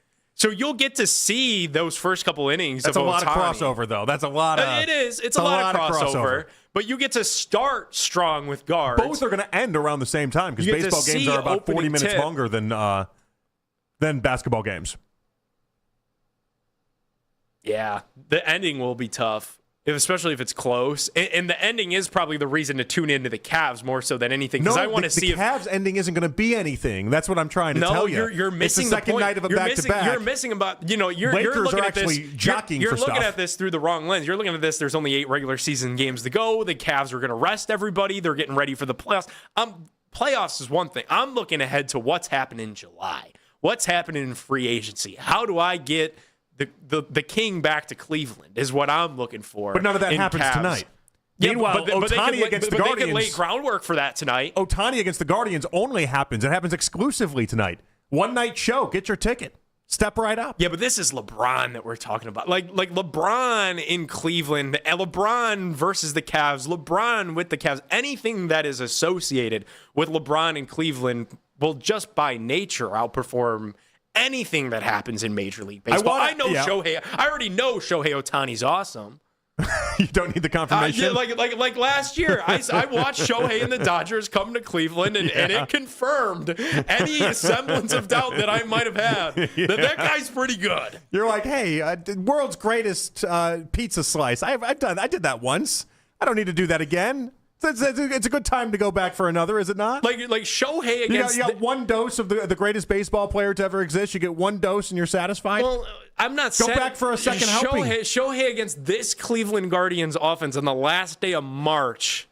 I think I could kind of predict how the game might even unfold. Oh, yeah? How's that? What is your prediction here? That Shohei looks pretty good and the Guardians offense looks pretty bad. And the sad part of this convo is that if part of the rooting interest of this game is you want to watch Shohei Ohtani be great, you want the Guardians to win, obviously, but you do want Shohei Ohtani to then hold up that end of the bargain, do you not? I think that's got to be part of the equation. I already know, Mac, I know where you're going. I don't even have to ask you, but I will entertain it. I'm going to go with Padone on this one, actually. Oh, I'm surprised. I'm very surprised here. That's just because of how the show started. I think so, too. I think there's a grudge match thing going on here. Look, I love a great baseball game. I love watching Shohei Ohtani, but at the same time, though, like what Nick said, it's laying the groundwork for this summer, and it's all of the subliminal crap that LeBron loves to do. And everything leading up to it during the game, even if it's high-fiving James Harden or something like that, and even especially the fact that, like, LeBron's a Nike guy. The fact that if he comes here, you're going to have 3 Adidas guys on the team. How is he interacting with those guys on the court? And again, setting that stuff up for the summer at that point to where, like, even if it's all of a sudden Bronny starts getting minutes or something like that. So what are you doing for the other 2 hours of this game? Like, I mean, watching Keon Ellis get some cardio. You guys are really putting watching a lot both into, defenses struggle for the most part as both guards end up doing well offensively. I think minute for minute, if we're doing a pound for pound type discussion, minute for minute, the watching Ohtani versus the Guardians is going to give you so much more enjoyment than watching LeBron. It's not going to give me enjoyment because I'm going to see the Guardians striking out a ton like they normally end up doing. And JP nationally, I think DeWater versus Ohtani, you kidding me? That's, okay, you know what? Like what Nick said, that starts at 10-10. Nationally, I think people would agree with you. I think people would agree with you nationally that watching Ohtani pitch versus LeBron and what's left of his career and the Cavs who are rested and get ready for the playoffs and these Lakers, like Ohtani v. DeLauder is a better storyline. I think people would agree with that nationally. But locally here, when you're talking about the gravity of everything that's behind LeBron, what he's done for the Cavs, what he can continue to do for the Cavs if he comes back this summer, I think the intrigue will always skew LeBron over anything baseball. I think big picture, you're right, obviously, but I'm talking about my enjoyment for tonight. What's more compelling for this evening and what's more compelling for the 3 hours is going to be not the Cavs' second team going up against the Lakers. To Mac's point, I look back to LeBron when he was still in Cleveland. His last game in LA, the lasting image of that was him talking through the jersey to Lonzo but Ball. That's not what is. That's not what tonight is, though. Tonight is him. It's in him in La La Land. It's him in Los Angeles. And if something like that does happen, where he does the under the shirt thing, under the jersey thing with Donovan Mitchell tonight, guess who's going to have it clipped and so I can watch on the internet? I'm looking right at you. Guess who's going to have it? You'll have it there for me because you do that type of stuff on the internet, and I appreciate it. I don't need to for those 3 hours be locked in. The game itself is not going to really be that good. Whereas the Guardians game has a chance to be. I mean, you get this game once a year. Ohtani versus your team, the best player in baseball against your team, and he's pitching, he's starting. You get that once a year. So for me, it's an easy answer. Now, obviously, we own multiple TVs. We'll both be watching both of them. That's our reality. But which one gets the main screen TV for me? Which one gets the audio and the sound attached to it? So you're putting guards on big TV. I'm putting guards on big TV. I'm not even concerning myself with it. Joe DeLeon, A to Z Sports. He'll get us dialed into the draft. He'll join us next right here on Afternoon Drive.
Z Sports NFL draft analyst Joe DeLeon joins Jonathan and Nick.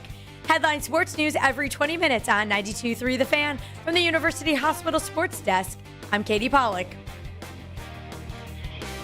All day long. All day. All the time. At work. 923thefan.com and the Odyssey app. Check it out.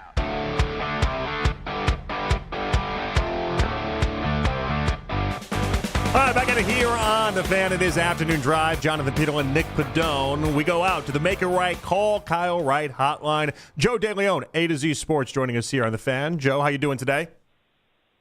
I'm doing great. It's been interesting trying to keep up with all the craziness happening from these owners' meetings, but having a pretty good week. Well, all right, yeah, let's ask you about that first before we dive into some of the draft conversation, because we've been trying to keep track of it as well, and all it's turned into is Andrew Berry voicing a lot of, I don't know, support is what we'll call it for Deshaun Watson, and then Jimmy Haslam doing more support for Deshaun Watson.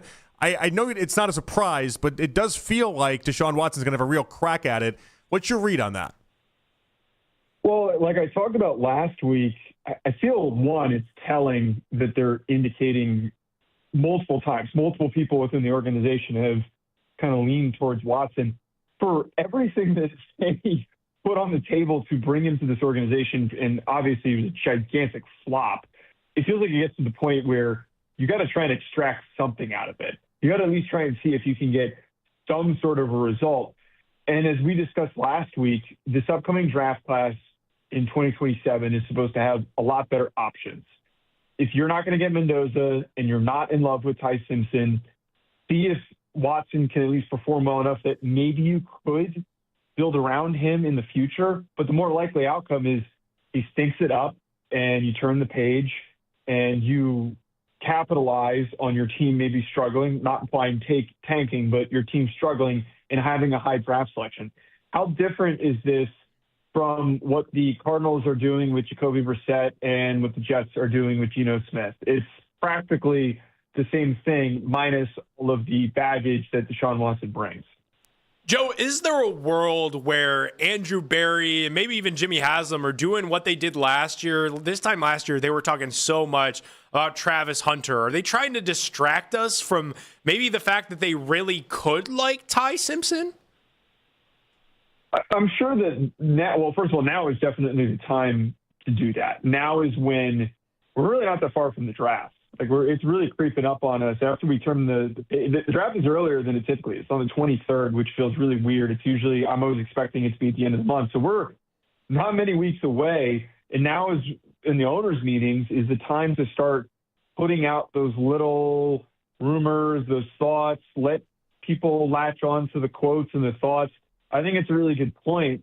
I almost get to the point at the beginning of April. It's a little bit of a tiring task trying to decipher what some of these coaches and some of these GMs are saying, but it feels like a lot of the commentary coming from many of these decision makers is trying to lay the groundwork for a diversion on what they could end up doing on draft day. I just wouldn't rule anything out with the Browns because the Browns at the current moment, as good as their defense is and how they have set up their defense to possibly be better with some of the young pieces taking a leap in 2026, they have a lot of work to go on offense. So as much as we don't know what they're going to do at quarterback, it's still on the table, and we probably won't know until the pick is in for them at number 6 and at the end of the first round. All right, so let's play through this exercise then, Joe. Like if the Browns really wanted Ty Simpson, how would you go about doing it when you have picked 6 and 24 in the first round? What would be your strategy to make sure not only you got him, but then everything came out glowingly for yourself? I think that the first most important bit, if you're going to draft Ty Simpson, you have to use that 6th overall pick on an offensive lineman. I'm not drafting Ty Simpson and missing out on the opportunity to improve the offensive line. First and foremost, you cannot drop the guy that has been deemed developmental and a little bit of a project that needs some time to grow because he's got limited experience. You can't drop him onto a team like this without having the proper protection. Now, he would likely have a bit of a runway with other guys that could step in, whether it's Shedeur or it is Watson, but they have to focus on building up the offensive line. I think that should be part of the consideration if they want to use that 24th overall pick on Ty Simpson. And then I feel like reading the temperature of the rest of the first round to see if anybody is going to maybe bite. Would the Jets maybe bite with their second first-round pick? Would the Steelers maybe bite?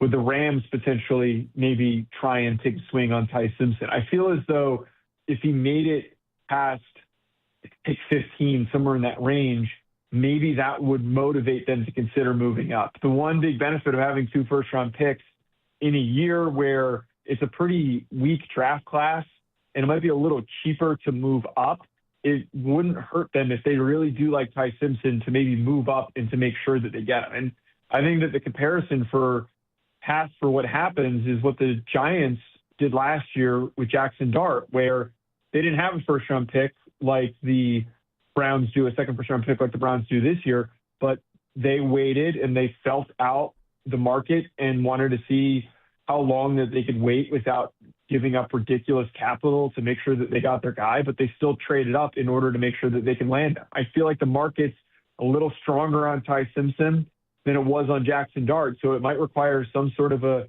slot up in order to make sure that they box somebody else out from taking him. Joe, you mentioned left tackle there. I think a lot of Browns fans would agree with you that that's the position they want to see the team address at 6 overall.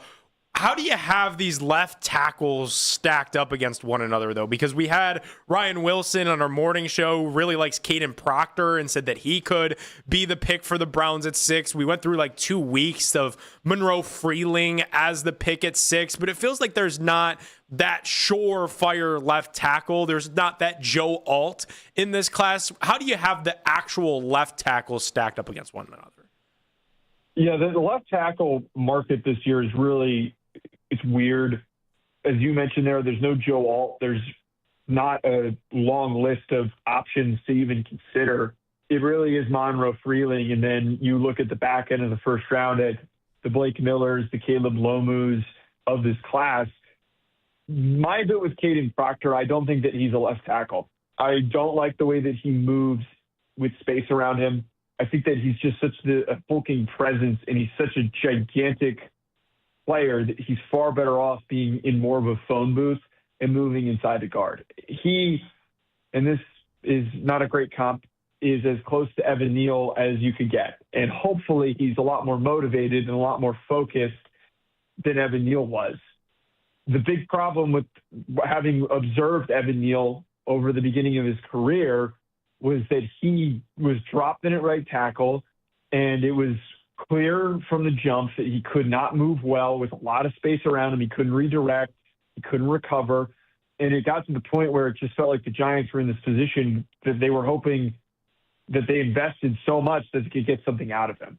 I think that if you're drafting Caden Proctor, you shouldn't overinvest, one, by drafting him really early, and two, you shouldn't have this expectation that he's going to work at tackle. I just have a lot of fear that there is going to be some hope and expectation he turns into this otherworldly offensive line prospect. But my biggest issue with him is that we've been waiting for that jump to happen since he was a freshman, and he started playing really early on at Alabama. Joe DeLeon, A to Z Sports, joining us here on the Make It Right Call Kyle Wright hotline. All right, let me ask you about Jeremiah Love, because I feel like we've done this a couple times where it's like, all right, is he really as big of a prospect as Saquon, as Ashton Genty? But the reality is if the Browns aren't going to be serious about 2026 and they're playing for 2027 and then beyond, it does open up their draft board in an interesting way. If he makes it to 6, should the Browns go ahead and make that as the selection? I would think that considering that they already invested in Quinshon Judkins, and also I know Dylan Sampson's not exactly keeping you from drafting Jeremiah Love, they'd be better off not taking a swing on a running back. But I think that where the Jeremiah Love conversation happens with the Browns is how they can leverage Jeremiah Love into getting somebody else to trade up for him. He is undoubtedly the best offensive prospect in this class. And I look at a number of teams at the beginning of the teens area. Maybe it's a team like the Cowboys that would consider making a move up. Maybe it's a team like the Vikings that would consider moving up and going and getting him. I feel like the Browns could end up pulling some pretty heavy capital for a franchise that thinks that they're one big home run elite piece away from taking themselves over the top and becoming an elite, prolific, unstoppable offense. instead of the possibility of the Browns taking him, I think that the main focus needs to be who can we dupe into giving us a ton of draft capital that prepares us for 2027.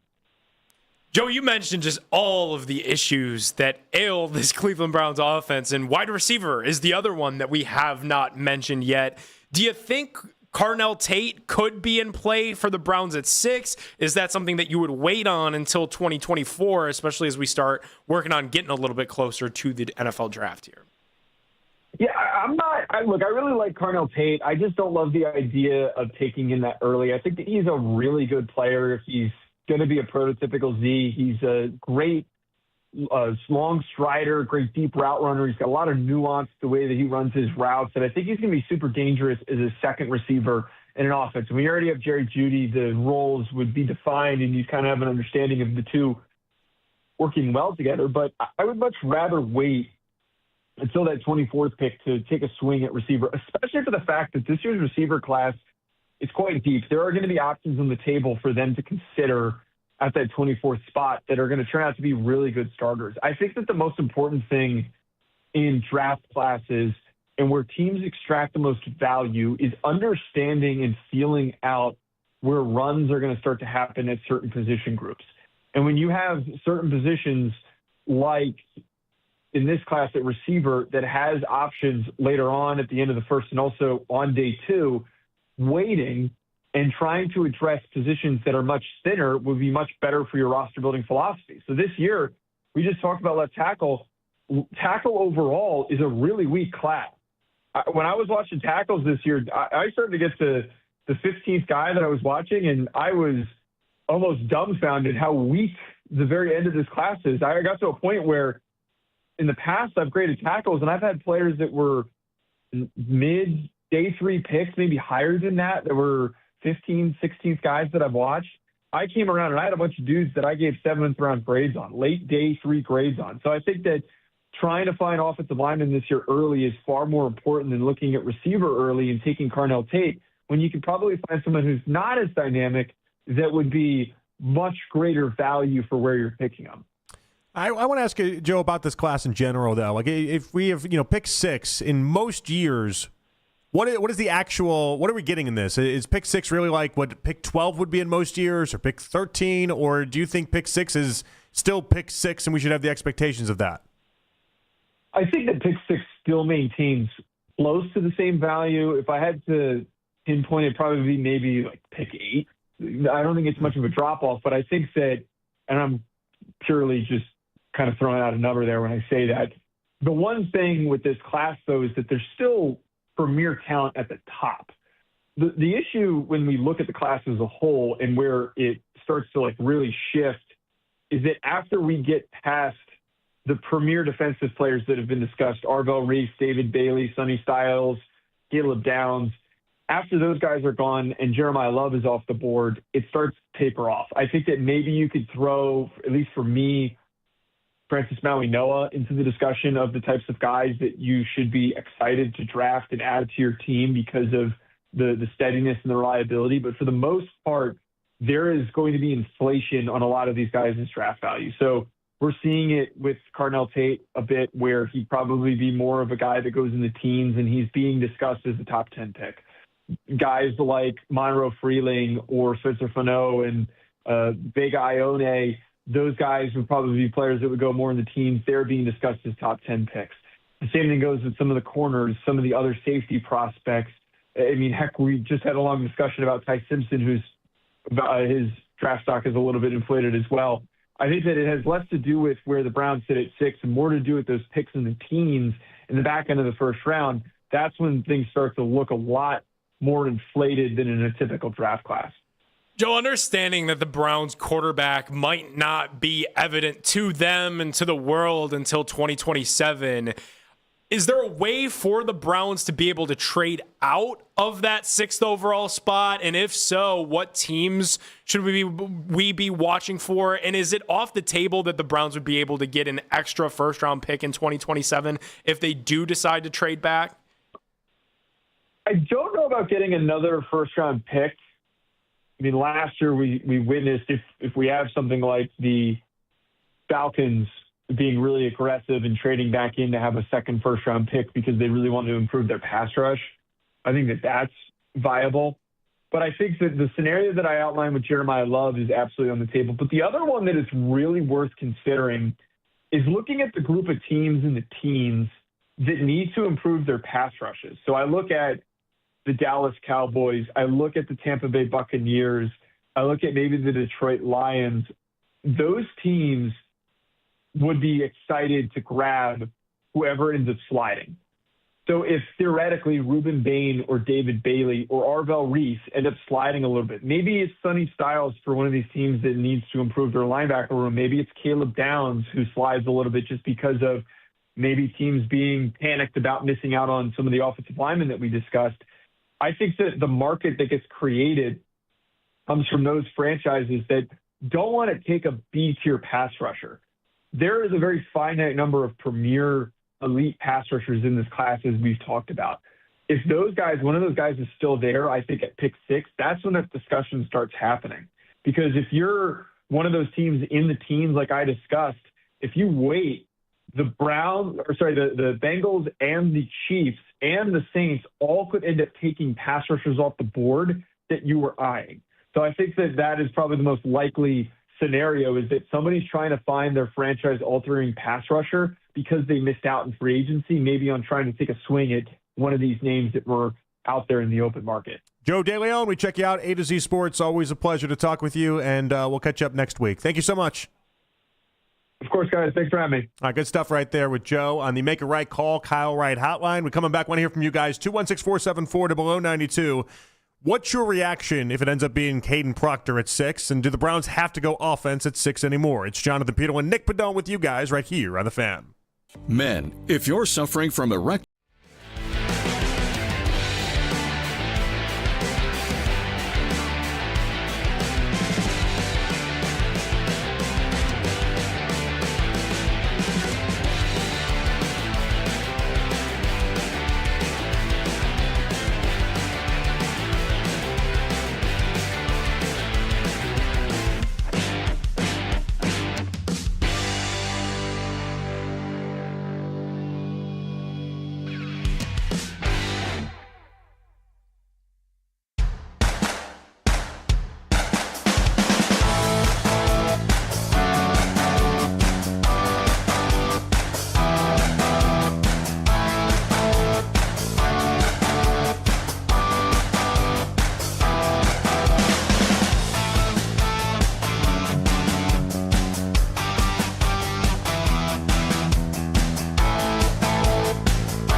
best basketball talk in Cleveland. We are Sports Radio 92.3 The Fan. They'd be better off not taking a swing on a running back. But I think that where the Jeremiah Love conversation happens with the Browns is how they can leverage Jeremiah Love into getting somebody else to trade up for him. He is undoubtedly the best offensive prospect in this class. And I look at a number of teams at the beginning of the teens area. Maybe it's a team like the Cowboys that would consider making a move up. Maybe it's a team like the Vikings that would consider moving up and going and getting him. I feel like the Browns could end up pulling some pretty heavy capital for a franchise that thinks that they're one big home run elite piece away from taking themselves over the top and becoming an elite, prolific, unstoppable offense. That was Joe DeLeone. Joined us last segment. It is Afternoon Drive. Jonathan Peterlin, Nick Padone with you guys today. And Nick, I think one of the takeaways in listening to that is the idea that Jeremiah Love is that type of prospect. And it's not necessarily that neither one of us are advocating for Jeremiah. I don't know. You tell me if you like Love or not. I don't know. But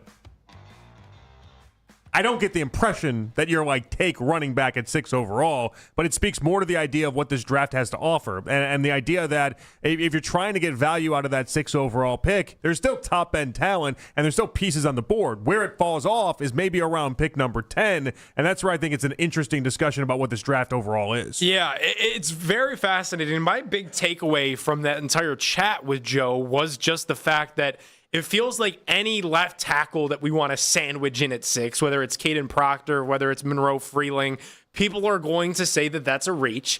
And then I asked him about Carnell Tate and the need at wide receiver, and he said even at 6, Carnell Tate would be too rich for his blood. So it feels like the two big needs that the Browns have going into this draft don't match where their draft slot is at 6, and a trade back would better suit them. So it feels so strange because I'm usually so anti-trade back. I'm usually a little bit closer to where Coach Riz falls on this. Is you stay pat and you draft good football players. You win with dudes. You know, I love when Coach Riz keeps saying like you win with dudes in the NFL. Like I love that. I'm like because he is right. Like you watch. Coach, by the way, on with Ken tomorrow morning. Okay, sweet. You watch. You know some of these big teams that are really consistently good, and they're winning because they have dudes on their roster. So like what Coach is saying is right. But where I get lost in it all is, okay, yeah, but I've got a big need at left tackle. I've got a big need at wide receiver. And I like what Quinshon Judkins did last year. So let's be honest about it, though. When we first started having a lot of these convos, it seemed as if, and again, take it back like 2 months ago, it seemed as if we had a bunch of different wide receivers. You just had to find out which one you liked. And it seemed like we had a bunch of different guys on the offensive line. You just had to find out which one you liked. And now right tackle has been taken out of the equation. And so if we're focusing exclusively on left tackles, Caden Proctor keeps getting brought up. Ryan Wilson seems to like him a ton. He was on the morning show earlier today. We'll play that for you guys in a second.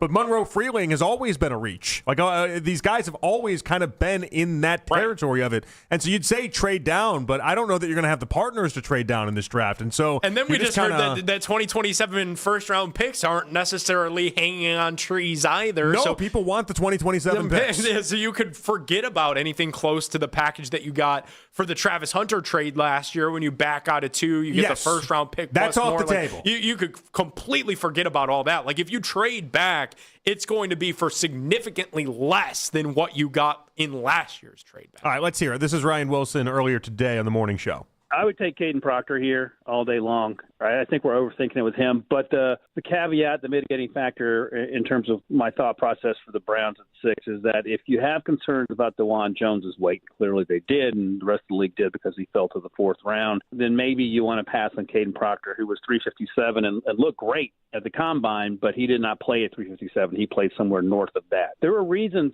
I had heard, I don't think anyone has reported this, but I had heard one of the incentives was to allow him to do the things he did against Georgia in terms of catching passes and running the ball, was if he met his weight requirements, that would be, sort of his bonus, if you will. If the weight concerns are a concern at all for you and you're drafting him and you've had those issues with DeJuan Jones, the next best left tackle for me is Caleb Lomu, but he's probably a year away. He needs to add some weight, and then it's Monroe Freeland.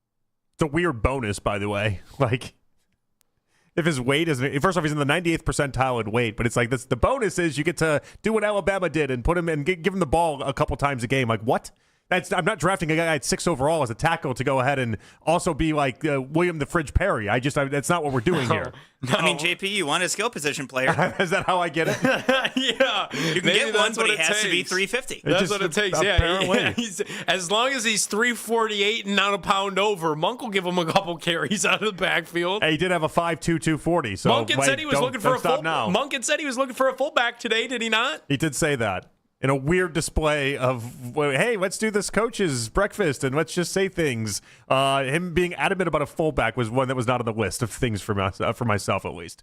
I don't know what to do with this info. Caden Proctor has not been projected out to be a number 6 overall anywhere. Matt Miller on his big board has him as the 31st ranked prospect and the 6th as far as offensive tackles are concerned. He's not number 6 overall. I can't find Alabama fans that thinks he's 6 overall, but I guess Ryan Wilson it is very different in that regard. No, if the draft chime played and the commissioner takes the stage there in Pittsburgh and the name Caden Proctor is announced at 6, I think you'd have a lot of Browns fans upset. Not because that you need a left tackle. Everybody knows that. But because it's 6, that's going to feel like a pretty big reach. And then you've got guys like Joe DeLeon talking with us saying he doesn't even view him as a left tackle. He's got some real concerns about, the size and the weight and that he could maybe be better on the interior. So I'm done with that, dude. I'm done playing games with guys that don't know if they're left tackles or right tackles or could be too heavy to be a tackle, period, and be better off as a guard. I need a real left tackle,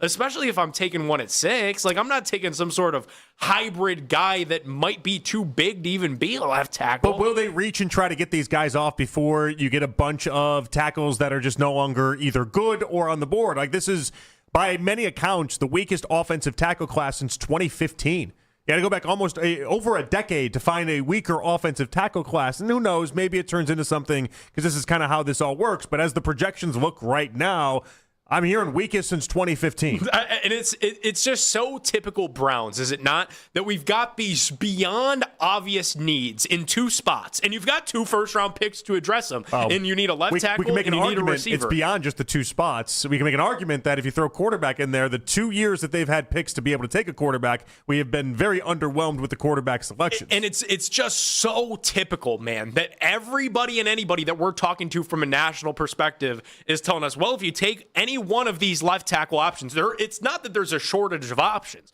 There's enough names that the Browns can draft, from Monroe Freeling to Caleb Lomu to Caden Proctor for that left tackle, and then receiver, similar thing with Carnell Tate and Mekhi Lemon and Jordan Tyson. And of course, this happens to be the year where none of those guys are Joe Alt, none of those guys are Jamar Chase, and we've got these big needs, and it feels like if they address both or either of those needs, it's going to be a dice roll.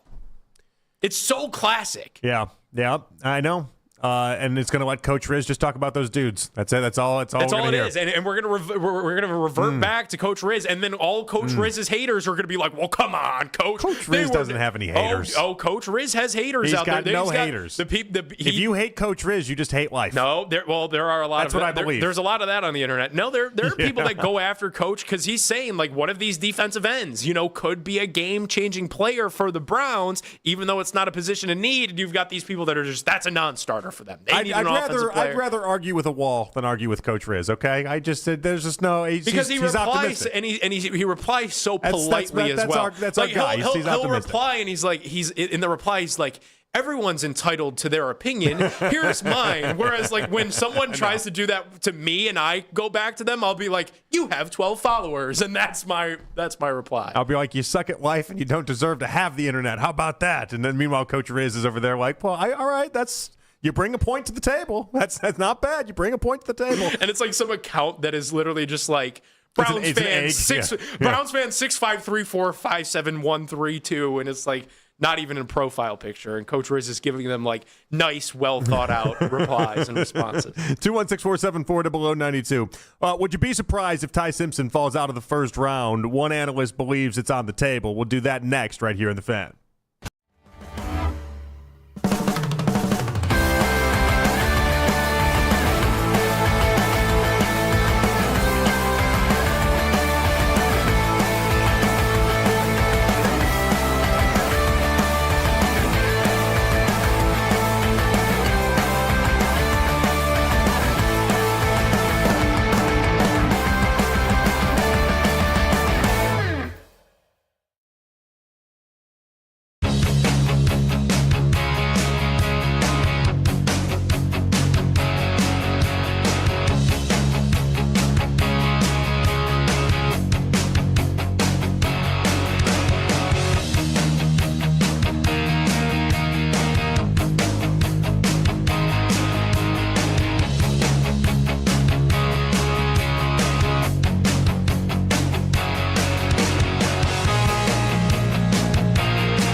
and it's the way it is. Tell me Mother more. Nature, she can never make up her mind. There we go.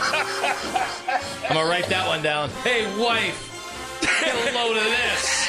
The Ken Carman Show with Anthony Lima. Weekday mornings starting at 6 a.m. 92.3 The Fan. It's the 4 o'clock hour on Afternoon Drive. No one looks at me and says, wow, a Goliath is coming through. Nah, I got beef with the promo now. I'm going to fight with myself in my own words. Back out of here on The Fan. It's Jonathan Beadle and Nick Badone. I do weigh, and I'm basically the same size as Chase DeLauder. So, like, anyone that says, like, oh, the unit, that big man, Chase DeLauder, I am 1 inch shorter at 6'2", and we weigh the same amount of pounds. Technically, I'm 5 pounds less. He's 235, I'm 230. But, I eat a big meal, and I'm up there. I can get to 235. My height used to really bother me when I was younger. I think it's because I played tried every sport growing up, but then basketball was the one that stuck, and I was always the shortest kid by a huge margin. Yeah, how tall are you? I'm 5. You want the real answer? Yeah, like you're going for the ABS system here, and you need every call you can possibly get. I'm 5'9". I feel like a lot of people that are short say 5'9". Okay. I believe you. I got no reason to think that you're lying. I never thought of you as a short person, though, for being honest about it. I don't know why.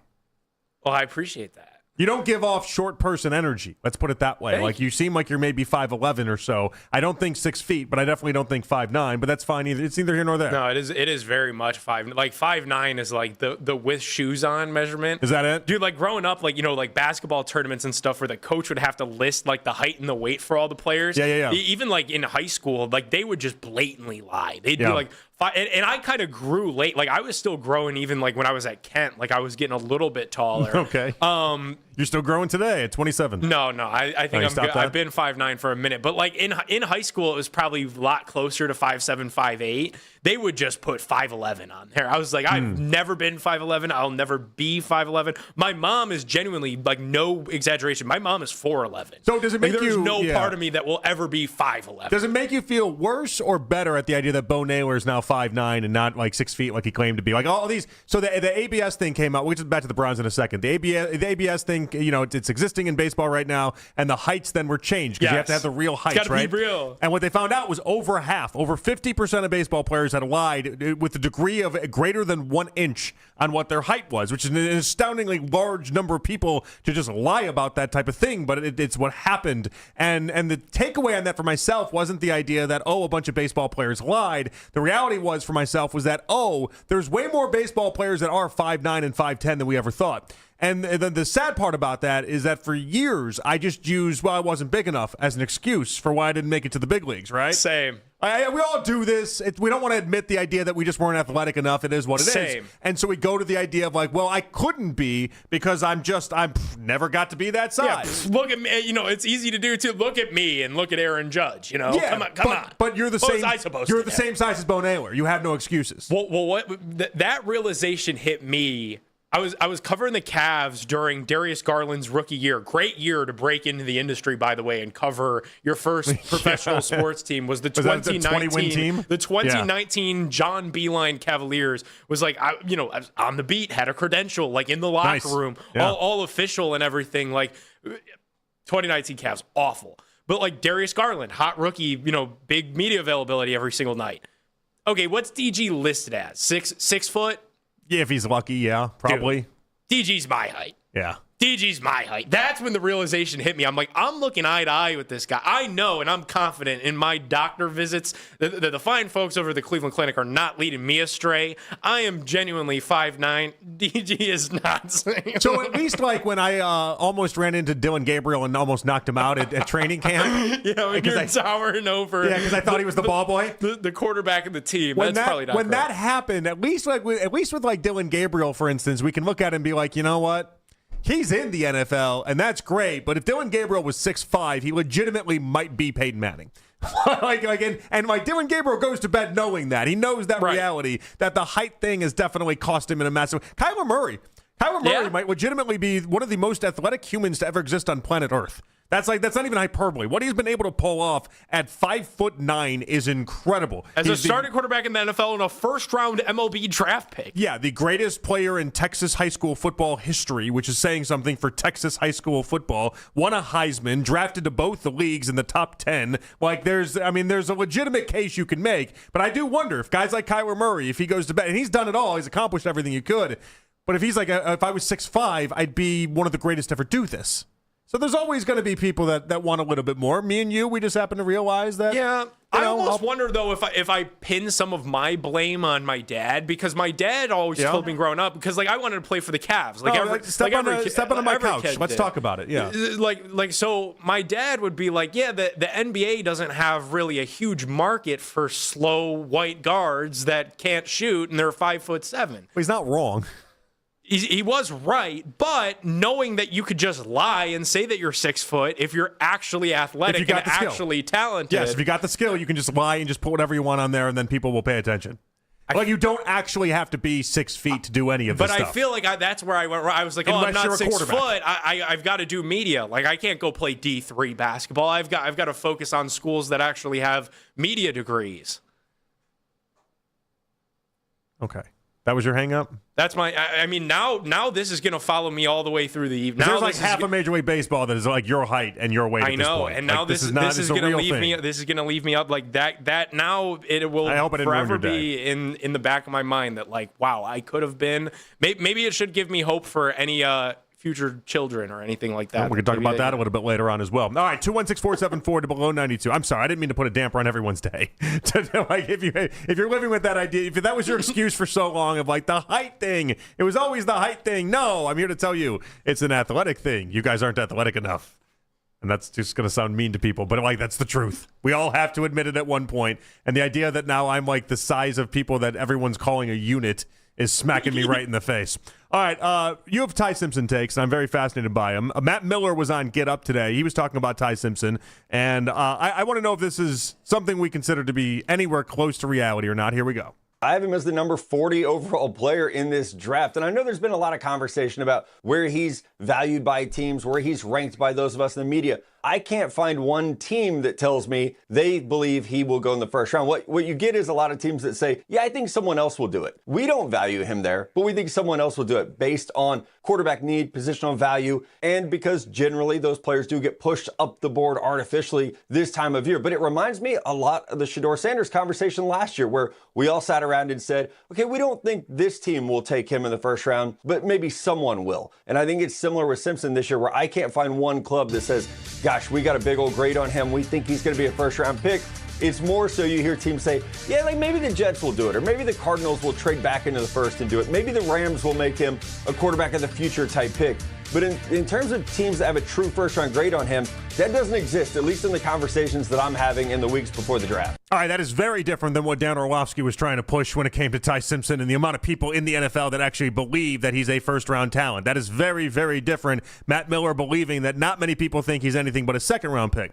I think the difference here, though, for myself, Nick, is the idea that Shedeur Sanders fell for reasons that weren't football. And when Shedeur started to plummet, then it became harder and harder for people to then be like, all right, let's take him and let's justify it and let's keep this thing moving. And I just don't know that Ty Simpson is going to have those same roadblocks. I don't think they exist for Ty Simpson the way that they did for Shedeur Sanders. There's also an element of this, too, that is Shedeur Sanders influenced, and that's supply and demand. The fact that last year's draft only had 2 first-round quarterbacks, and it really only would have just been Cam Ward had the Giants not traded back in for Jackson Dart. You've got a lot of QB-needy teams out there for now and the future. And I know he floated the Rams as a possibility if he was going to be the contingency plan and the future the Rams plan make for sense. Stafford. The Steelers make sense. The Vikings, could make a little bit of sense. Sure. It really, I think the Jets are too well positioned for 2027. The Jets are the one team that I think don't make any sense because they're too well positioned for 2027. You could throw us into the equation for Ty Simpson, the Browns, just because we don't have that emphatic yes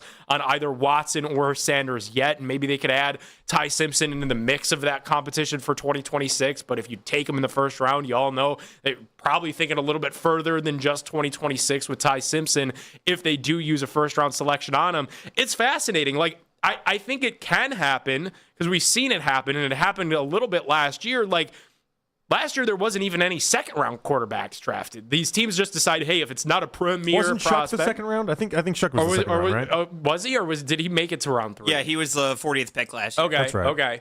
So there was one last year, and then everybody just decided, hey, we're going to wait, and then it was the Milroe, Gabriel. You guys are right. Then they all kind of started flying off the board at once there in the third round. I wonder if that'll be true again, where it's like we see these premium quarterback prospects, and then there's just everybody else. Well, there really is a distinction now, at least I feel this way, based off of last year. We've talked to Albert Breer about this. He'll join us at 5:20 today, about the idea that, like, if you're not taken in the first round or even in the second round, then it becomes an issue of hanging out third, fourth, into the fifth, because they don't want to take a quarterback as a backup that high anymore. They just don't. I almost wonder if that could start happening with like round 2 quarterbacks and round 3 quarterbacks. For sure. Is like, hey, if you're not a first round pick, well, what really are you if you're a second-round quarterback? Like, of course, you've got your Jalen Hurts, who's won Super Bowls and who's done it as a very good second-round pick. Dak Prescott in the fourth round, but there's reasons why he went to the fourth round. But it's like few and far between. I think of Brown's second-round quarterback picks, Deshaun Kaiser, first one that comes to mind. And we can bring up Brock Purdy and some of the other names, obviously. But like, what is it? 90% of the league came from the first round. Though a large majority came from the first round. So it just. It depends on how the Browns view Ty Simpson. Like, personally, JP, and I took a lot of heat on social media for this over the last couple of weeks, I wouldn't be mad if the Browns drafted Ty Simpson in the first round. And I think a lot of people took that as me, like, pounding the table for Ty Simpson. And everybody was like, wait, you're just saying this for engagement. I thought you were a Shador guy. I like Ty Simpson. I would be. I'd be angry if they took Ty Simpson. Like, you would be angry? Yeah, I think I'd be angry. Because 2027 is much more enticing for me. Like, I want to see if Shador has that boom or bust mentality. I do. I want to see what exists there. I do. But it makes no sense. Ty Simpson, with as few draft starts as he has and the skill set that he currently offers, I just don't see the need for it right now. And I see a need for a quarterback, obviously, but 2027 is going to be loaded. Give yourself that opportunity. It's partly the idea that I just don't think Ty Simpson is any good. Right. But the majority of it is, I think they're set up to do this in 2027, not 2026. No, so I'm halfway there with you, because I'm not like convinced that Ty Simpson is this awesome franchise-changing quarterback, but he's somebody not named Deshaun Watson. And right now, I'm in a mode where you have to be done with this Deshaun Watson thing, and any plan that's not Deshaun Watson is better than just throwing Deshaun Watson on the field because his contract says that he's going to be here and hoping positive results come from that. Any plan? Any plan. You'll take Dylan Gabriel over Deshaun Watson. I genuinely would have to think about it. I want to see how far this goes. I would at least think about it. Any plan because he's at least a young quarterback. Any plan is any plan. Would you take Dylan Gabriel over Deshaun Watson? By the end of the show, I would convince myself that would be a great idea. Alrighty then. 216-474-0092. Twitter reactions brought to you by our friends over there at Chapman Jewelers, Cleveland's premier jewelry store. John Fanta is going to move until Friday. Yeah, we had a late scratch here for John Fanta. He'll join us coming up on Friday of this week at this very time at 4:20. I want to get in the NBA, though. Should the Cavs intentionally lose games for the 4 seed? We'll do it next right here on Afternoon Drive. 3 people, 3 different kinds of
From the University Hospital Sports Desk, I'm Katie Pollock. Listen to 92.3 The Fan on the Odyssey, iHeartRadio, and TuneIn app.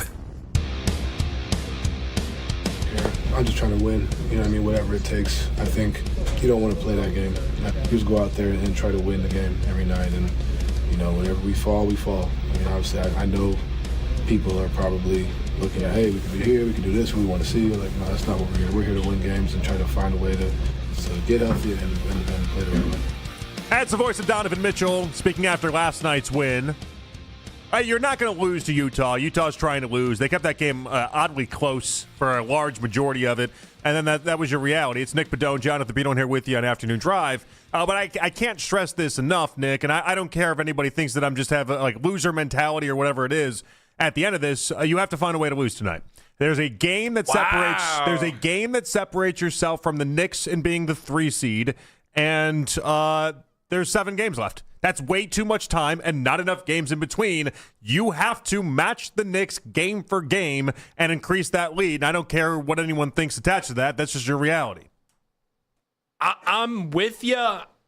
You don't sound with me. Yet at the same time, like you don't sound with me. You sound definitely against me. You don't sound with me. I think there's enough time where like you don't have to start mapping this up for wins and losses tonight. Like, I think it's too early to start that. Yet at the same time, I'm on the same page with you on the standpoint of stay that 4 seed. You could say that I'm afraid of the 3. You could say that I'm afraid to play Boston in round 2 and they don't have a genuine championship mentality or anything like that. Miss me with that. The smartest path from a strategy standpoint is staying at 4. Give yourself the easiest route you possibly can. Like, this isn't hard. This is pretty easy. Well, I wonder if they do that tonight. Like, I wonder, and you'll know by the injury report, like, do they give Donovan and Harden the night off? Do they shut down Jarrett Allen? It's a back-to-back. Like, I'd be shocked if Jarrett Allen plays because they could just play the card of, hey, it's injury management with the knee for Jarrett. I'm curious to see how they manage everybody else. But, yeah, maybe you try to do just mail in this game before it even tips. You don't even have to get cute with this, guys. Like, you really don't. And I understand that there's enough time left in the season that you still have to try to make all this work and make the math work and try to, not even the math, just try to make sure that, like, Donovan and James Harden are all on the same page with Evan Mobley and Jarrett Allen. I get that. There'll be stretches in games you have to do that. It's the second night of a back-to-back. Nobody in the NBA expects you to do anything. And even at full strength and healthy with all these guys, you can't on the second night of a back-to-back. It's why they should be eliminated from NBA completely. But, like, look at what the Knicks are doing. The Knicks have dropped 2 straight. They shouldn't have lost that game to Charlotte a couple nights ago. They just shouldn't. That's their reality.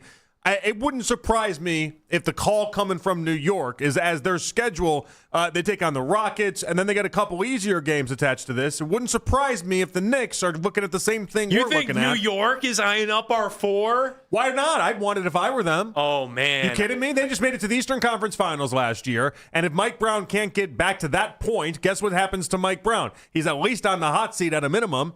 And yes, they'll have that same excuse that we're going to have if this is what it ultimately ends up being, where Boston's just too good. And you ran up into Boston, but you'd much rather take them on in the Eastern Conference Finals than you would the second round. And for the Knicks, but also for us, it matters getting to that third round. It does. It just does. The Cavs and the Knicks are the 2 teams in the East that are in this. You've got to get to the Eastern Conference Finals or this has all been for naught. Like, the Knicks traded all of those picks for Bridges, and then they traded even more for Towns, and they just have not been able to get over that hump. And Cavs fans here know everything that we've been through since the Donovan trade. And now that you've got Donovan and Harden, you've made it even more apparent that you really know that you need to get out of that second round this year. I'd say there's probably more pressure on the Cavs than there is New York, because at least New York's been to a conference finals. Obviously in the Big Apple, they're not satisfied with that. They want, NBA finals. The Cavs got to get to the Eastern Conference Finals, though. Like, if you flame out in the second round again. Nick, where's your losses coming from the rest of the season? Like, think about it. In 216-474-0092, do you intentionally lose to try to get the 4 seed? Golden State's a win. Indiana's a win. Memphis is a win. Atlanta, Washington are your remaining 6. Like, after tonight, they should go 6-0 because the competition just isn't there. And so I'm going to need the Cavs to lay down at certain points. Throw yourself in the middle of traffic. It's fine. You got to find a way to go ahead and end up on the losing end of some of these games, because I can't put the fate in the Knicks' hands. And I get it. There are enough people out there, Nick, that are listening and they're saying to themselves, Jonathan, This is not the right mentality. You should be thinking you're better than everybody. You can beat everybody. Screw that. I'll take the easiest route possible anytime I'm given it in life. Like, this is a strategy. This is not just sitting there and saying I'm scared of the Celtics, so I'm going to try to avoid them because I'm just living in my fears. No. It's a legitimate strategy to make sure that you give yourself the best chance to extend as long as you possibly can. Well, even like the LeBron Cavs did this back, like LeBron 2.0, like they would do this to manipulate. Remember the year it was to get on the other side of the bracket against Washington. I think they wanted to avoid Washington because it was when John Wall and Bradley Beal, and this Cavs team did it, and it almost came back to bite them. 7 games against Orlando. Orlando took them to 7. But, like, this isn't some newfound thing that, like, we're afraid of being the 3 seed and we would much rather stay the 4 to avoid Boston. So why are people so scared of it? Why is it when I bring it up, people act as if I am, like, the boogeyman in this conversation? I don't, because I think people have, like, Brownsified this to an extent of it's the same thing as tanking and you have a losing mentality if you don't want to win every game. Like, guys, this is the NBA. It's impossible to win every game. No team has gone 82-0, so you might as well try to do exactly what you're saying and play to the strategies to your strength. And the strategy here, the smart, intelligent thing would be to beat up on bad teams until you get to the conference finals. I think it was about 3 weeks ago that I made the claim on the air where I went down this whole path of, like, do whatever you got to do to get the 4 seed. Like, if you got to start losing games to do it, go down that road. If you got whatever you need to do whatever you got to do. I think it was when Tatum came back and actually started to look good. Like the longer you're in these series, it extends out the opportunity that even like a Tatum injury is on the table, or a Brown injury or something weird can happen that can give you a spot or a better shot of at least getting to the NBA Finals. And I get it. A lot of people won't be pleased hearing this. I understand that. Think of the big picture attached to this, though. It is much better to take on the Celtics in round 3 in the Eastern Conference Finals than it is in round 2. There's no other debate on that. Also, beggars can't be choosers. I want to get to the Eastern Conference Finals very badly, so I don't really care what the path looks like to get there. Nobody remembers the end. At the end of the day, all you remember is how far they got. Correct. You're not going to remember if they lost in a second night in a back-to-back to Los Angeles. You're not going to remember that. I just can't. There's also something to be said, too, JP. Like, it's very rare for teams in the NBA that make a big blockbuster trade for a star in the middle of the season to go win the championship. And that's effectively what we did with James Harden, the Darius Garland for James Harden trade. You're still trying to work all of that out. So I'll take the easiest path that I can get while I'm trying to still put together lineups and I'm still trying to get my players to come together as a unit throughout the first round, certainly, but then even into the second, we're like, sure, I'll take the easiest path that anyone will give me, knowing that this is a team that was kind of put together in the 11th hour when they decided to trade DG for James Harden. It's a good point. Like, the more games you have in the postseason, the more we're going to have with all these guys together. And if the Eastern Conference Finals starts in over a month and a half from now, it's a lot of time for them to play together. 216-474 to below 92. Cool Ray up next. What's up, Cool Ray? Hey, what's up? Yo, man, I have to disagree with you guys. Yo, man, you guys sound like those kids who get bullied in school. You guys going to run around and just be scared. Bro, listen. With the LeBron team, the difference is you guys are missing it, was that people feared the Cavs because of LeBron. So they didn't care because LeBron came in, that team was Shump and all those guys in Delhi. People feared the Cavs. Nobody fears this team. So it doesn't matter if you try to lose games and try to ease your way into the finals. You're not going to make it to the finals because whatever round you go to, nobody is scared of you. So you need to start going into the playoffs, putting fear in people's heart, no matter what round you go. How do you put fear in people's hearts or whatever you said there? By winning, exactly. So you give yourself the easiest competition, so then you can win those series. So you do put fear into people's hearts. That's not how you do it, because because you know what, you're gonna be like, yo, they beat up on this weak team, but they looking at how you play. You barely winning games, so you're not putting fear in no one's heart. What do you mean barely winning games? They haven't even played these hypothetical games yet. We don't know how these series have gone. But you're playing during the season. We're watching this team. First, we blame Garland, but the Cavs don't look like a championship team because of Garland and his toe and he getting hurt. They don't look like a championship team now. They haven't looked all year. They're not playing. Okay, so why am I going up against harder competition for what? To prove to you, somebody that doesn't believe in them anyway? You need to start proving to yourself you can beat these teams. I don't need to prove anything to myself. I need to make it to the Eastern Conference Finals is what I need to do. This is a zero-sum game. Did you make it or did you not make it to the Eastern Conference Finals? That's how anybody's going to look at it. Your theory is, what you're saying is, if you go against this team, you're going to make it to Eastern Conference. I'm about giving yourself the best odds and the best chances to get there, and the best chances say avoid Boston until the Eastern Conference Finals. So I'm setting myself up in an advantageous way. I'm not. Why take the harder path if I don't need to? Because I learned there's no bonus points for that. That's just egotistical, is all it is. No, that path don't really exist if nobody is fearing you. If nobody fears you in basketball, I learned you don't get any extra credit for taking the harder route in life. There's no bonus points that are being offered up. You're just being egotistical is all. But what you're looking at, you're trying to compare something that don't really exist in basketball. If nobody fears the Cavs, they want to get everybody's best shot. And if you can't handle that because you yourself don't think you can do it because you're looking at a path of easy resistance, you're going to lose. What do you mean not get the best shot? I'll still get Detroit's best shot. What's wrong with that? They're going to give their all.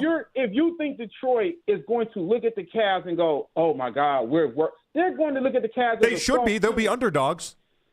The Cavs. Everybody thinks the Cavs, including you guys, have said it, is a soft team mentally. I've never once said soft team mentally, and like especially with this newer version of them. Corey, I gotta let you go, man. But like that's not even the point. The point is I'm trying to give myself the easiest path possible. Also, like I didn't want to go at him just because.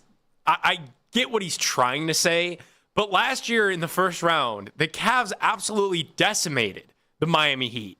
I don't think that really enlisted any fear in the Indiana Pacers. I don't think the Pacers were looking at the Cavs saying, look at what they just did to the Miami Heat. They absolutely had their way with Miami. And like I said, there's no bonus points for getting past an easier team or a harder team. You don't get any more for going against a harder team. It reminds me of They don't shine up the trophy extra a little bit for you at the end. They're like, oh, well, hold on a minute. They had to play Boston in the second round instead of the conference. It reminds me of like there's a Cat Williams bit about golf that he's got, and he's like I'll on the golf course I don't have pronouns. I'm he, him, her, and everything. He's like, I'll go up to the ladies' tees. I'll go up to the red tees because I found out you don't get anything more for that for going back further. Like it doesn't really matter. And it's like the same theory applies here. Essentially, it's like there's no bonus points. You don't get anything extra for going through a harder path. Literally, no one 20 years from now will remember if the Pistons were hard to get past or weren't hard to get past. And if you get past a Celtics team in round 2 because you took the harder path because you felt like you needed to win a regular season game that didn't matter, nobody 20 years later will be like, yeah, but they went through the Celtics in round 2. And if anything, no one's going to remember that. If they go through the Celtics in round 2 and put more pressure on whoever they face in the Eastern Conference Finals, like if you got past Boston, you better get by whoever you're matched up with in the conference fight. I would rather just stay in the 4, wait until you play Boston in the Eastern Conference Finals, and then it's good on good because the Cavs have a great roster, a deep roster. I really believe the best roster in the Eastern Conference, but they still need to come together as a team a little bit. And if you've got to use the first round of the NBA playoffs as a tune-up, we saw the LeBron Cavs do that all the time. And I'm not trying to compare this team to the LeBron Cavs team, but they put this thing together in the 11th hour, and they've had all of these injuries that they've had to deal with and overcome. They might have to use a first-round matchup to figure some things out on the fly, and I definitely don't want a very difficult second-round matchup if you spent your first-round matchup working some things out. The other part of this, too, is the fact that last year, what team was afraid of the Indiana Pacers going into the playoffs? Nobody. Honestly, you were looking forward to that going into round 2, and by the time that you saw the end of the season or the end of the postseason, they were pushing OKC to Game 7. So, again, you never know what happens when it gets to the postseason and what you see from that team going at that point. Yeah, and that's where I think, and maybe this is where some Cavs fans have a little bit of hesitancy within this, is like you never really know what the draw is. When we tried to map out our Orlando thing a couple years ago, that almost bit us in the butt, you know? And so, like, maybe that's part of it, but as we sit today, it looks like it's pretty obvious. Eastern Conference Finals or the best teams in the East is Boston, then us, and maybe the Knicks are slid in there somewhere as well. But again, you want to avoid that side of the bracket. And there's a gap between what exists with the Pistons or anybody else. The 4-5 matchup to start off, that's your best route. And you got to give yourself the best chance. 216-474-0092. Should the Cavs intentionally lose games to get the 4 seed? I'm just pointing out that it's awfully close right now. You got one game separating yourself from the Knicks, and the Knicks look like, according to their schedule, they're going to have an opportunity to go ahead and have some losses in there. I don't see many losses on the Cavs schedule past this game tonight against Los Angeles. Max Strus and Jared Allen are not on the injury report and will play for your Cavs tonight, JP. It just doesn't make any sense to me. I don't know why this back-to-back night. Sam Merrill, questionable. Back-to-back night. I get Jared Allen wants to play some games, but if you are as injured as you've been, I just don't know why you're playing tonight. I really don't. Same thing can go with Max Strus. Like this should be a rest lineup tonight for these guys. They should lose this game against the Lakers and make sure that gap gets widened. I had assumed the entire time the Cavs front office was on the same page as myself with this, based off of some of the moves and how they've been going about doing this. But New York is sabotaging you a little bit. Maybe I'm off a little bit here. I don't think it's you. I think it's the Knicks are messing you up a little bit. Well, they're just so close to it right now, and they've lost the last 2 games because they're losing, and they're really showing a desire to make sure that they give themselves the easiest path possible. I don't think it's you. That's the problem. I don't think it's the Cavs that are the problem. I think the New York Knicks are messing this whole thing up for us. 216-474-0092. Are the Knicks messing this all up for us? We'll continue on. It's Afternoon Drive right here on The Fan.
care of, check us out at repairclinic.com.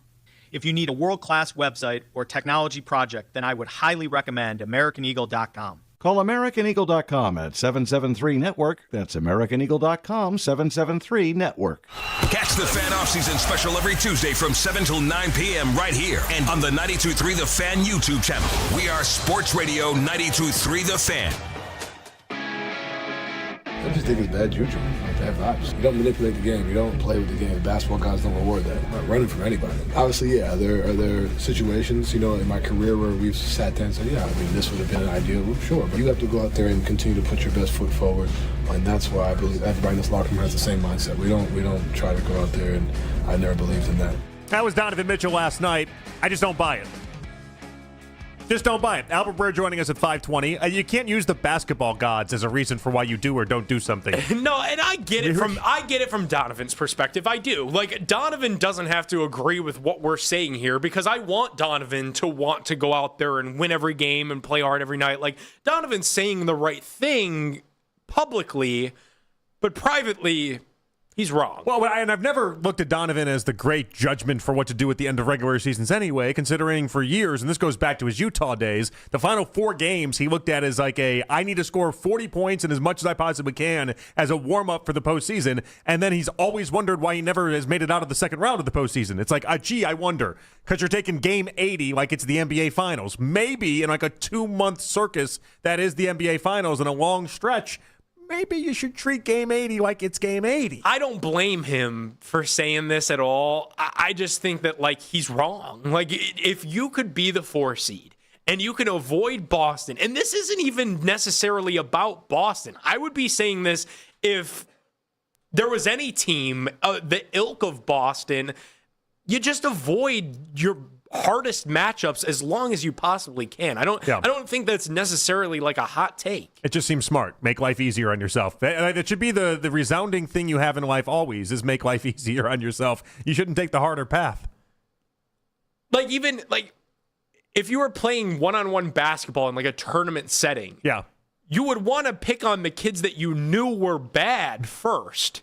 Yes. And you would beat up on those kids that were bad first. Yes. You wouldn't be like, oh, there's LeBron in the corner. Let's see if I have a chance against him. No, you'd be like, no, I'll take the small, scrawny kid in the corner that looks like he's never played basketball before if I could choose that as my route. And that's what I think essentially the Toronto Raptors are. I think that's really what the Pistons are. Although even though they're number one seed in the East. Getting a little worried about the 76ers just climbing up into this whole entire thing. And I know we'll talk about the 5 seed and what exactly needs to happen and won't happen. They're the 7 seed right now. The 76ers are. It's a lot of talent on that team.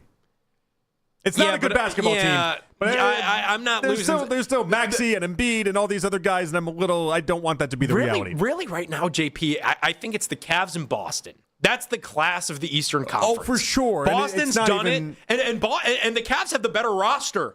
Boston only gets that respect because they've done it with Brown and Tatum. They've won a championship together, but I think the Cavs are deeper. And I don't think it's an accident that then Tatum goes for 30 on the night that Brown is not on the court. I feel like there's a lot at play. There's dynamics, and maybe that's why I'm rooting for it to set up the way that I want it to set up, where I want to take on Boston in the Eastern Conference Finals because I think you can get past Boston. But also, if you don't, then at least you made it to the Eastern Conference Finals, and then you can look at this and say, okay, we're growing in the right direction. Now we just need to add LeBron. We just need to add another piece, and let's get after it. It's crazy that people disagree with wanting to see the team take a step forward.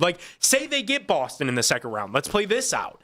And say you get beat against Boston in round 2. You're not going to get that same grace. Mm-hmm. You're just not. People are going to look at it and say, you lost in the second round again. And that's all you've been since the Donovan Mitchell trade. And I thought you traded Harden for Garland and got a 37-year-old player. You got 10 years older to get out of the second round this year. You're not going to get any grace if you can't get out of the second round. It doesn't matter who the matchup is. It's a results-based business. You've got to get to the conference finals. Yeah, it's a results-based business. That's ultimately all we care about. All right, we got Albert Breer coming your way at 5:20. The lead coming up in about 15 minutes or so at the top of the hour, top of the next hour. All right, Nick. So I don't even know how to do this because it's like I want to give you life advice, but I don't. You're telling me that you are. So are you on the fence about having kids? I don't know how to set this up properly. No. So I was at a baby shower this past weekend. Okay. Which I didn't know that was something that men attended. They don't. Until it was. I don't know why you were there. It was the 11 o'clock hour. Unless it's your kid. Unless your kid is being born. And it's not. And maybe I guess if you're like the dad of the daughter, maybe then you'd be there as well. That's not it either. So it's the 11 o'clock hour on the Sunday show, and I get a text from my fiance that's saying, you got to come up. It's her little sister's baby shower. You got to come up. Whole family's here. I look at Daryl. I'm like, you're never going to believe the text that I just got. I got to go to this baby shower.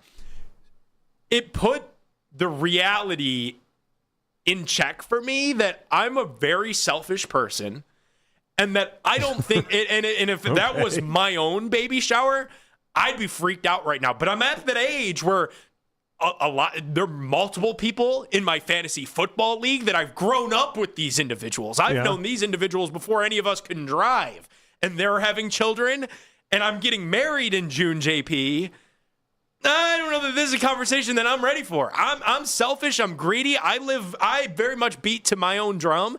And you can't live that sort of lifestyle when you've got someone else and I've got a dog, and a lot of people said that like the same thing. Dogs, like when I got the dog, a lot of people not the same thing because like I like almost couldn't the dog was tough. And so listen, I was somebody that I had a dog for like a year or so, and I ended up giving the dog to my mom when I lived in Houston by myself. Yep. I gave the dog to my mom because I was not a very good dog owner, mainly because I just didn't have enough time for the dog. Okay, there's a difference. Don't let your dog experience beat you up for later on in life, because I'm a very involved parent, and there's a difference attached to that all.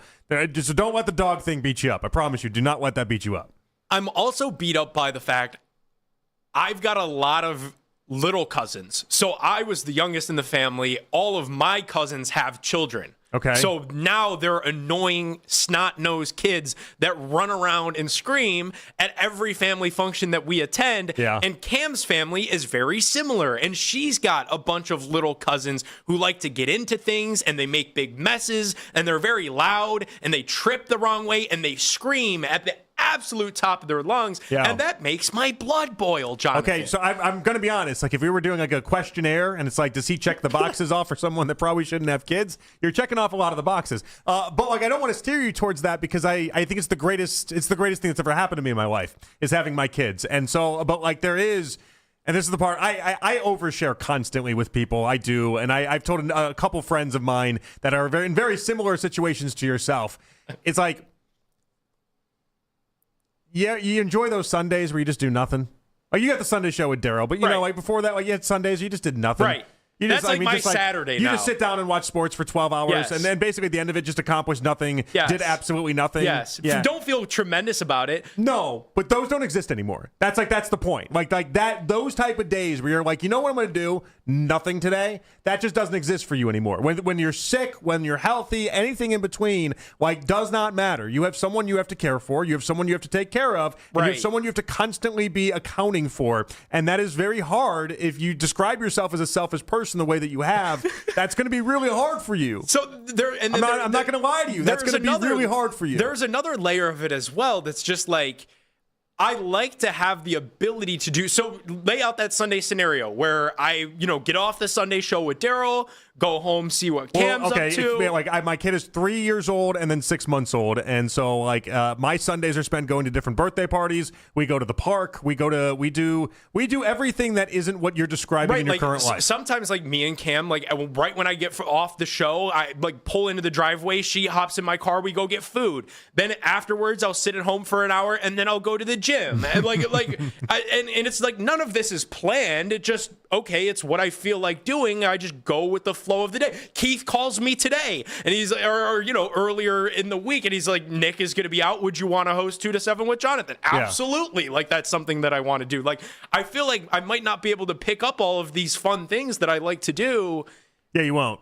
I mean, maybe the job stuff, because you can always justify, because it's like, it's work. I gotta do it for work, obviously. But like the other parts of your life, I mean, kiss it goodbye. I mean, it's the greatest thing to ever happen to me, and I love every minute of it. But like, that part of your life is just gone. You're scaring me, JP. I know I don't want to do this to you, but you are checking off the right boxes of someone that I'd be like, But like I would also tell you to do it because it's, again, one of the greatest things you can ever do in life. Like, you don't look at it the same way that you're viewing it right now of like, oh, I didn't get to go to the gym. You look at it like, I get to help shape this little human and then make her into the person that's going to be a contributing member of society and actually help out people in life and maybe make her a better version of anything I could ever possibly have dreamed to be. Like, there's something really awesome within that. And so I hope you would get there, but I can't lie to you and tell you that you will because I don't know that. Mac's giving us the wrap up sign, and I'm good with it. Now I'm worried about you. My microphone's off. Now I'm worried about you. I think you have the ability to be a great dad. Don't let it get in the way, but you can't be a selfish human and be a parent. That's just not how that works. All right, the lead coming your way next. Albert Breer at 520. I'm sorry, guys. I'm sorry. This is an Odyssey Sports.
liking this Cavs team with James Harden on?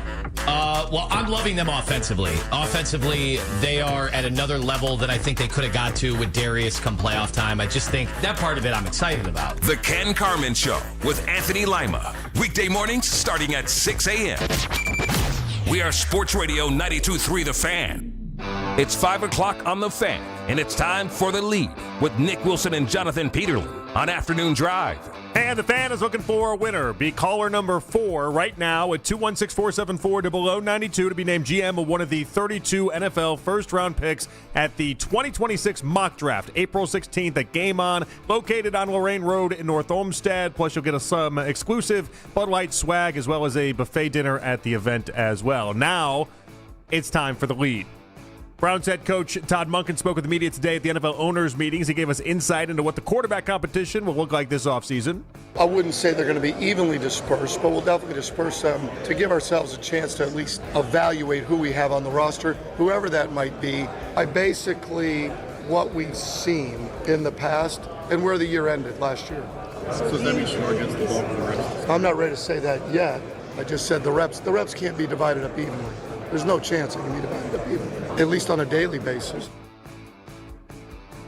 I think we're going to have a lot of this with Monken, where he says something and it seems obvious that he's talking about like Shedeur Sanders in this instance, and then tries to backtrack in the middle of the moment. He said, well, I didn't say that yet. Yeah, I didn't say that yet. I think he's a really bad card player is the point, but I also think it's the idea that he's a first-time head coach, and he does not, yes, he speaks to people when he's an offensive coordinator every Thursday in a very nice, friendly media setting. This is a little bit different, and there's a lot of speaking involved with this, and I don't get the impression that he's as buttoned up, let's say, as Kevin Stefanski was, as Andrew Berry is, and experienced when it comes to doing this. It definitely, that sound that we just played sounds like to me that Shedeur Sanders is the guy with the leg up. I agree. Now, maybe I'm hearing that completely wrong. Maybe I'm intentionally blinding out Deshaun Watson and what some of Berry said and what some of Haslam said on Sunday and Monday earlier this week. But the fact that he said how last season ended up,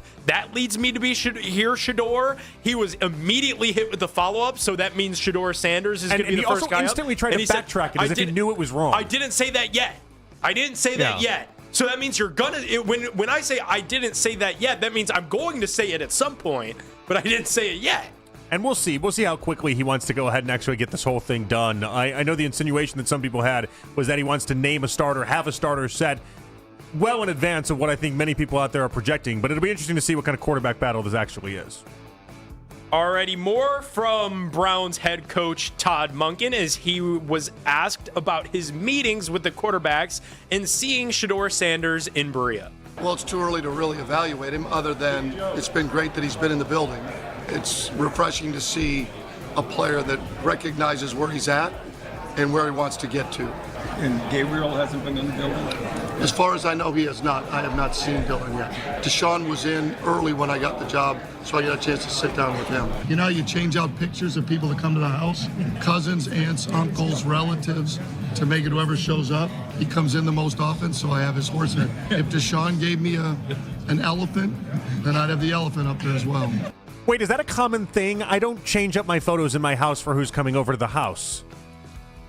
I don't either. Is that a thing people do? Do you like my parents don't. He's making it seem like if you have certain cousins coming over to the house, you change out the photos so the cousins are in the photos? That just seems that's a ton of work. I also don't Sounds like an exhaustive amount I don't of have that many great photos with that many distant Is this a thing people do and I'm just not aware of it? If my cousins come over, like, what am I going to put up? Like, photos of, remember that one time we went to an amusement park when we were I'd little also kids? think it's kind of weird if I went over to their house and there was more than one photo. If it's not like my mom or my brothers and sister, even like my brothers and sister, if I go to their house and there's more than one photo of me, I'm like, that might be one too many photos you have of me up in your house. I don't know that I want that. Monken's an interesting guy, man. Between the... He loves Shedeur in that answer. Could you not tell? Dude, he said he's been in the office a lot. I know, and he did it in an endearing way, though. He did it in the way of like, yeah, well, you know, me and Shedeur, we just kind of hang out a lot, and we're doing a lot. Good. That's what I want. That's what I want to hear. You could tell someone's smitten kitten. Someone's already fallen in love with old Shedeur over there. I think Monken's got a case of the Shedeurs going on because I listen to him. You heard it. Listen to him. I hope. I hope. I'm not getting myself too excited, JP. I'm not going to allow myself to do it. You still have to go out there and perform. Correct. And so, like, I feel like there's at least it's a good base, but you got to go out there and still perform. All right, we do have a winner. We have a winner. We got it. Jim and Perry, you are our winner today. You are caller number 4. You are now going to be a GM of one of the 32 NFL first-round picks at our 2026 mock draft at Game On. Congratulations, Jim. Hey, thanks. Appreciate it. Is there a team that you're looking for as Nick's getting rid of the bowl ready and he's going to go ahead and pull you out a winner? Is there any team that you're hoping for? Well, I would say the Browns, but that's like an easy pick. I'm going to go with the Browns. Anything other than the Ravens or the Chiefs. I would love to pull the Browns Anything here. I would other love that. than the Ravens or the Chiefs. Now, sometimes you'll get Ravens or Steelers. I'm mixing up the bowl right now for you, Jim. If you're watching us on 92.3 The Fans YouTube channel, you can see me mixing up this bowl, and I'm going to pull out one singular team, and Jim and Perry will have... Oh, the Eagles. The Philadelphia Eagles, the 23rd overall pick in the fan mock draft. All right, Jim, you excited by that? Hey, I'll take it. That's a good one. All right, thank you, Jim. We'll put you back on hold here. All right, nice job. Good job with the Eagles there. All right, next up, according to Ian Rappaport, Ty Simpson scheduled top 30 visits with the Cardinals, Dolphins, and the Browns. A to Z Sports NFL draft analyst Joe DeLeon joined us today at 3:20, talked about the possibility of Simpson coming to Cleveland.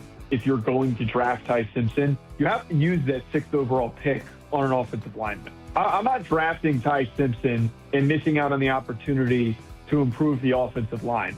First and foremost, you cannot drop the guy that has been deemed developmental and a little bit of a project that needs some time to grow because he's got limited experience.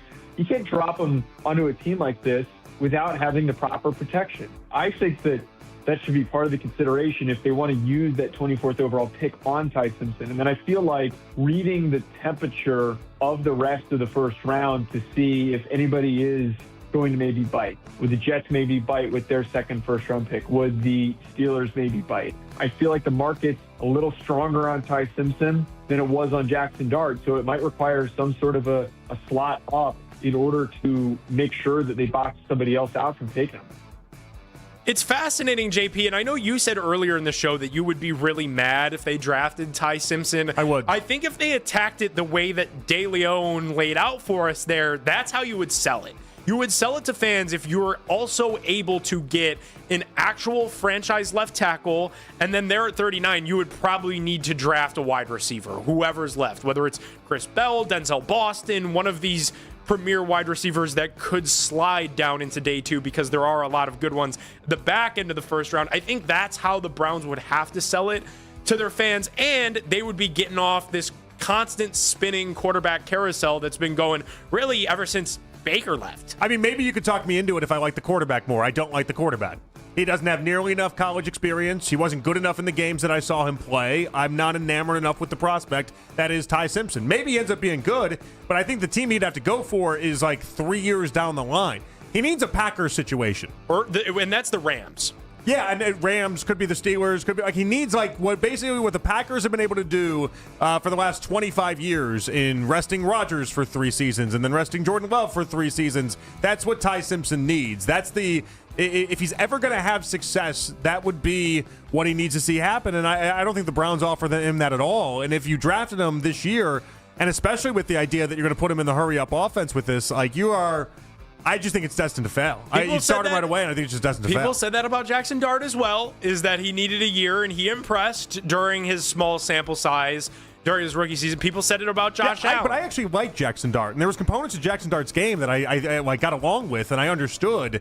And even though I like Tyler Shuck, the big thing about Tyler Shuck and his game was that they said if he was 22 years old, he would have been a first-round pick, top 1 overall. Like, he was that good. He was just 26, right. And the draft community doesn't understand that at 26, if you look like that, you can still be good at football. They think, oh, well, he'll never be better than what he is right now, and so he got completely decimated for that, and I always thought that was weird. But there were things I liked about those guys, and they did have a lot of college football experience, and so Ty Simpson just doesn't do it for me. The conversation might be different if he did something for me. He just doesn't do anything for me. All right, after last night's win, the Cavs are 1 game back from the Knicks for the 3 seed in the East. Donovan Mitchell explained why he doesn't believe playing for a specific seed in the playoffs. I just think it's bad juju, like bad vibes. You don't manipulate the game. You don't play with the game. Basketball guys don't reward that. I'm not running from anybody. Obviously, yeah, are there situations, in my career where we've sat there and said, yeah, this would have been an ideal route, sure. But you have to go out there and continue to put your best foot forward. And that's why I believe everybody in this locker room has the same mindset. We don't try to go out there, and I never believed in that. What world am I living in? Yesterday, I got Daryl telling me all about the superstitious side of himself and all these other things. And then today, Donovan Mitchell's talking about bad juju and don't want to upset the basketball gods. What world am I living in? This is insanity to me. Upsetting the basketball gods. It's not a thing, Nick. It's not.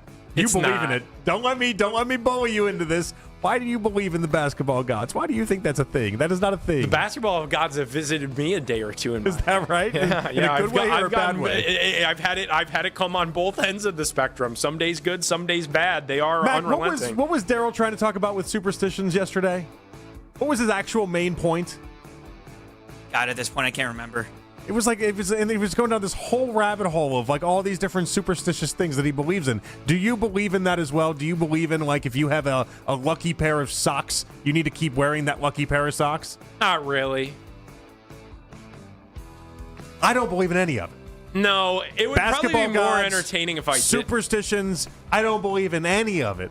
And I don't care in the slightest bit if you're worried about the bad juju attached to being given an easier route in life sometimes because you can choose the 4 seed. All you have to do is lose the proper amount of games, and that's what Donovan Mitchell has to do. You got to lose the proper amount of games, get yourself in the 4 seed, and don't be concerned about juju or the basketball gods. I think the basketball gods, how about this? The basketball gods don't have the type of pull as playing a bad team in the first and second round. Yeah, the basketball gods... They've got pull, but they don't have that kind of pull. You know what's got more pull?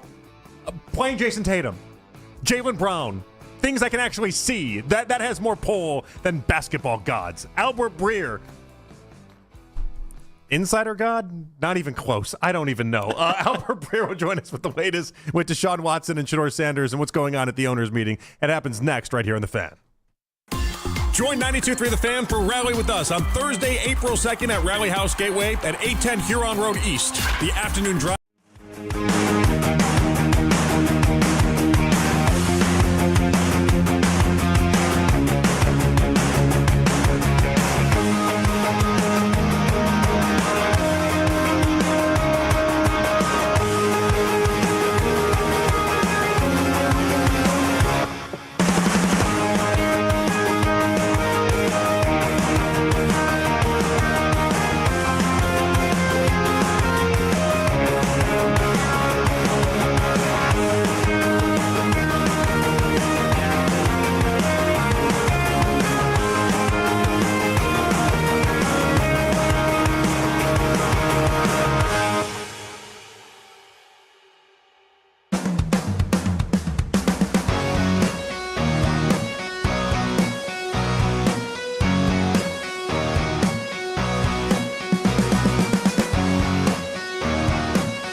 every 20 minutes on 92.3 The Fan. From the University Hospital Sports Desk, I'm Katie Pollock.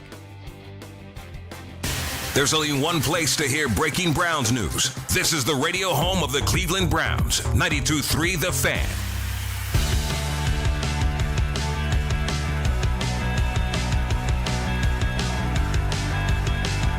As we close in on the upcoming NFL Draft, check out the Fan Offseason special every Tuesday night, 7 to 9. It's Jake Volnick, Coach Riz, and Daryl Ryder recapping all the latest Browns news and the moves this offseason in free agency and the draft ahead. You can listen right here on the Fan. Stream us on the Odyssey app. Watch every episode live on YouTube. That's the Fan Offseason special each and every Tuesday night, 7 to 9. Right here on the Fan. All right, back at it here on the Fan. It's Jonathan Peterlin and Nick Padone with you guys in on Afternoon Drive. We're efforting Albert Breer. When he shows up, we'll get him on, and that's how that goes. But I want to talk to you about what happened today with Todd Monken. And I don't want to make too big of a deal about it because I can hear other shows tomorrow, for instance. I can hear them already discussing it and being like, well, yeah, Todd Monken, he might have given some credence to the idea that it Shedeur out of the gate, but he walked it back. It wasn't really serious. Okay. I know what I heard. And what I heard, Nick, was somebody that seemed very enthused at the idea that Shedeur Sanders is in his office a lot and made a point of it to mention how little Deshaun Watson had been there and how he hadn't really seen Dylan Gabriel. I don't think those things were an accident. And at this point, when you have a spot with Monken the way that they do, where he's so raw to all this and he's so new to all this, I don't think he knows not to say these type of things quite yet. Yeah, the gamesmanship of it, if you will. It was something Stefanski was good at right out of the gate. Like, Stefanski was a robot. It was hard to get anything out of Kevin any which way. You never knew what he was thinking. You never knew if his words were going to match his actions. You just never knew. I think maybe we'll have to have a year of detection with Todd Monken of what's he serious about, what's just hot air with Todd. But yeah. I'm with you. Today, I can't unhear what I heard, and that's he said that how they divvy up these reps going into camp will be predicated on what they did last year, and to me, that just means Shedeur probably is in the driver's seat, but we could be wrong. All right, let's go out to the Make It Right Call Kyle Wright hotline. Albert Breer, the MMQB.com, joining us here on The Fan. Hello, Albert. How you doing today? Hey, guys. How we doing? We're good. We're trying to recap everything we've seen from the owners' meeting, and I'm much to, I guess, not many people's surprise, certainly not yours. It felt like Jimmy Haslam and then Andrew Berry both went out of their way to speak in a way about Deshaun Watson that definitely made it seem like this is a real serious competition, Albert. Yeah, and I don't know why it wouldn't be. I mean, I just look at the totality of this, and, I don't know why you would be so sure of any of them where there wouldn't be a real competition, And so, I think there's a reason to want to get a look at Shedeur Sanders. There's a reason to want to get a look at Deshaun Watson. There's a reason to keep your options open, when you're going into the draft. And, do you want to take, one in the second or third round? Do you want to take a flyer on someone later? All those things are to be considered because I don't know. I just don't, I don't think there's a great chance that the quarterback of the future is on the roster right now. But you want to give everybody who's on the roster a shot to prove that wrong, And so, I think the best thing for the Browns right now is to open up the competition. And, it helps the new coach, too, in showing that, hey, if we're going to have, an open, fair competition at the most important place in the field, then, everybody else is going to have to compete for their spot as well. Albert, we also got news today that the Browns will host Ty Simpson on a top 30 draft visit before the NFL draft. You mentioned that could maybe be the outlier if that could shake up this quarterback competition between Watson and Sanders. How much interest do you think is really there? Obviously, the pre-existing relationship with Todd and Simpson, but how into Ty Simpson are the Cleveland Browns, at least as we sit here today? I think it's something, again, you have to investigate all this stuff if you don't have an answer at the quarterback position long term, or there's a good chance that you don't have that answer. So, they have to take a look at him. And, I think it's, pretty obvious at this point Fernando Mendoza isn't going to be available to him. So, I still think most NFL people see Ty Simpson as a second or a third round pick and probably not somebody who can elevate to become a great quarterback in the NFL. But, I think the flip side of that is that, there's upside that maybe he could be Brock Purdy. And do you feel comfortable taking Brock Purdy in the first round if that's where the upside is? Brock's a really good quarterback, Now he's got a really good team around him, but, that's the sort of prospect you're looking at. So do I think that this is, an indication that they would consider him, at 24 or in the second round? Sure, because they have to consider all their options. I don't think it's a likelihood that Ty Simpson goes in the first round, but again, he can certainly win people over the next few weeks. And the tape is good. Everything you hear on him is like you just see him doing more NFL things on tape than you see from Fernando Mendoza, which isn't Mendoza's fault. It's just a little bit easier of a translation, with the acknowledgement that he probably doesn't have the upside that Mendoza does. Oh, so you say you don't think he's going to go in the first round. Why do you think that is?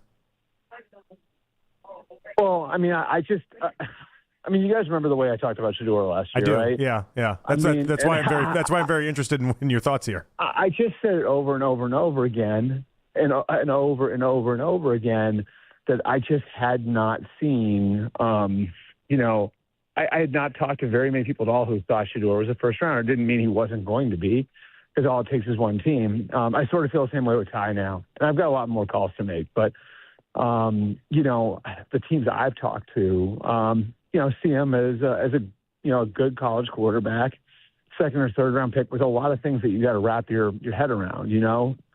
He's well under the threshold of 25 college starts, which a lot of teams use as a golden rule. He's 6 feet even. He doesn't have a huge arm. He's got a good arm. He doesn't have a huge arm. He's not a super athlete, and so I think he's one of these guys where you look at him. And I think this is similar to Shedeur. With Shedeur, it was like, what's his superpower?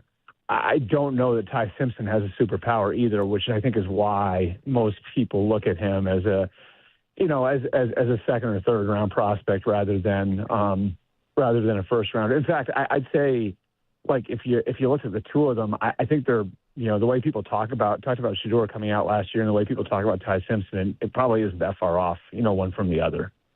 In a similar realm to that same question, Albert, you mentioned the fact that the Browns could decide to draft a QB a little bit later on, maybe the Carson Becks of the world, Drew Allers. Yeah. How do you see that shaking out in the draft once it feels like it probably goes Fernando Mendoza, Ty Simpson, but then how's the rest of that all shake out?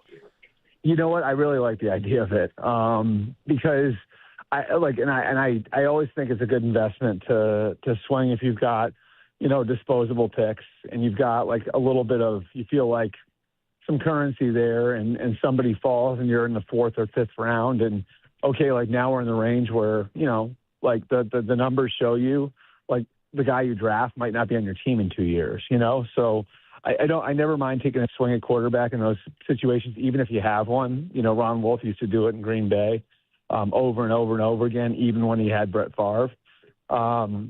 So like, do you roll the dice with the Arkansas kid, Talon Green? Do you roll the dice with Drew Aller and everything that, and look at everything that happened with him at Penn State and say, there's still something to work with there. I think those sorts of things, the beauty of doing that to me is you're taking a swing and it doesn't take you off the market from taking one the next year. Like if you take one at 6 or 24, chances are you're not taking another quarterback next year, right? Or the year after that. If you take one in the third or the fourth or the fifth round, you can very easily just turn around and take another one the next year. So in that way, it's almost a free shot where you're not taking yourself off the market to try to get an answer long term. But, maybe you are, getting a chance to look at a guy with some upside. Albert Breer joining us here on the Make It Right, Call Kyle Wright hotline. So last week they did the Myles Garrett restructure, and it set up the door to be open for them to potentially trade him. We're expecting June 2nd and beyond if that happens, somewhere around that framework. And this is something you've been on for, a year plus now, it feels like, that idea that it might be in the best interest to trade Myles Garrett if you're the Browns. What did you make of them basically coming out and being about as open as possible in the idea that they've now made it available that he could be traded, but Andrew Berry still has this insistence that he won't be traded? I have a hard time seeing them do it.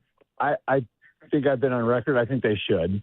And that is no affront to Myles Garrett, who is going to be a first ballot Hall of Famer, in my opinion. It's just I look at timelines here, and I look at like where he is, and so let's say that the Browns knock it out of the park again this year in the draft, and so now you've got Carson Schlesinger and Mason Graham and Harold Fannin and Quinshon Judkins from this year, and then from last year, and then this year you get 4 or 5 guys who are good contributors, and then next year you get the quarterback, right? So that would line up man, it's all starting to come together now, and you'd be talking about 27, you've got a shot to maybe contend with a young quarterback, be a relevant team, and then 28's the breakthrough, right? At that point, Myles Garrett is going to be 32, turning 33 at the end of that year. So the timelines match up, and that's my question, or would you be better off getting 2 or 3 first-round picks for him and really juicing your rebuild, I know it'd be hard to walk away from Myles Garrett. I get that. It's always hard to trade a player that magnitude away. But the way I look at it, it could be for the Browns sort of if you want to look back at it, what the Seahawks trading Russell Wilson was. A lot of the basis of the Seahawks Super Bowl team this year was built in the back of that trade, and I think in, sort of a similar way, you could really give yourself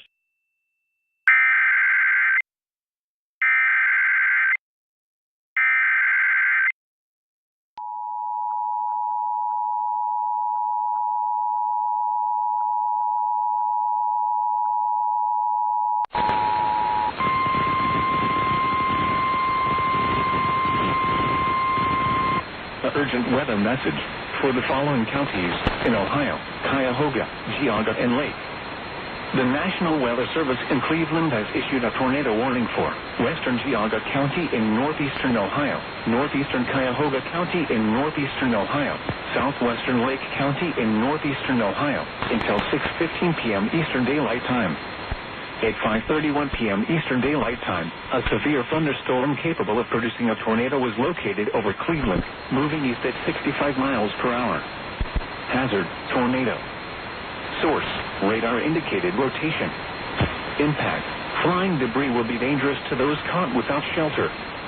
Mobile homes will be damaged or destroyed.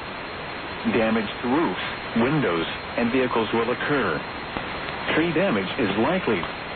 This dangerous storm will be near Cleveland, Euclid, Cleveland Heights, Solon, Warrensville Heights, and Highland Hills around 5:35 p.m. Eastern Daylight Time. Willow Wick, Willoughby, Eastlake, and Chesterland around 5:40 p.m. Eastern Daylight Time. Churton, Mentor, and South Russell around 5:45 p.m. Eastern Daylight Time. Other locations impacted by this tornadic thunderstorm include Waite Hill, Bracknell, Mentor on the Lake, Richmond Heights, Palma Heights, North Randall, Moreland Hills, Brooklyn, Shaker Heights, and Warrensville Hay.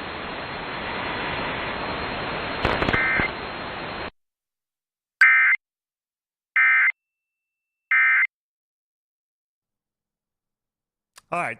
Sorry about that, Albert. Let's get you back on here. Obviously, we had a tornado warning there. Go ahead, Nick. Yeah, we had a little bit of a tornado warning there, but I did want to ask you, Albert, about what a return. Didn't blow down. No, we're still standing, thankfully. I did want to ask you about if they decide to entertain a trade for Myles Garrett, what that package could look like, because we saw what Max Crosby almost went for. What do you think a return would look like for Myles if the Browns decided they wanted to entertain that? I think the baseline, I wouldn't move him for less than 2-1s. That would be my baseline. I think some of that, can be a little bit of a moving target because, is that first rounder, where is it? And if it's not this year, if we're talking about 2027 first rounder, how do you value that? So I think 2-1s would be my baseline, and I would, try to get more. And I think, Max is a great, great player, but he's not Myles Garrett, and so, I think there'd be something out there, in the multiple first-round picks plus range for them. And again, it's not, the thing about it to me that makes it so interesting is he's 30, so this isn't going to be forever. You know what I mean? Like his value, the chance to do this is starting to run a little thin, you know? So I think you still have the opportunity to do it, but the clock's definitely ticking on getting that sort of value for him. Albert, the Browns had withdrawn their rules change proposal that would have allowed them to trade draft picks up to 5 years in advance rather than the current 3. Did it just never have any legs, or was it just about the Browns? What was the deal there? They knew. I think they knew that it wasn't going to get through this year. I think the idea was just to start the discussion, which I think they accomplished that, and giving the teams a chance to kind of look at it and maybe revisit it next year or the year after. So I think they knew what the thing was going to have. The thing had very little chance of going through this year. But my expectation is you're probably going to hear about it again. Albert, as we're getting ready for the NFL draft and we're talking about realistic things that can go down for the Browns at the 6th pick, it feels like everybody that we're talking to from the draft world is telling us that there's not really a left tackle worth trading at 6. There's not really a receiver worth taking at 6. Maybe everybody would feel like a reach in that spot. Do you see a world where there would be a player that could be available that teams would want to trade up for so the Browns could fall back a few spots? That's tough. I think, yeah, I don't see it right now because once Mendoza's off the board, and even he's not this, but you just don't have like the prototype, like you've got like a lot of very good players that maybe aren't perfect prospects at the top. You've got, David Bailey, who, I think is seen as like a Nick Benito type of rusher. He's a really good player. He's not Myles Garrett. You have Arvell Reese, who you're going to be projecting. How do you use him off the ball, on the ball? What's the plan for him? You have to have a plan for him. Sonny Styles is an off-ball linebacker, non-premium position. Caleb Downs, non-premium position at safety. Jeremiah Love, non-premium position at running back, So I don't know what is going to create what's going to create the market for a pick in the top 10. Generally, it takes runs at these positions, and maybe I think that could happen a little later in the top 10 when some of the top pass rushers start coming off. But I don't see anybody taking a big swing to go all the way up. Albert Breer, MMQB, we appreciate you as always. Fantastic insight, and we'll catch up with you next week. All right, thanks, guys. All right, thank you so much. Albert Breer right there on the Make It Right Call Kyle Wright hotline. We're at to what Albert had to say, in particular about Ty Simpson. I thought that was very interesting because Albert was the guy that was dead on when it came to Shedeur Sanders last year. We didn't listen. At least I didn't listen to a lot of the warnings that he was giving off. He's given some pretty clear warnings when it comes to Ty Simpson. We'll react to that. Get your phone calls as well. 216-474-0092. It's Afternoon Drive right here on The Fan. 92.3 The Fan, 2020 Sports. This 2020 update is brought to you by AJ Rocco's on Huron in downtown Cleveland. Between Progressive Field and Rocket Arena, downtown Cleveland's happy hour and pregame spot. The Cavs continue their 3-game West Coast trip with tonight's matchup against the Lakers. Sitting in 4th place in the Eastern Conference, just 1 game behind the Knicks, and the Cavs are looking towards clinching home court for the first round of the playoffs. The Cavs and Lakers are both coming off wins last night. The NFL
turn to first. 92.3 The Fan is Cleveland's home for breaking sports news. Your teams, your station.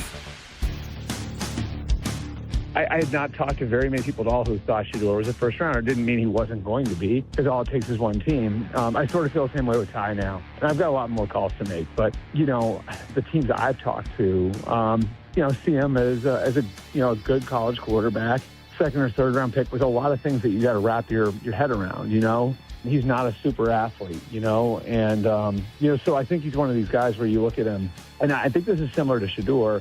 With Shedeur, it was like, what's his superpower? I don't know that Ty Simpson has a superpower either, which I think is why most people look at him as a, as a second or third round prospect rather than a first rounder. In fact, I'd say, like, if you look at the two of them, I think they're, the way people talked about Shedeur coming out last year and the way people talk about Ty Simpson, it probably isn't that far off, one from the other. That was Albert Breer. He joined us last segment, and what's interesting about that is that I feel like it opens up a lot of possibilities in the conversation of what do you do with Ty Simpson, but it also opens up the idea that if, let's say, they take him at, I'm not even saying 39, the way Albert's talking is second potentially third.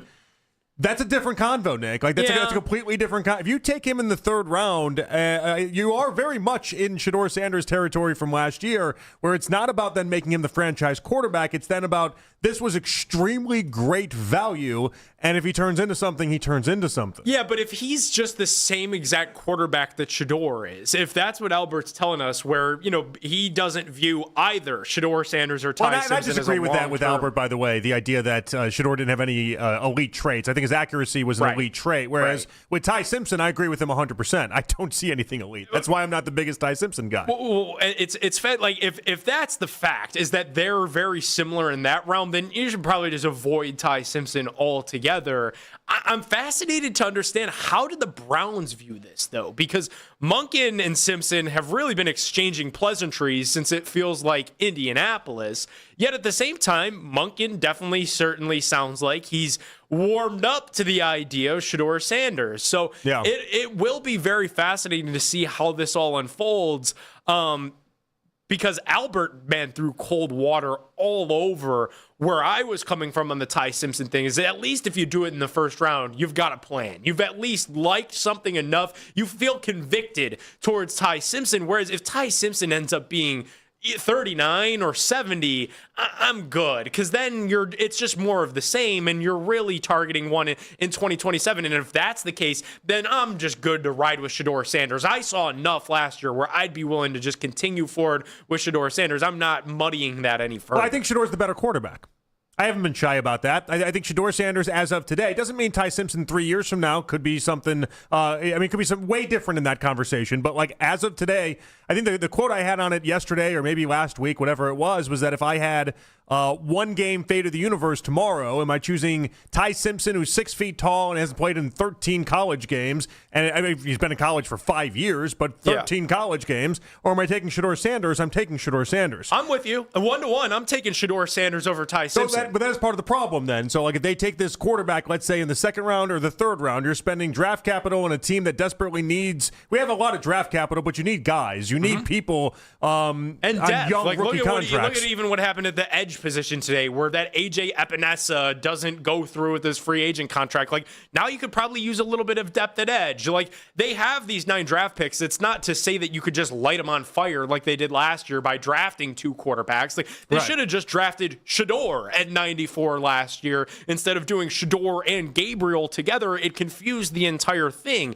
1-to-1, Shedeur and Ty Simpson. I'm taking Shedeur every single time. Well, and so if Shedeur is going to win out that battle, the way that I think he would, if he's going to win out that battle, then what are you doing? You're spending a second or a third round pick on Ty Simpson for what? Like you still have to keep your options open for the 2027 draft. Do the Browns see it that way? And that's the variable that we just don't know yet. If the Browns think that Shedeur Sanders is this far off project quarterback, if the Browns think that Shedeur Sanders long-term is shorter Jameis Winston or Jacoby Brissett, then they might really be serious about Ty Simpson. I don't know how the Browns genuinely feel about Shedeur Sanders because I get mixed signals. It sounds like the coach likes him. It sounds like the general manager and the owner, maybe not so sure if they're contemplating playing a guy who hasn't been good since the last time Tiger Woods was winning Masters. I just don't know how you confidently know what Shedeur Sanders is one way or another right now. I don't know. The people that think he's going to be awesome, I love you. I do.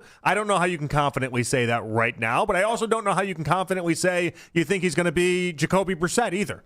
We just didn't see enough last year in a proper setting to be able to try to evaluate that. I get it if you want to come back down to earth a little bit on some of the projections with Shedeur. I certainly have myself, but I've not thrown him out with the trash either. I don't know how you could possibly do that after the situation that he was put in last year.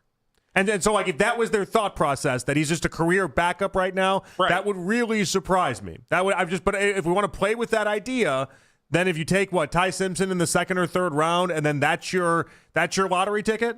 Is that how they're viewing it? That's your guy, the boomer bust. That's so messy, the boomer bust. Yes, it is. It sounds messy for a reason, but is that like your boomer bust proposition that I've been describing for Shedeur? Is it really just Ty the entire time?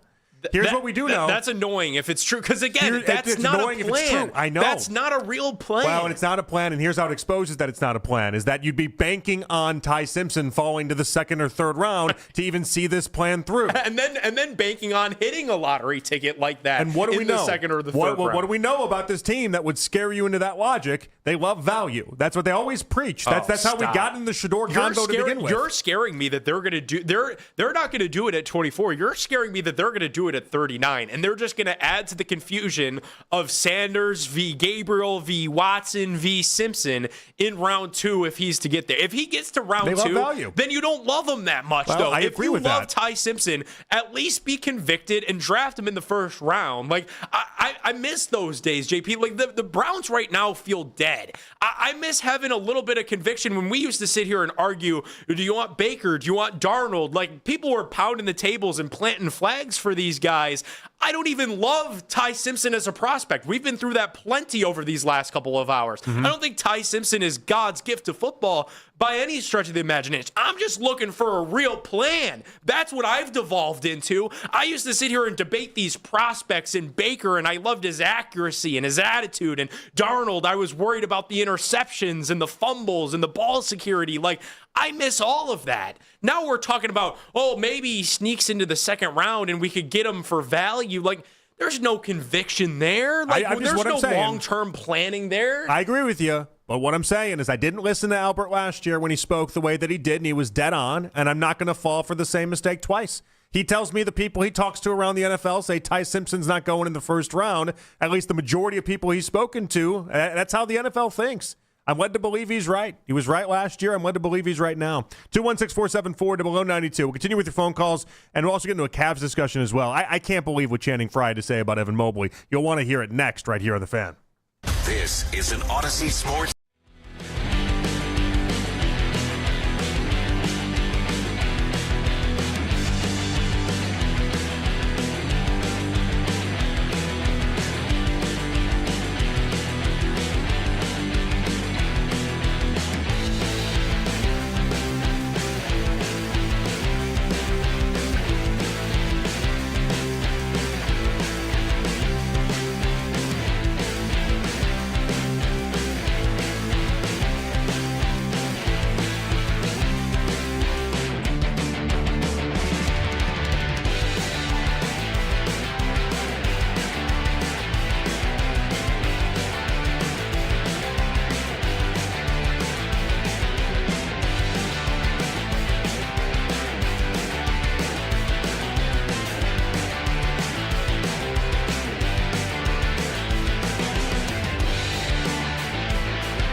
favorite The Fan on the Odyssey app for all of today's headline segments. Headline sports news every 20 minutes on 92.3 The Fan. From the University Hospital Sports Desk, I'm Katie Pollack. Headline sports news every 20 minutes from the University Hospital's Sports Desk. We are Sports Radio 92.3 The Fan. It's the 6 o'clock hour. Someone step on a duck? On Afternoon Drive.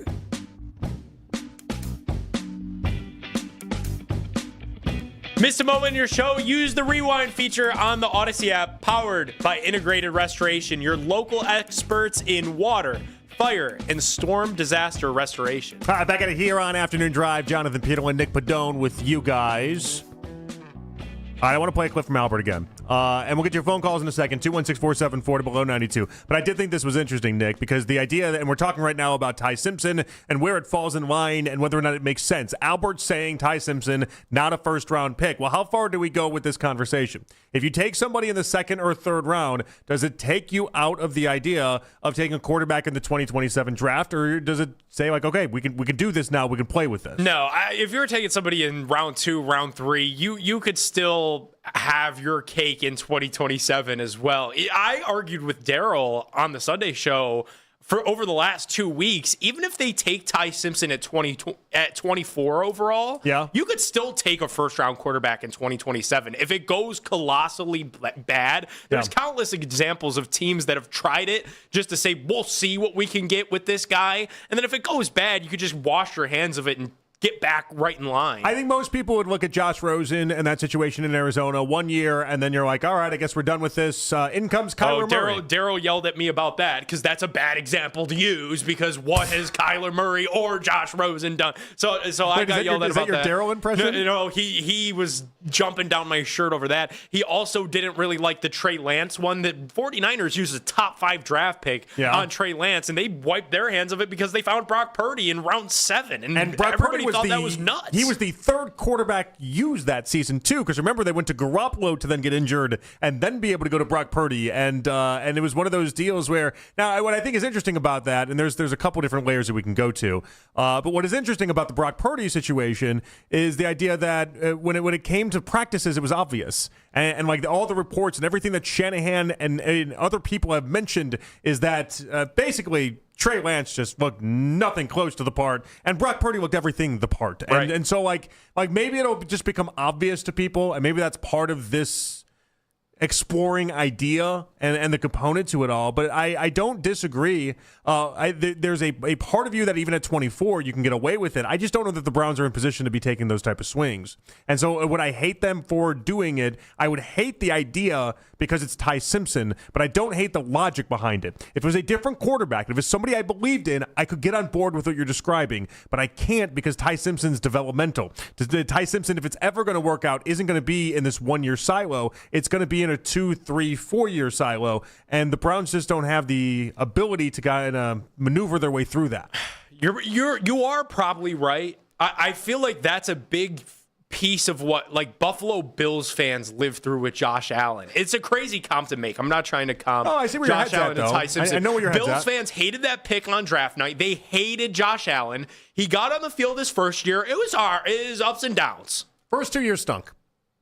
There's no other way to put it. And then he figured it out. The first 2 years stunk. And in the draft process, what was the big deal on Josh Allen? They knew that he could throw it over the barn. They didn't know if he could hit the barn, right? That was the big line that everyone kept using. And he hadn't played, and similar to Ty Simpson, haven't played enough games. The thing with Josh Allen was he hadn't played anybody because he was a Mountain West But that brings us back to this guy. discussion, though. Does Ty Simpson exclusively take you out of the 2027 draft? And I think in most scenarios, you're right. Most scenarios, you take a Ty Simpson, and it's not the end of the world. You could take him at 24. You could take him at 39. Yeah, it stinks you're losing your first-round pick, but that's why you take these picks and have these picks to take those type of swings. But Ty Simpson, you won't get a good evaluation on him in 1 year. Is the caveat, though, Monkin and Monkin's pre-existing relationship with him, and that this is somebody that Monkin has wanted since Ty Simpson was a high school quarterback? He's a football coach, not Jesus. He's not going to turn water into wine here. But is that the caveat, that we're going to give this Monkin thing a 1 year trial run. Kevin never got to pick his quarterback. I had to listen to that for 6 years that Kevin never got to pick his. So maybe they let Todd pick his in year one. And if it goes bad, okay, Ty's done, Todd's done. We're ushering in Arch Manning with a whole new crew. But you're setting them up to fail in that regard, Nick. I agree. You're not setting them up in the right way. I'm just trying to figure out what are the Browns thinking. I agree with you on all of this. I would go with Shedeur. That's the easy thing to do. If Shedeur pops, you're off to the races, not just this year, but then in 2027. Imagine Shedeur Sanders and Jeremiah Smith in 2027 if you could find out that Shedeur is your guy and you don't need a quarterback, but you're going to continue to grow with him. Like, you could really have some fun with it. I just wonder, like, where are the Browns' heads at? Because I heard the owner of the team showing a ton of love, too much love for me, to Deshaun Watson, who I want nothing to do with. And I'm willing to entertain Ty Simpson if it means keeping Deshaun Watson away from this thing in its entirety. All right, here was Albert talking about adding a quarterback potentially later on in the draft. Here we go. You know what? I really like the idea of it because I always think it's a good investment to swing if you've got, disposable picks and you've got like a little bit of, you feel like some currency there and somebody falls and you're in the 4th or 5th round. And I never mind taking a swing at quarterback in those situations, even if you have one. The beauty of doing that to me is you're taking a swing and it doesn't take you off the market from taking one the next year. Like, if you take one at 6 or 24, chances are you're not taking another quarterback next year, right? Or the year after that. If you take one in the 3rd or the 4th or the 5th round, you can very easily just turn around and take another one the next year. So in that way, it's almost a free shot where you're not taking yourself off the market to try to get an answer long term. But, maybe you are, getting a chance to look at a guy with some upside. So my only problem with that is that he calls it like this free shot. And I understand the concept that Albert's putting out there. But is it really a free shot if the plan as of right now is Shedeur Sanders and Deshaun Watson, and then what? Like, you're going to take this, so let's say Carson Beck. Let's say they take Carson Beck in the 4th round or 3rd round. Yeah, they've got like 146, 149. Like, they've got all of these mid-round picks. Aren't you just wasting a pick in that regard then? Like, I get the idea. Darts at a dartboard, I understand all of it, but I don't understand the idea of drafting a quarterback in the 4th round just to draft a quarterback in the 4th round. Could I give you my one that I would be on board with it? I'm going to assume you're going to say Nussmeier. Nope. All right, good. Hit me. Drew Aller. Like a blackjack dealer. Hit me. Drew Aller. Was because Medina thing? No. So my thing with Drew Aller is that he, of all the mid-round guys, I think is the one that could somehow, some way in the right ecosystem, and I don't think the Browns are the right ecosystem. I don't think anyone thinks they're the right ecosystem. But somehow, some way, I think Drew Aller, of all the mid-round quarterbacks this year, is the one that has the elite traits in terms of his size and his arm that he could eventually become somebody like a Josh Allen. But you're doing this eventually thing here, right, where it's like, and I'm not trying to poo-poo your idea. I'm trying to figure out what the plan would actually be. Because if the plan is Shedeur either a boom or bust or anything, throw Deshaun in there as well. 2027 draft is the main priority. Right. And so are we just going to have Drew Aller sitting behind this 2027 draft pick that is then going to be, how does that work? Make the math work on that. So, because Drew Aller's, he's blocked is what happens in this scenario. If Breer likes the idea of the Browns selecting a mid-round quarterback, it would probably have to be similar to what last year was, where if you take Drew Aller, call it in the 4th round, you probably have to get a look at him at some point in the regular season to see what he can do and if he's going to be the guy. Aren't you inherently then betting against Shedeur or Deshaun in that instance? Like, I'm betting against, personally, I'd bet against Deshaun in any situation. But the heart of it can't be, I'm drafting this guy in case I need a 3rd quarterback. Like that's not a. But that might be where they're at though, because where's Dylan Gabriel? Monkin said today. But you see how crappy of a plan that is. If the idea is like, well, we're just gonna go like it's like a. Give everyone a taste. Give everyone like break it into segments. You get 5 games, you get 7 games, and you get the other 5. Like it doesn't make sense. None of that is logical. And I get the Browns don't do a lot of logical things. I get that. But like in most markets, do people understand in most markets, you don't get to a 3rd quarterback ever? I know we get there all the time here, but that's not something that happens in other markets. That's not something other football teams consistently talk about as their third quarterback and how many seasons they get to 3. We have to talk about 3 every year, though. No, we have to. You can't take Carson Beck or let's even say Drew Aller on the idea that you're going to eventually need to get to your third quarterback this year. That's an awful, awful way to not only put together a team, but to think. I would reframe your thinking on it, though. What if it went like this? What if they start Shedeur Sanders? That should be the end of convo, by the way. Your plan is I start Shedeur Sanders, and then that's it. That's 17 games, and that's what we do. But what if the wheels start to come off the thing? Then this is where Deshaun gets his opportunity. But that's where you lose me. Keep Deshaun holding the clipboard. If Shedeur, the wheels fall off the wagon, then you go to Drew Aller, and that keeps Deshaun off the field. So Drew Aller's your buffer. That's what you want. He's my buffer. Because we've been doing this thing with a buffer quarterback. Drew Aller's your buffer. There's your lottery ticket. If he pops in those in whatever the sample size, if the wheels come off Shedeur, or if he gets injured, and that's also how you ensure that Deshaun Watson doesn't go on the field. I like that idea. It would be QB1, Shedeur Sanders, QB2, Drew Aller, QB3 / clipboard holder and earpiece wearer, Deshaun Watson. That's how I would do it, at least. Listen. I'm not against that. But if it was up to me, we'd be doing a different quarterback room anyway in general. But that's also true. If it was up to me, Deshaun Watson. The way the Browns have talked this offseason, do you think that's realistic? That's how they would approach it? Because what you're describing right here is them actually giving up on Deshaun Watson, and I have no evidence that they've actually done that as of right now. Maybe it's too many people with talking heads out there in the national media that are giving me the idea that this is going to be a real thing with Deshaun, but they've given me no reason to think that this is not a real thing with Deshaun. Because in the world that the Deshaun conversation is so much more strange if he's Shedeur Sanders' backup. And in the event that Shedeur is bad, if he loses out the competition, what is he going to be? Then he's QB3. You're out of sight, out of mind. Because what would be the incentive of putting him on the field in the middle of the season? Well, the reality is that if Shedeur doesn't work out, if Shedeur actually busts the way that we're doing this boomer bust thing, your season is shot. Your season is over anyway. So at that point, I got another boomer bust though with Drew Aller. My boomer bust is not Deshaun. But at that point, you're just filling time is all you're doing. There's nothing else. There's no real nice way to put this. I can get on board if you want to do anybody but Deshaun. I'm not against that.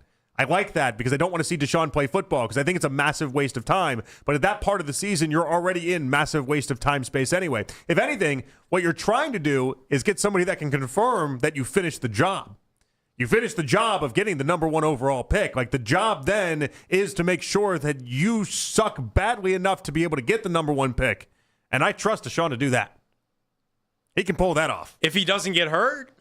But I hear what you're saying, though. I hear what you're saying. And if you have somebody that is squeezed in between there, it gives you another chance. You throw him out there. You can find out whether or not there's that boomer bust mentality for Shedeur. It works the same way for quarterback number 2. Right. And then if it doesn't work, which it shouldn't be expected to work, but if it doesn't work, then all right, you wash your hands clean of it. I don't know if that takes you out of that quarterback then being a backup for the 2027 quarterback, though.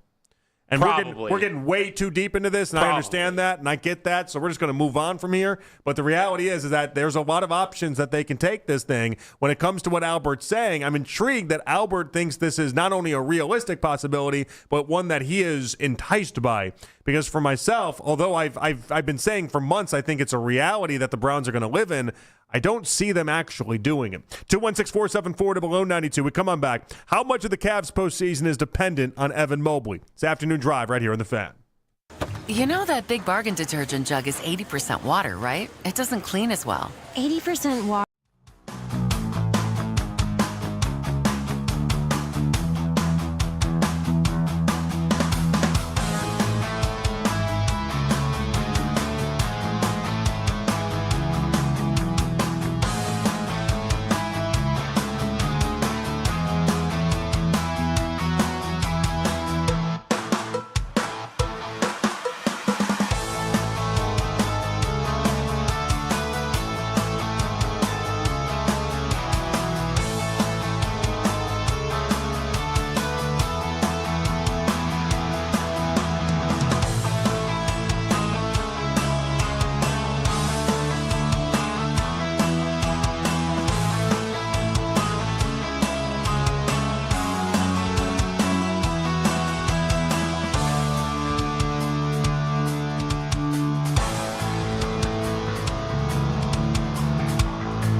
Sports Desk. I'm Katie Pollock. This is the only place to trust for Cavs talk anytime you want. Cleveland's Sports Radio, 92.3 The Fan. All right, back in here on The Fan in this afternoon drive. Jonathan Peterle and Nick Padone. Did you get power back at your house or no? I'm so like whatever is going on, it's also like messed up Cam's phones. I have no idea what's messed up her phone. No idea what's going on. I'm sending like green text messages as if I'm engaged to somebody. I'm engaged to an Android user. Which sounds devastating for yourself. Huh? Yeah. Well, I'm going through it right now. That's okay. My wife sent me a text, I don't know, maybe like 20 minutes or so ago. She's at her work, and her work's not too far from our house, to be honest. And it was like with like 5 other coworkers, and they were hiding out in the bathroom. And so like I don't know. I mean, this is the watch/warning that we're living in, guys. So be careful out there. Yeah, but it's over in 7 minutes, right? That's what they say. I don't know. I'm not a weatherman. I don't know. I didn't even know it was raining outside.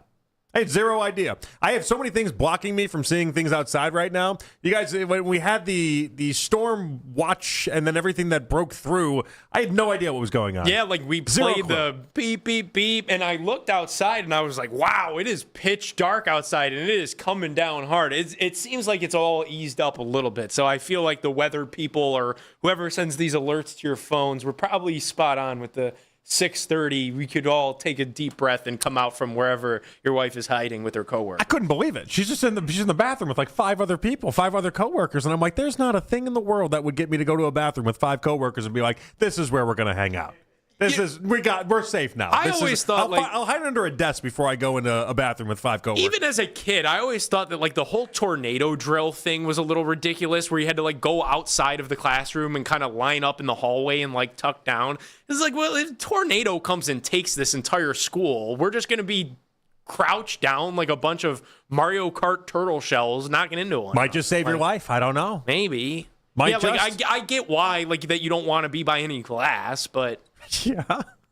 But like if a tornado is gonna come, I mean please tell me more about this tornado plan you have. What's sitting in the hallway gonna do for me? Like as a little kid, I always had a bone to pick with that. Like I'm sitting in the hallway. Like if a tornado comes and hits us, like me sitting in the hallway isn't gonna really stop anything. No, I don't think you're stopping the tornado. No. Like so sitting in the hallway, like tucked up like a eggshell. It's like, what are we doing? You don't think that was the make or break, is what you're saying here? You don't think that was that was going to be? I don't know. Maybe getting under desks maybe would have actually done something.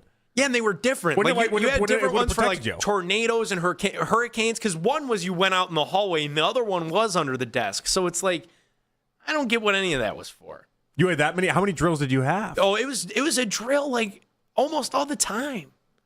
I didn't do nearly as many drills. I remember one day, like the fire department came to the school, and I remember we did one of those type of drills. I don't remember ever doing a hurricane drill, tornado drill. We did tornado drills.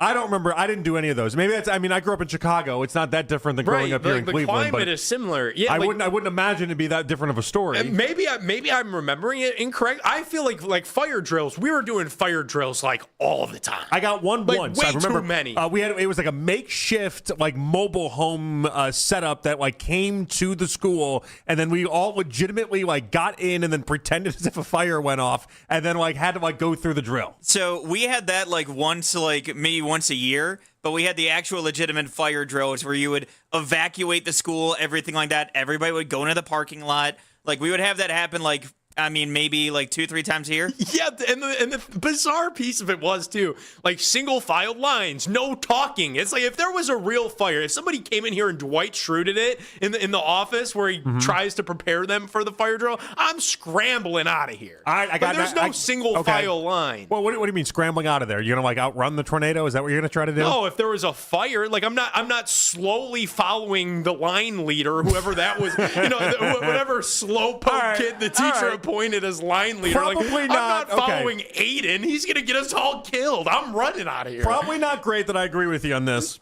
because we're probably not spreading anything that's great for any kids listening. But like, you're right. Like in that moment, I'm gonna trust some kid I don't even care about. I'm gonna trust Aiden. What's he know? It's the blind is this guy leading the blind. He cheats at math. You think I'm going to listen to him with a fire drill? Why is he at the front of the line? Who adopted him to be the leader of the front of this line? I cheated off his math test last week, and we both got C minuses. I'm not following him out of this building. I might be an idiot, but I know with certainty he's an idiot. Yeah. I'm supposed to follow him? Yeah, no shot. I kind of agree with it. I might be an idiot, but he's an absolute moron. That stuff always got under my skin. Here's where the distrust really comes in, and this might be the genesis of this. Did you have the DARE program come in high school? So we had the DARE program. I did DARE in like second grade. Well, I did DARE all throughout, but I'm talking about the MAD program, the Mothers Against Drunk Driving.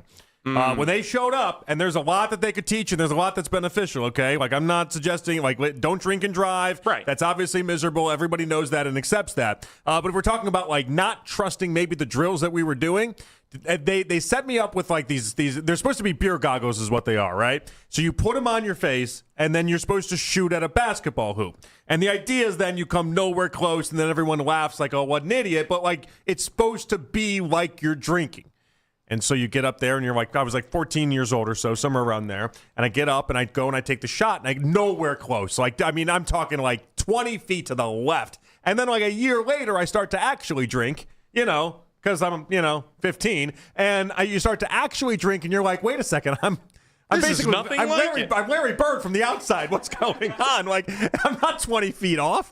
I couldn't be draining more threes. I'm hitting more threes now than I did when I was sober. What are we doing? This isn't supposed to be a performance enhancer. Basically, but it might not have been the greatest thing in the world, but it was definitely understanding that it was not 20 feet to the left. Either that or you don't remember your misses. That's the other part of it, too. And so I just thought to myself, I'm like, this is insane. How much of my life has been a lie leading up to this? How many of these school activities were just by the extreme exaggerations, and I don't need to buy into any of it? Yeah, we did DARE in like second grade. We didn't have any of that in high school. It was super early on. It was like at that, like, Who's really?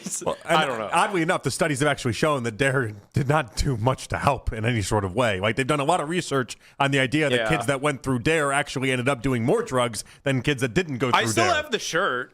I still do. I kept the shirt. It became cool to wear the shirt. Yeah, and after a certain point. Well, they also gave a bunch of, like, how old are you in second grade? 7? They gave a bunch of 7-year-olds size XL shirts, so it does still fit. I do remember the time it working, though. At the time, it did. It didn't last for a while, I guess. Although I'm not a drug guy, so I did take that for whatever that's worth. But don't laugh at that, Nick. But I remember our one DARE teacher being like, "Don't ever take acid," and I'm like, "Okay." No, don't take acid because it's the type of drug that if you take it, it'll just mess up your brain. It'll turn into scrambled eggs. But your brain won't recover from it. And I'm like, well, that doesn't sound fun. Your brain's just not going to recover from it? All right, I guess I won't do that drug. Thanks, DARE. And that was the lesson. I've heard that. They say that, like, if you crack your back, like that I don't know. We don't have to get into it. Now I need to know. They say that, like, if you've ever tried different hallucinant drugs similar to that if you that's how it will, like, revisit you years down the road, is like if you crack your back. I don't know if that's like Mythbusters or what. Yeah. Cracking your back to chase a high.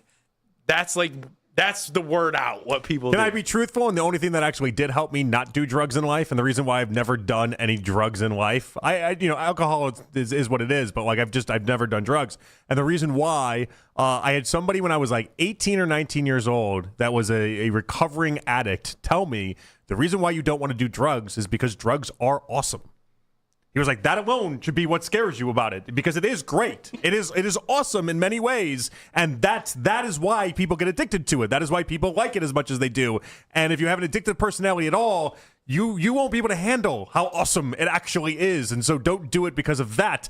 And so that's the reason why I've never really done it, because I know it'd be a fun time, and it's addictive, obviously, and I have an addictive personality. I can't go down that road. That worked well for me, but as I was describing it, I understood maybe that's not the best advice for everybody out there. Do not do drugs, kids. Maybe that, I don't know why it worked for me really well, but as I was delivering that advice to anybody that was listening, I understood that one wasn't hitting very well. And so I apologize for that. All right, so Richard Jefferson. It wasn't Scott Pollard, but it was a former Cavs big man, Channing Frye, who Let's play a little Channing. It says that Evan Mobley might not be as ready for the NBA postseason as Cavs fans want him to be. Evan has all the tools to be great. Evan and his team have to believe in what vision the Cavs have for the Cavs and for him. And 3, he has to make his free throws. I don't know what he worked on this summer, but I don't know if I've seen a guy regress free throw shooting wise. And it may be up here. It may have the yips. They brought in James Harden to make sure that he is involved in the offense, that he is focused on. To me, it seems like Evan is afraid. He'll have one great game. I think the other 2 weeks ago, he had 25 and 17 versus whoever scrub team. I don't know if Evan really is bought in to the vision for himself and himself on the Cavs. I don't know if it's a matter of buying in or not. I do think there is something with Mobley that in some games he looks awesome, and other games he looks like he's a space cadet. He just is. He's somewhere else. And so I don't know what that is, but I don't know if that's not about him like not buying into the vision that they have for him. Yeah, and to say that he's like afraid, I also don't know that I get that, because you see nights like what literally Evan is coming off of where he's anything but afraid, like put up 34 points last night, 17 rebounds or something of the sorts. Like, so I don't think he's afraid. I don't know how comfortable he is in his role with his salary, and that they've got 2 dominant ball handlers that need to get their shots up in Donovan Mitchell and James Harden. I think that makes it difficult for Evan Mobley to assert himself on the offensive side of the court. What's weird about that, though, is that Mobley's usage rate is higher than James Harden's in a Cavs uniform this year. And so, like, it's odd because I think a big piece of that is Harden is like Harden's playing the role he's intentionally looked to be a distributor. Yes, but I think that's part of this equation. Is I think a lot of people look towards what you're saying is like, well, Harden needs the ball and Harden needs this, and he's limiting and holding back Mobley, and I don't think that's true at all. I think if anything, he's gone out of his way to try to make Mobley flourish. And then the idea that we've seen better games in the past couple weeks is proof positive of that. I think you just know that, like, Donovan on most nights will give you anywhere between, call it 20 and 30 points. Harden on any given night is about to be right around that 20-point mark. That really makes it hard for Evan Mobley to give you the type of performances like he gave you last night on a consistent basis when you've got 40 points coming from your backcourt. Now, I'd love for Evan to be in that 25-point per game range. I think that's all it would take for him to be an MVP-type caliber talent in this league. If he's giving you what he gives you on the defensive side of the ball, plus 25 offensively consistently and 10 rebounds, like, you're talking about an MVP of the league in Evan Mobley. And those were some of the expectations that he had coming into this season. So I wonder how much of that kind of clouds the national narrative surrounding Evan Mobley as well. Like, I don't think Evan Mobley's been bad this year at all. Like, I think Mobley, in fact, has been pretty good, especially with Harden here. He's good. The problem with Mobley is it's the same Mobley we saw since year 2. That's I don't know the about crux. that. What do you mean? I mean, like, numbers-wise, it's exactly the same of what it was in year 2. But numbers-wise, maybe. But I do think when you watch the games, there's a certain confidence to Mobley, especially on the offensive side of the floor, where it feels like he's got a couple more moves in his bag that he could deploy at any given time. Yeah, he also has what he had, 3 games ago, the 8-point game? I mean, like, to me, it's about consistency. To me, he is maddeningly inconsistent at this point, and so at least I'll take the flashes of him having games like he did last night. I'll take that. But I don't know about this vision part of it, because the vision would be that you're the best player on the team. That's what they want for you, Evan Mobley. Who would shy away from that? Who is saying that's a bad time? That's the part where maybe Channing Frye loses me. Like, you're saying Channing Frye's losing you because Evan Mobley's not the best player on the Cavs right now? No, I just don't know why Evan would be shying away from that responsibility. Or why he'd be shying away from that being, if that's the calling card that the Cavs put on him because of the money they paid him and how the whole thing is supposed to go, I just don't know why you'd shy away from that. I don't know why Evan Mobley would be the guy to be like, first guy in NBA history to be like, nope. No, I don't want to be the guy. Don't want to be the guy. Like, it just doesn't, it's not a thing for NBA players. No, and I don't think it's really a thing for Evan either. I think that also the fact that he's a little bit more softer spoken, you don't really hear much from Evan Mobley, maybe he plays into that he doesn't necessarily come across as other superstars in the NBA comes across. Like, I don't think if you asked Evan Mobley, like, do you want to be the number one option on a championship winning team? I bet you he'd probably say yeah. I would hope so. We'd have a real issue if he didn't. Yeah, like, and I feel like if you hooked him up to a lie detector, like, that's probably true. He probably does want to be the best player on a championship team. I think the Cavs have just put him in a difficult spot because there is so much talent surrounding him that it's hard to get that consistency when you're talking about 34 and 17 on a night in, night out basis. He's capable of it, but I do agree with you. Like, it has been maddeningly inconsistent. Eric in Cam's Corner up next. What's up, Eric? What's good? Gentlemen, how y'all doing tonight? Hey, man, how's it going? Doing well, man. Just real quick, I just got in the car, man. I'm hearing the conversation about what Shannon Fry said. And I'm thinking to myself, like, the national media, they don't sell papers no more in news articles. So you got to tune into their podcast to hear what they're saying. You got to watch their YouTube channel to see what they're saying. And at this point, I think it's just clicks. I'm going to be honest with you guys. Like, I don't remember Giannis or Jokic peaking in year 5. They started to assimilate at year 5. And I would prefer if Kenny Atkinson said, you know what, the game plan that we had for Mobley to begin the season was not correct. We should have ran a point guard-centric offense to get our bigs to basketball because that's the way basketball has always been played. The point guard, get the bigs involved. And James Harden is showing us how good he is because how he's getting Mobley involved in the offense. And guess what? He's going to work on the other end as a result of it. So I'm cool with Mobley giving us 18, 19 points tonight. Do I want him to make more free throws like Nick just said? Absolutely. But just to say that he's not ready for the moment and this, that, and the third, it's starting to get played. And Mobley said some things last night in his postgame with Serena, and I'll close on this, that, you know what, he's starting to figure it out. And I believe the player more than I believe some of these national pundits. So, I think he knows what's on the table. And the next couple games, we can start to see him starting his flourish. I can't wait for the game tonight because I want to see what he does in the back-to-back. All right. That'll tell me a little bit more about what I need to know. Thanks, guys. You got it. Thank you, Eric. I appreciate it. Good call out of Eric there. 216-474-0092. We'll put a bow on this one in case we missed it next right here in The Fan.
From lighting and HVAC parts to plumbing supplies, all in one place. And with fast, dependable delivery, he's stocked and ready for the next tip-off. Call 1-800-GRANGER, click Grainger.com, or just stop by. Grainger, for the ones who get it done.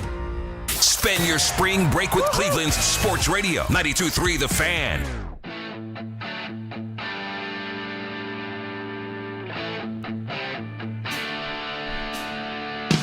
All right, final segment of the show. Jonathan Peterlin, Nick Padone with you guys here.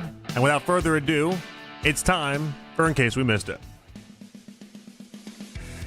All right, JP, I don't know if you've seen this. You probably have. The reason why Todd Monken wasn't in the NFL head coaching photo at these league meetings. I was just reading it, yeah.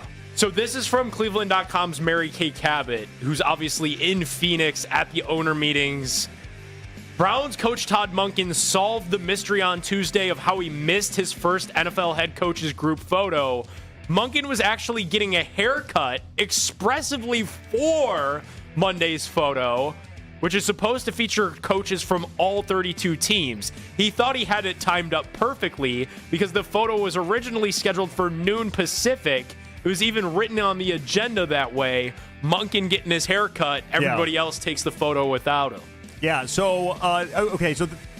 People are making this a big deal, though. People are already wow. taking this and running with it, saying, well, if you can't even attend the photo opportunity on time, how can we expect you? I'm not willing to take a haircut during a group photo to the level of that means that this guy is or is not going to be a good head coach in the league. We know they changed up the time. That's a thing that happened. I don't know why he didn't get the text message or something like that to explain what the right time was. I said yesterday in like a half-joking way that he's just a comically late human is all it is. He's just a late guy. And that's fine. Some people are late people. I don't know if you're one of those people or not. I have no idea. Never. You're an on-time person. Always. You sound like you're joking. I'm not entirely sure. No. I'm never late because I feel like if you're late, you're only disrespect. Well, I'll be late to things that are insignificant.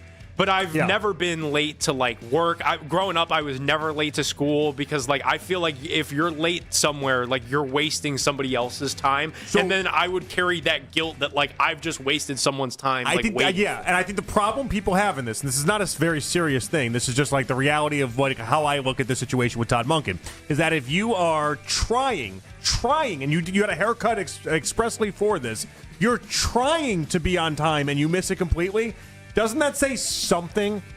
I don't think it's the biggest deal. I don't think it means you're going to win. You couldn't have gotten your haircut before you left, is what you're saying. I don't know that it means you're all of a sudden going to only win 3 games next year because of this. Maybe he knows a really good barber in Phoenix. But what I do know is that if you really wanted to be somewhere and it really did matter to you and you really wanted to make it a priority to be there, even if they changed the time, it is a little mind-blowing to miss it completely. But I'm waiting. If it's something that means that much to me, I'm awkwardly standing around waiting around, you're to hop in this group way photo, to be right? there yes, for instance, because Augusta keeps coming up. If I got invited to go play Augusta, or even better, they do a media round the day after. If I go cover, I know plenty of people that have participated in that media round. We got to talk about that at some point then, because so what they do every year is they choose a handful of people from the media that gets to play the day after, right? And so if I ever cover the Masters, and I plan to at some point in life. Or I'd love to go to the Masters, but I don't win the drawing. So, at some point, I'm going to give up and just be I'll cover it for the station. They'll give me the credential, and I'll go, right?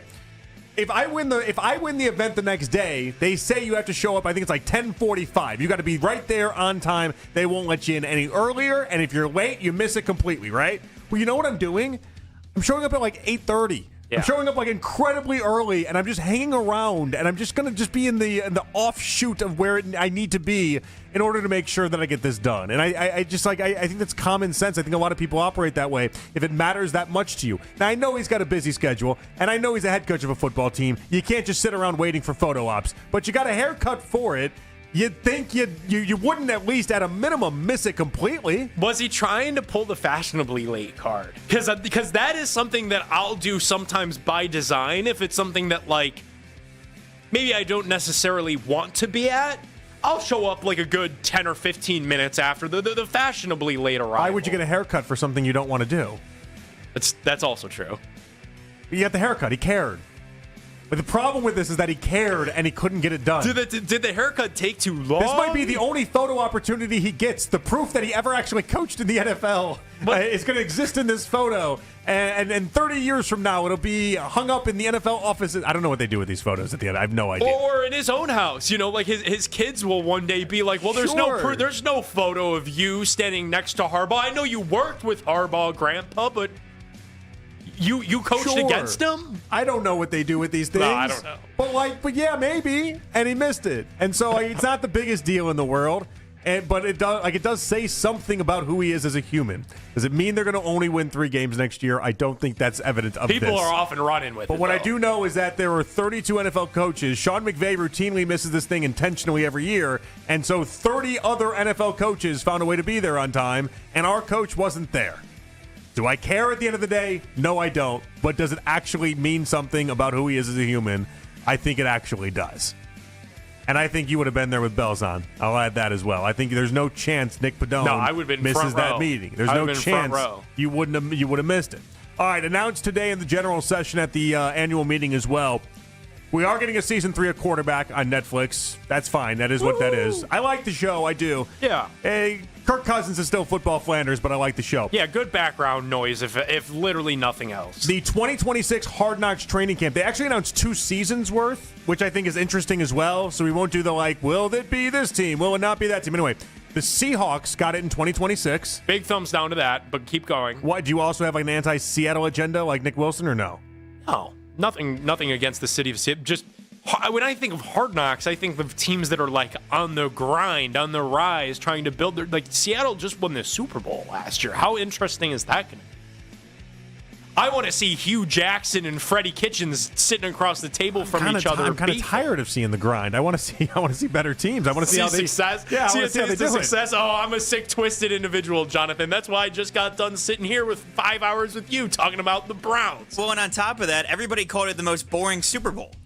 And so you're getting the winner of the most boring Super Bowl to entertain you in Hard Knocks the following year. No, but they called it the most boring Super Bowl because the game was lopsided. It doesn't mean the teams were inherently boring to watch. I disagreed with that sentiment when Nick would throw it out there because the Seahawks had a top 4 offense and a top 4 defense. If you don't like the Seahawks as a football team, you can make an argument you just don't like football in many ways. That was the genesis of that. But now this is tinkering with the sanctity of what Hard Knocks was supposed to be, and that's following these bad organizations and these down and out.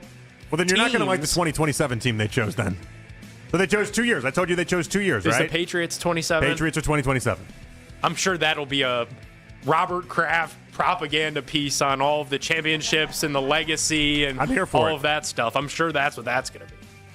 Similar to The Last Dance. I hated The Last Dance. Why? Because Michael Jordan signed the rights away on the day of the Cavs championship parade. It's because he was insecure and he knows LeBron James is the greatest basketball player of all time. How about that for a take to wrap the show? The timeline jumping is the only problem I have with The Last Dance. I like The Last Dance. I didn't like how it went from 1995 to then 1991 to then 87 to then back to 1995. That was the only real problem I had with it. All right, thank you to Mac Robinson on the board. Yes. Thank you to, let's see, who else do we have here? Jake Murren producing the show, Katie Pollock doing the updates, and thank you to you, Nick, for hanging out. Dude, it's been a blast. Thanks for having me. Had a lot of fun. I'll be back again tomorrow. It'll be Daryl Ryder in for Nick Wilson on tomorrow's show. So we'll be with Daryl tomorrow, and I'll talk to all of you guys at 2. Enjoy the rest of your evening. Keep it spicy, baby. Let's go. I love you. Have a great day. Take care, Nick. Take care of him. He needs help.